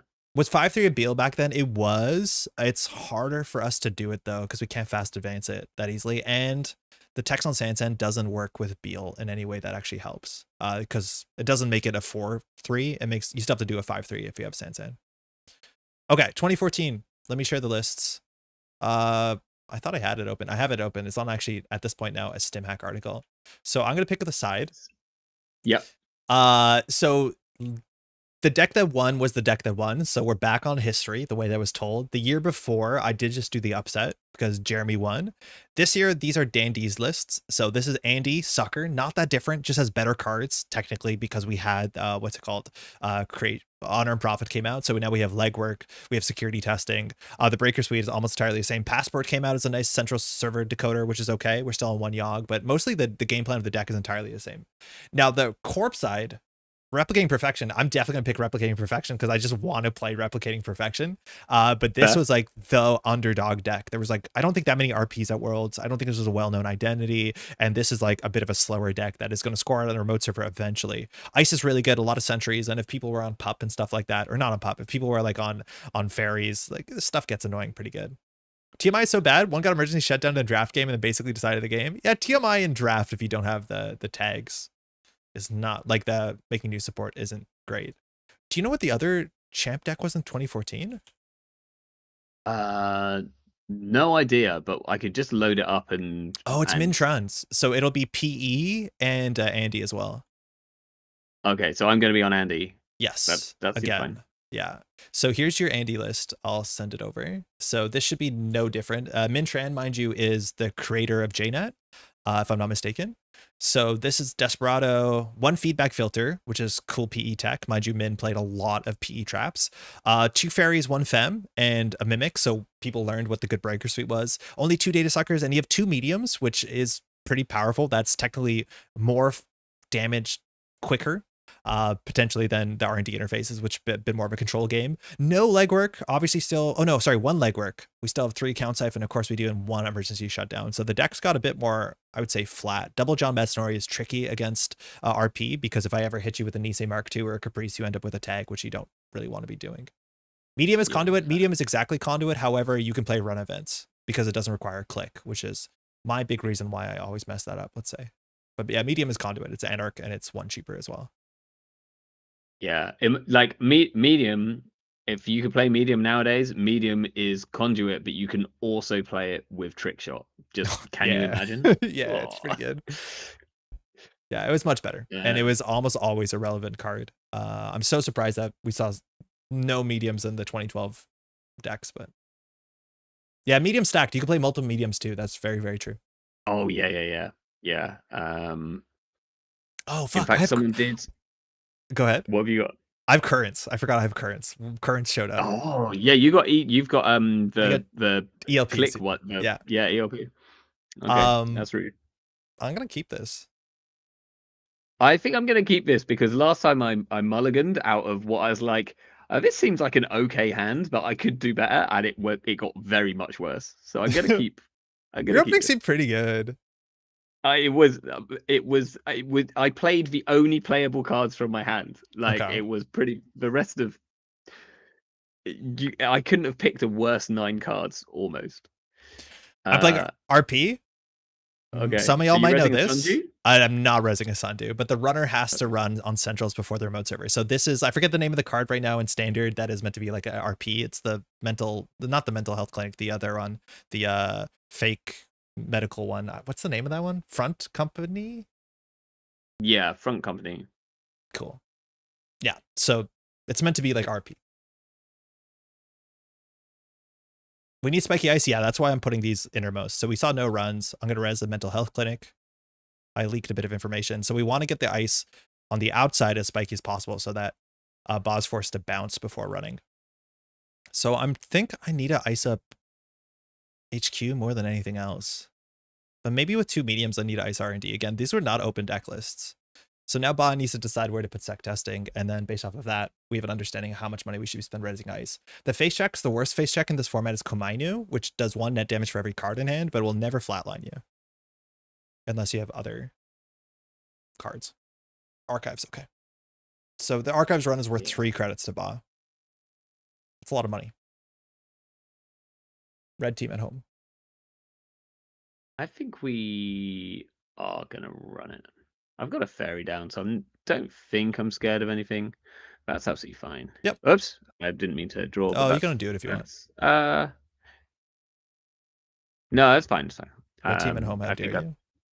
You don't want the hand size? Come on, it's hand size. Oh, I forgot. I've got It's hand so size. good. No, I don't. You have 6 cards. It's perfect. I could discard one. Man, for playing an Eternal, understanding that Desperado is just like every acid costs 1 less to trash, like sounds like such a more busted effect to me sometimes. I just want to take 3, I think. Okay. We can go archives. Oh, that means we have a breaker, I imagine. Oh, that's a nice draw. Yeah. Ooh, that's good. Okay. So this costs nothing, but it gives 2 credits and opens up the RP ability. So we need to start getting like big sentries out here. I was expecting to draw 2 cards, I'll be honest. I was like, where are my cards? I still do that when I play Jackson in Eternal all the time. Or I like res it in Ob expecting to draw cards, and I'm like, yeah. What happened? Oh yeah, no, I've gotta click it. But you know, you can get that sweet mirror morph value, so just consider that. Yeah, it's kind of cool. Build a Ginger deck, draw 4 every turn. I like this. I like that. I don't think that's fine. Okay. It's funny how one simple change of Penny Shaver fundamentally changed it. Yep. I don't know if this is flip the cards or not. I'm not actually sure. It won't, or it shouldn't flip the cards. Okay. I was going to say I don't think it will. That's a pretty low value Spin Doctor. Mind you, Spin Doctor, or sorry, Jackson removes 3 cards or puts 3 cards back, not 2, and has a higher trash cost. This was as popular as Spin Doctor was, if not more, back in the day. You're on Enigmas, right? Think so. Sorry, where is it? F. I'm just going to install a Yogg under the. I should. No, I'm not on Enigma. Enigmas I'm on first. 2 Quandaries, right. a Toll Booth, and a Lotus. So it's just the Quandaries. Okay. Ooh. Oh, that's maybe quite a bad install then. Oh, I've got Data Suckers, haven't I? Yes. Oh no, but they you don't can't beat work Lotus, against... yeah. Can't beat Lotus Field.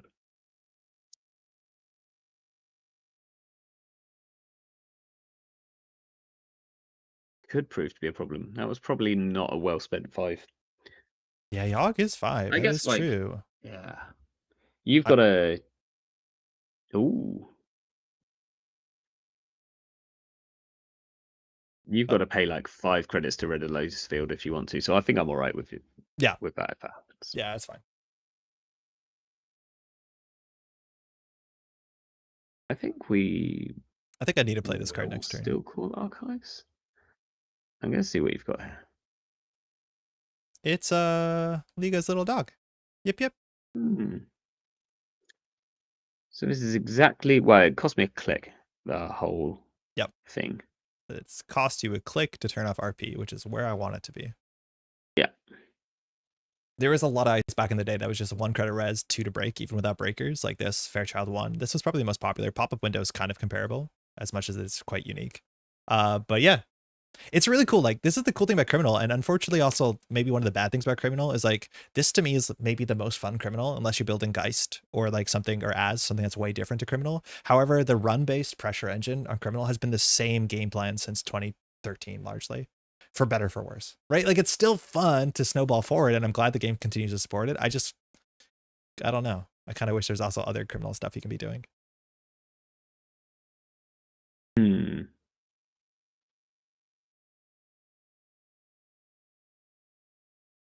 feel like I should maybe be playing Mr. Lee, but I'm gonna discard him. The match might be slow enough, yeah. Yeah.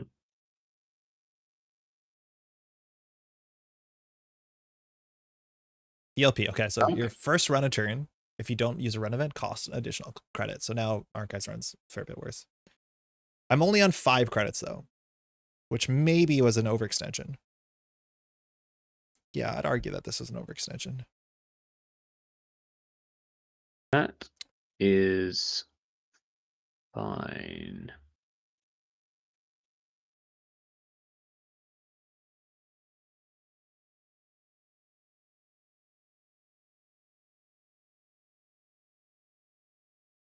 I think I want to keep your money down here, so I think I'm going to trash that.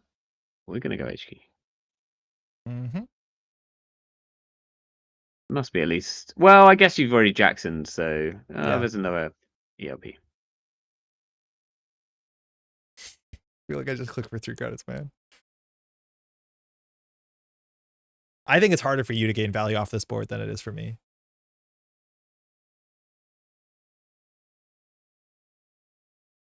Sec testing server 3. Oh, that's pretty cool, actually. Yeah, it's my click for 2 button. Yeah. 4 credits, eh? Yep.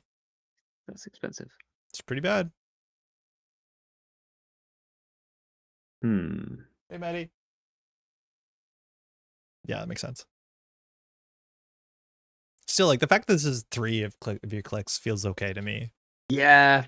Yeah. Like, that was 3 clicks for 3 credits. You forced me to res ice, like, which you need to be doing that for sure. Okay. I just need to get my money up. I'm relatively safe to doof. Or to account siphon. I don't like being on 5, but we're assuming I can res the ice on HQ to duck it. That's excellent. Excellent streaming whilst on the person that you're playing against kind of chat. I enjoy that a lot. We're gonna call server 3 again. So this time we're gonna make a bit more of a impactful run on HQ, hopefully. You can pay 4? I'm gonna pay 4. Come on in. We see one of these. We see one of these. Those are annoying cards to hit. They are annoying cards. We're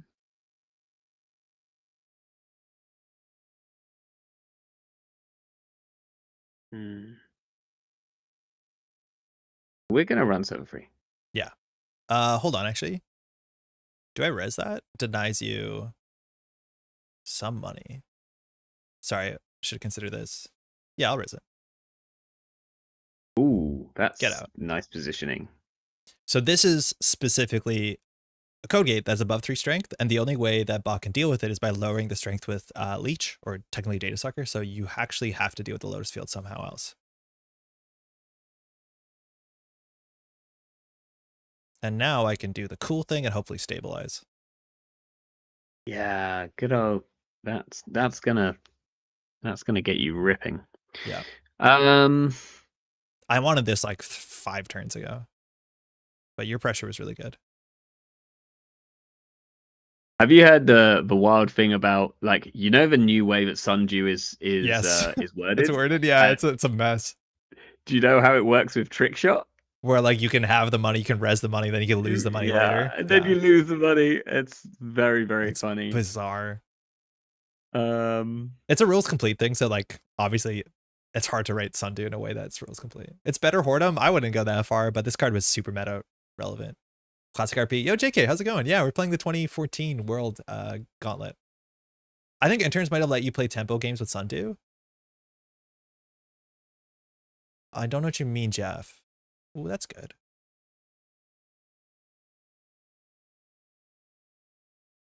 Just hanging out.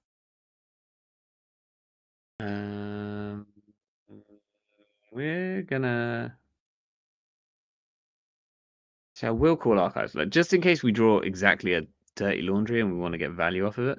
Yeah, that's cool. Your run events are so important in this matchup. I just want to check your list. How many inside jobs are you on? You're only on 2, so you don't have that many run lands. 1 legwork, 2 more dirty laundries, 2 inside jobs, and all the siphons. It's a banger in startup right now. Why? Because of crew? Why is Lotus Field good in startup right now? What is this, 2014? It must be crew, right? Yeah, it has to be crew. Or like, because you don't struggle with Yogg. It's Buzzsaw. You can always boost. Crew and Bleach, okay.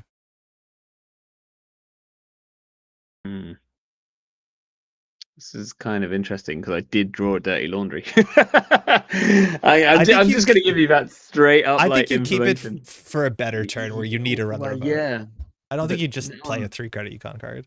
No, I don't think I do either. I think I'm just going to gain money and.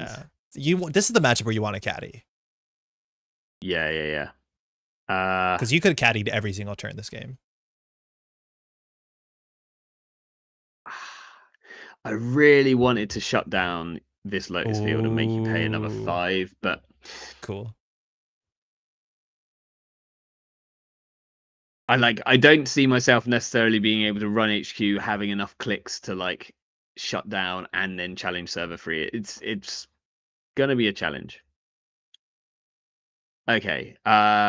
Is Caprice Yep. a thing?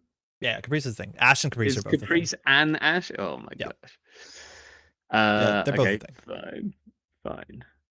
There's no pinhole in this format, huh? There's literally Apparently no not. way in the Ooh, format to that's a deal good with card. upgrades. Throwing it aggressively, looking on the board, and letting Baa expected resource to go after, and then the internet. Oh, and interns are back. Yeah, I might be too pressured with the interns, but I could see that. I also don't know, Jeff, if I should put this on the table uniced. I feel like I shouldn't until I can res all my ice.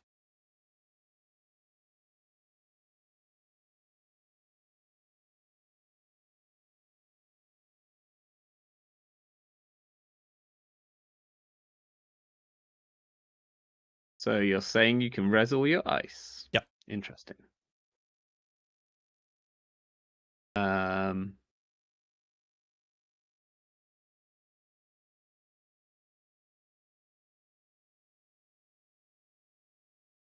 We'll call archives. Yeah. I'm going to check that.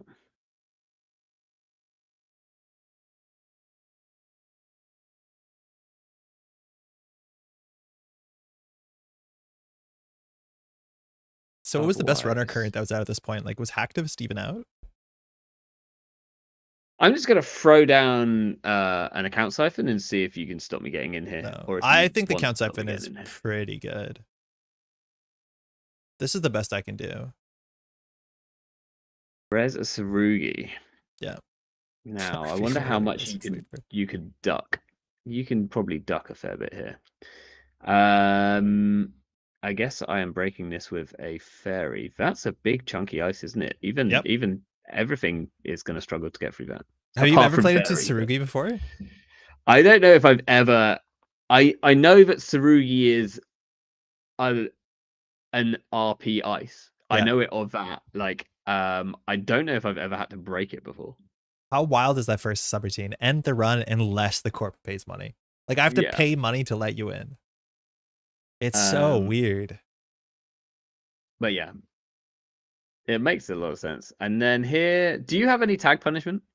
I never like to say immediately because it tells you a bit about my hand, so I'm gonna check the list no matter what. Okay. No. Okay. So, Also, watch out. I do have NAPDs, so try and access with 4, right? All right. Okay. Well, this is it might end up being an access, I guess. We'll see how much you can duck. I mean, you're paying money to deal 3 more damage. I know, but then paying 7 to do 3 net damage, like, I'll duck with the Caprice. Employee strike was quite a bit later. It was a lot later. I think it was Data and Destiny.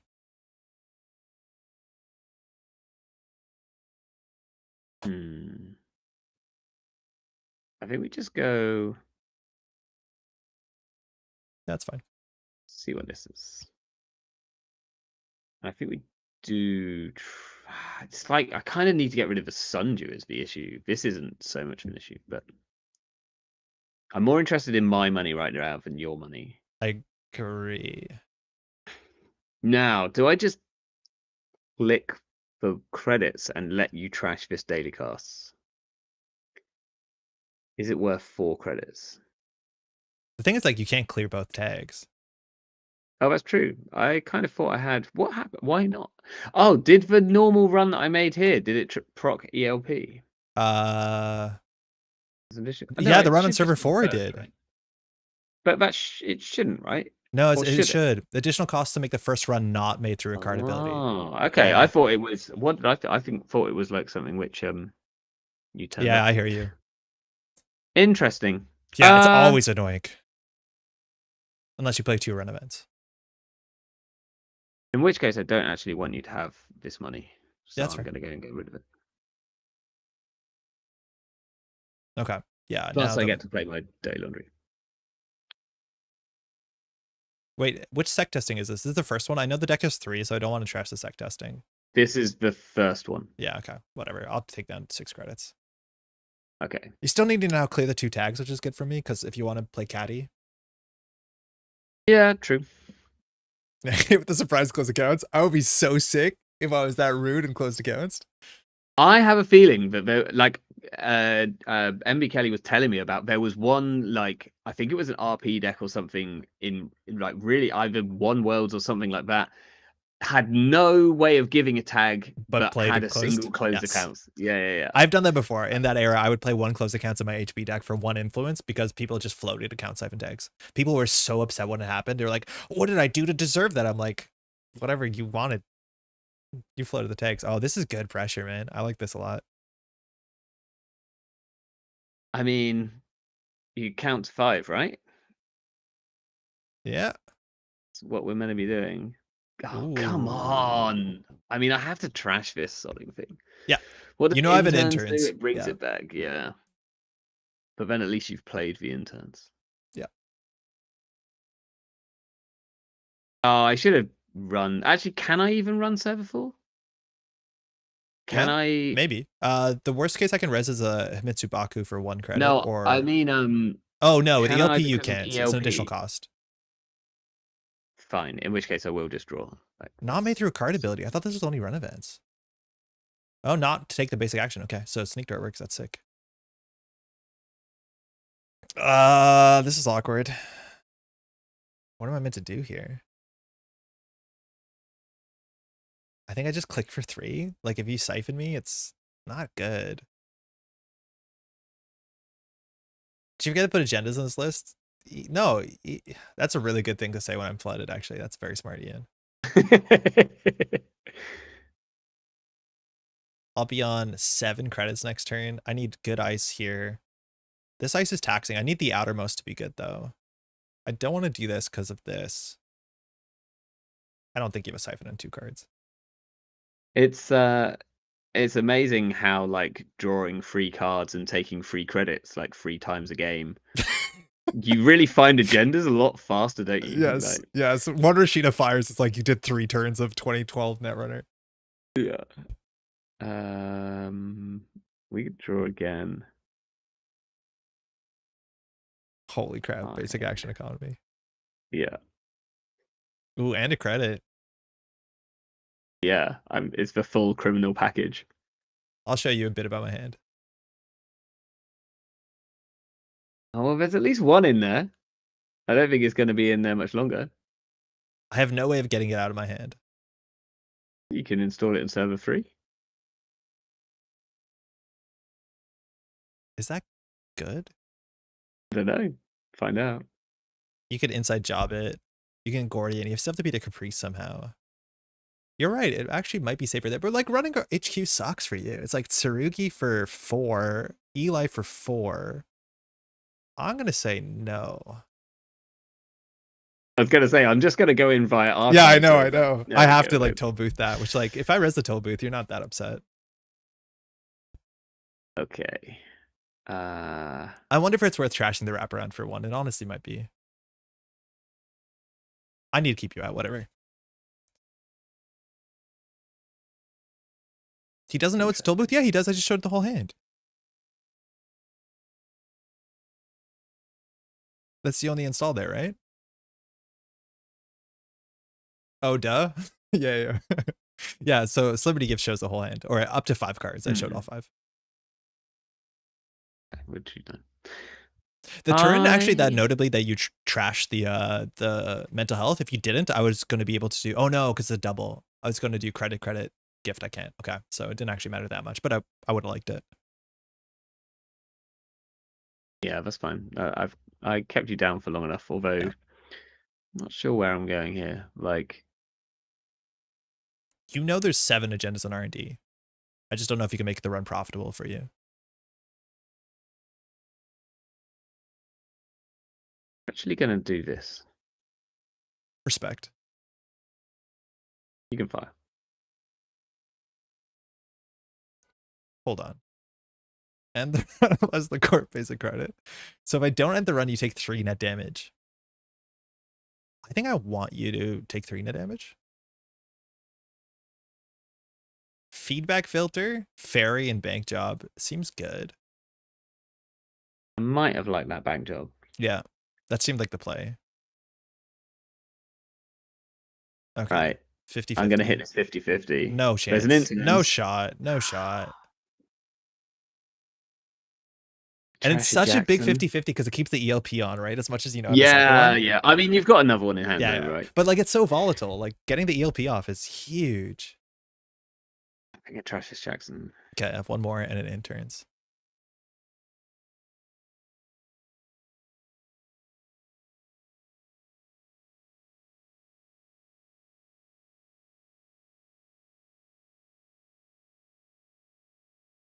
Yeah, seems good. Seems okay. Okay. Draw. Will. Are you on shutdown? Yeah, I think I've already lost it. Okay, it's just one. Draw, and we'll draw.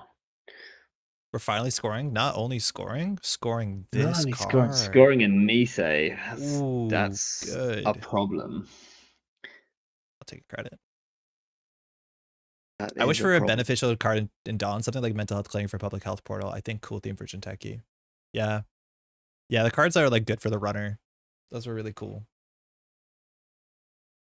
I'm excited to see what like the new Nisei Mark II is going to look like.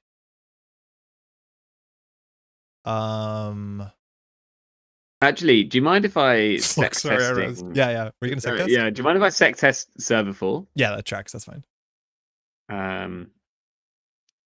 That is a big water fawn, so I can fire. Sec testing, John. Okay. So here we just breach, but we gain 2. Yep. Gain 3 because of Desperado. Oh yeah, cool. And then we can draw. Okay, I have a money problem. I think I do interns back to Sundew.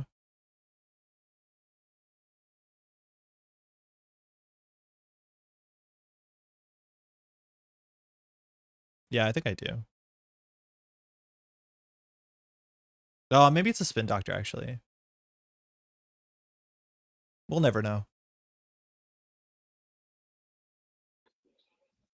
I'm probably salty over Trick Shot. I want to upgrade that stops runners from spending credits on cards during runs on that server. I think that is a reasonable ability on an ice. It doesn't even have to be an upgrade. Like, even an ice could have that or a text. Restores interns, but not a double. Not exactly, because Restore forces you to res the card immediately. Restore also can work on, well, it also removes cards from the game. It's also not neutral, but it's a similar effect, yeah.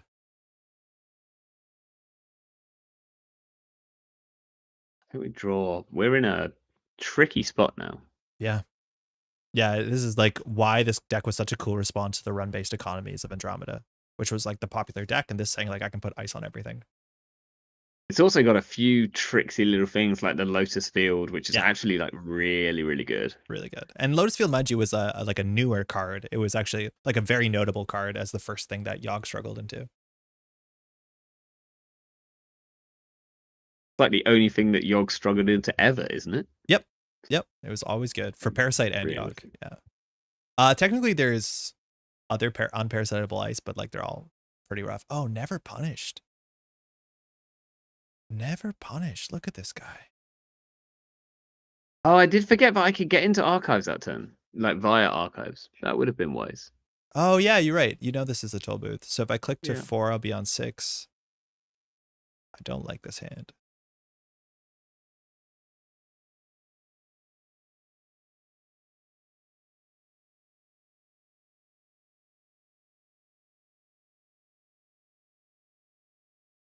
Huh. Might not have wanted to spend Doctor. Might have actually just wanted to draw there.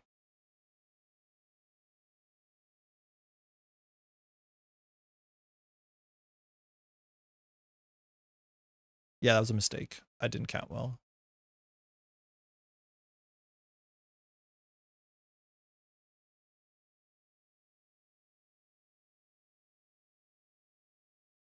All right, I'll fix the hand. Okay.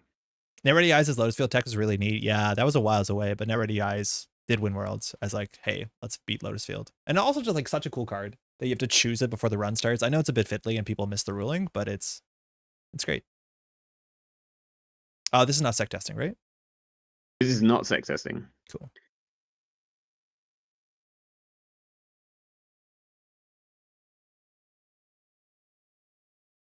I think I made a couple mistakes here. I think the first mistake is I actually put the ice on server 4. If I didn't have an ice there, I could destroy the server. Yeah, this ice is a mistake. I should probably just trash the sec testing.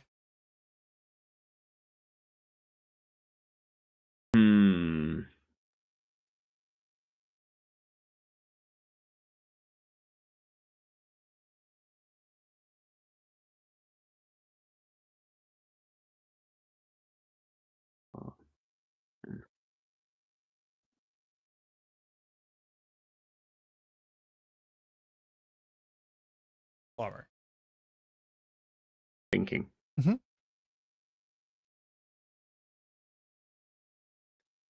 Costs like no, it costs 8 credits to get into HQ. It's quite a lot of money. Yeah, it's a bit of money. I wonder technically if it costs 7 because of Desperado. Yeah, that's true. I wonder if you didn't manage to clear the whole hand. That's interesting. I had an ugly discard. It did kind of look like it.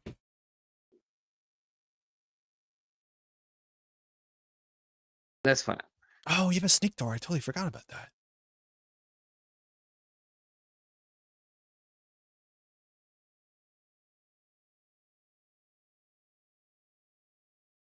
Lol. Yeah, I can't let you in there. Okay, well, there's something in there. It's not good. It's not good there. There's something in there. Yeah, that's for sure. Okay, so I need to get that toll booth up, which watch out because I'll get the Sundew credits when you make the run on toll booth. So I only need to end my turn on 6 credits. Seems doable. Yeah.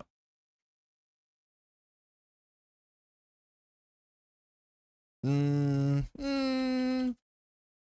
less doable now. I'm not sure where I want to put this because I like that Tsurugi is the outermost.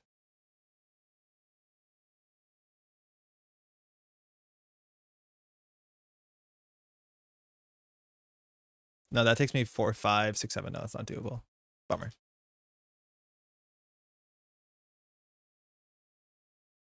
I really wish I was Leela. Yeah. Overinstalled? Okay. No, this ice is some of the best ice in the format. Oh, and you put something in. Yeah, server 4 has a card in it. Okay.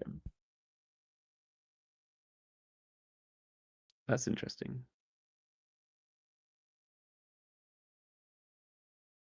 You can't destroy the ice unless you put an ice. And I don't want to put that there, I don't think. In which case, this is. I think I want to put this here. Worth doing. Yeah, that seems good actually. I think it's like I'm like gaining a. I could even click. No, it's not worth clicking through here. No. I don't think. I want to pay. Oh, but you can't duck this much. No, I can't duck so that. I'll be on 4. we'll siphon. That's the second siphon. Then we'll run here. This is a sec testing? This is a sec testing run. Yeah. Then we'll send it. Run here again. For real? You don't want a sneak door? Yeah, that would have been an idea, wouldn't it? It's up to you. No, I want to see what this is. Okay. I think you have to guess it's that if I don't res into. Oh no, because I can't duck that much. Maybe you're right. Yeah, like Sneak door was actually more right there. I had a sneaky suspicion that could have been an agenda. That's fair. Yeah, I think the sneak door is really good. Like if I Nisei the sneak door, there's probably agendas in here. Yeah. Am I discarding a card here? I can install this going down to 5. Yeah, I have to discard a card. That's fine. That's great. Turn 21. We're on 2 points. 2014. Time in the round's coming up. Yeah, I have to do this. Timed win though, right? It's not worth. It's not worth full points. Timed win is worth less. I think you're right. Great. So here we can. This server 4 was such a mistake. I run server 4 for 2 credits. 3 credits. It just watch out. It costs 2 clicks. Yeah, yeah, it costs 2 2 clicks. Terrence, it's only been 31 minutes. Yeah, I think we're it's still worth it. flying. And then we're gonna go HQ. Cool. Ordering is suspicious there, but I'm taking it. I will forget about Desperado every single time. I'm like, why am I making money off this? Oh, I've got to pay. No, this is. Oh, is this okay? I only have 1 credit. So what do I have to do? I have to match you. Yeah, same. 50% of the time, all the time. Yeah, as long as I don't click on 2. You'd pay a credit, right? I don't know. You'd pay a credit to cost me a credit. Yeah, you would pay a credit. Got it. Damn. Okay. I gotta stabilize now. We have some problems. I gotta stabilize. All of these are pretty ugly bounces, so Server 4 is less of a problem now. Just gonna get 2 credits a turn. FP might be safer in archives. It honestly might be. I just don't want to, like, I have no ways to get out of archives for the rest of the game. But I also kind of want to score it to win at some point. That's annoying. But we have like a couple more turns to set up. Which is a ridiculous sentence on turn 22, but like imagine there's a regolith in this format. Oh, cool. That makes sense. I mean, this is turning up a wee bit late, to be quite honest. Yeah, it might be.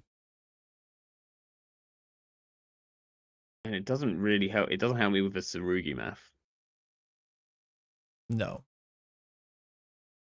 Melange existed, yeah, but Melange is your whole turn. Like the thing with regolith is I can do 2 clicks install, like ETF, just drooling.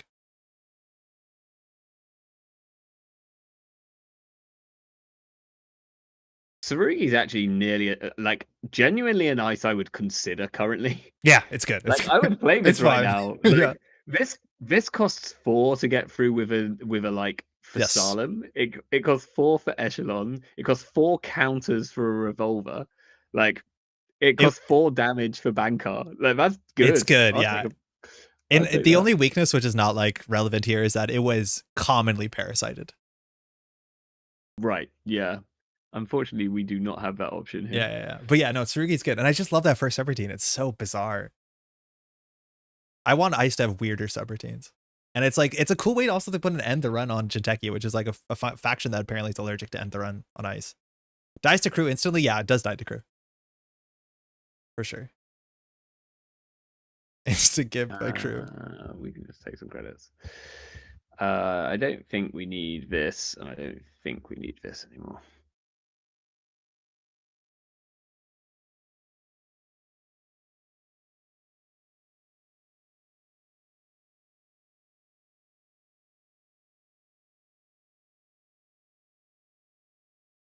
Okay. It's getting scary. Yeah. I really wish I was Leela. Yeah. Give me my Leela bounce. Deck's making me feel old, Terrence. We're all old. We've been playing this one for a minute, and it's only because this game has been 35 minutes. Yeah. Jason, how's it going? We're playing the World Championship deck lists in chronological reverse order. We're at 2014. To be fair, we're cranking through like nearly a turn a minute. We're at turn 24 with 35 minutes. It's like, gotta love the fact that JNet's running quite smooth today. Yeah, 22 games. JNet's flying. But that being said, also we're not like none of our cards, like it's not Geist or Az, right? Like you're not clicking on too many cards. You played Az yesterday. Yeah, a lot of clicking. It felt okay. Can I even do this? I have no idea. My budget Ivik. Oh, that's good. I need the ELP to stay. I was saying this earlier. It's like turn 14. That's when you start scoring out of this RP deck. It's like a really weird change. Oh, damn it. Sodding future for the things. Imagine side games mattering in the format. This is also the big change between Conduit and Medium, is that it was an inside job medium. Like it's so cool. Yeah. You'd pay a credit, wouldn't you? I would definitely pay a credit. Get out, this guy. Damn right. I should have paid 0, let's be honest. Okay, how safe am I? He's on 2 credits. I'm just going to score this out and be on game point. Yeah. Paying 2 credits to turn off my ELP. Clickability on Conduit would get through EOP. That's actually true, though. On the other side, you can click Conduit to beat the current, which is gone now. Yo, where's your caddy? Are you just tagged that you can't? I haven't actually drawn it. This is 2. Interesting choice. Oh, does this not? Maybe this doesn't work. If I've security testing the server, I can't replace that. Do I get a choice? No. I have to do the security testing, don't I? Instead of breaching it, it's a breach replacement. Actually, you have 2. Maybe you can choose. It's been a minute since that's come up. But sec testing lost so many people so many games. It's a mandatory breach replacement. Instead of breach. So this one says instead of breaching it, this a different card that might or might not be in my hand says instead of accessing cards. Does that essentially mean the same thing but old terminology? Yeah, click on it. Click on the card and you'll get the NSG text. Like click on the art image. Safer says you can sec testing first. Okay, so I can't like. What I want to do is install this bank job, run archives, bounce off the toll booth, and then run server 4 and do the bank job. I don't think I can do that. You can't do in the same click. No. But can I do the bank job instead of the sec testing? No. Because once you may, this one's you must. Right. Oh, okay, yeah. If it says must, then yeah. Sec testing is mandatory. Yeah, sec testing beats every breach replacement because it's mandatory. All the other breach replacements, or most of them, are optional. Like account siphons, you may. Man, this quandary. Sorry, I'm gonna say it's a quandary in their remote server because obviously it's a quandary in their remote server. It's been such a bad install for me. Oh my god. Yeah, that's especially if it's a quandary as so well. Bad. There is just no resing that. I don't know why I installed that. I installed it and it's like, this is gonna be good because now I have ice here and he might respect it. I'm like, wait, that was the worst choice I ever made. It's cost me like 9 credits. Tempted to install a daily cast to see if you want to trash it. Like I will. Yeah. This format's slow enough that I will be happy that you spent 3, I spent 2. There's a lot of times it can be replaced with that other IC. I know, but I don't think that makes them. Oh, you're right. Maybe that is worth it. Actually, you are right. Yeah, sweet. At this point, it's too late, but I should have done that sooner. You're right. I should have just put some ice there that has text. I just don't think we've had this only for the last 3 turns. Oh, that's a good draw.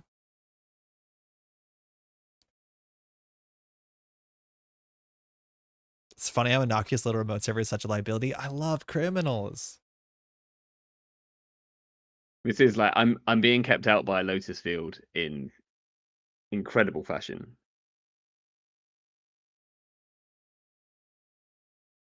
I'll play the ELP. Oh, it's back. Don't you push this turn? I don't think we have enough money. Maybe we should have actually. I should have drawn first, but there we go. We'll draw last. It's fine. Draw last click to assert our dominance.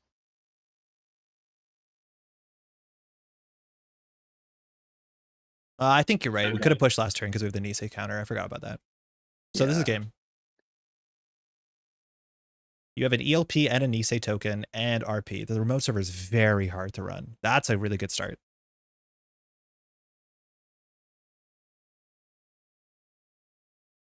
So here, are we paying 4?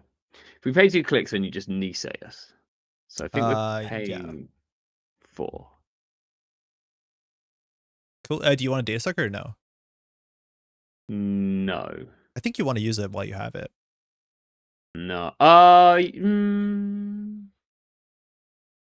No, I'm sticking with no. Okay. We have Desperado, so you're okay with NAPD, right?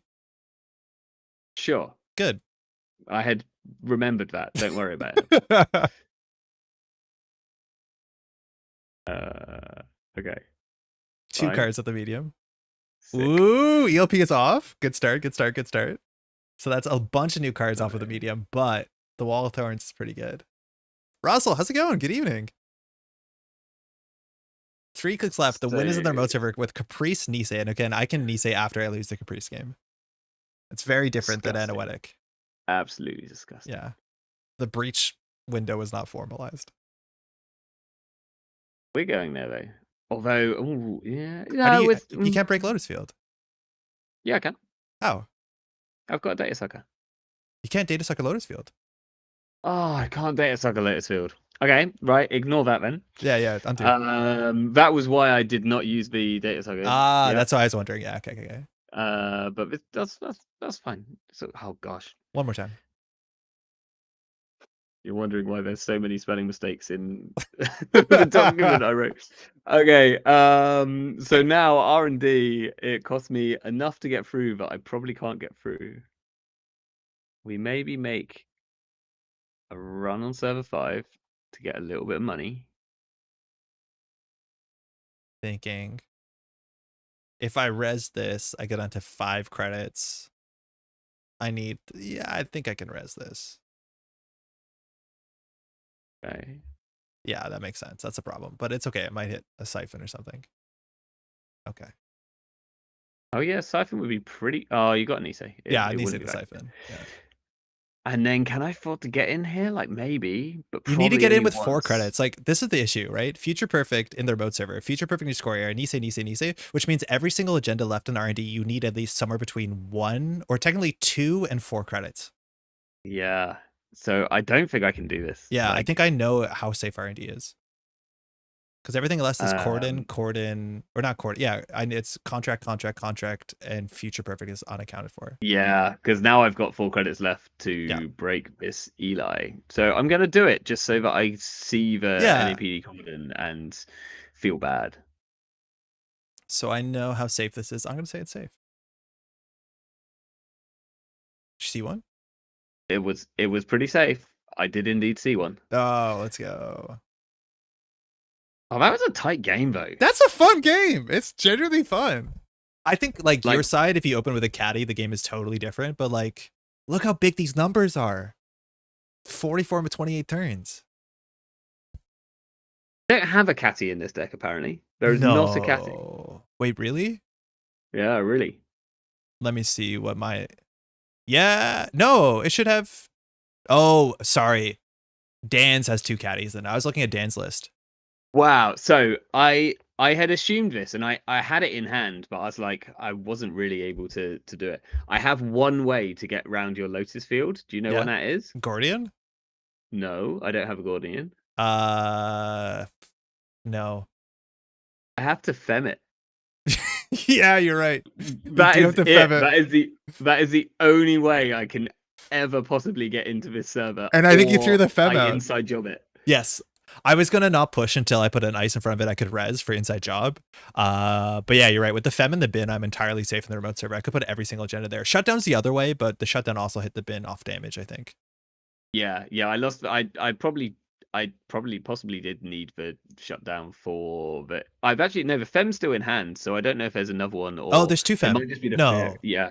There's just 1 fem. No, I think you're seeing the fairy. The fairy looks like a different. It looks like the old fem art. No, I have the list up on Aku, and it's reported as Min's deck has 1 fem, 2 fairy. Yeah, I've got it in hand. It's in hand. What do you have in hand? 1 fem? 1 fem.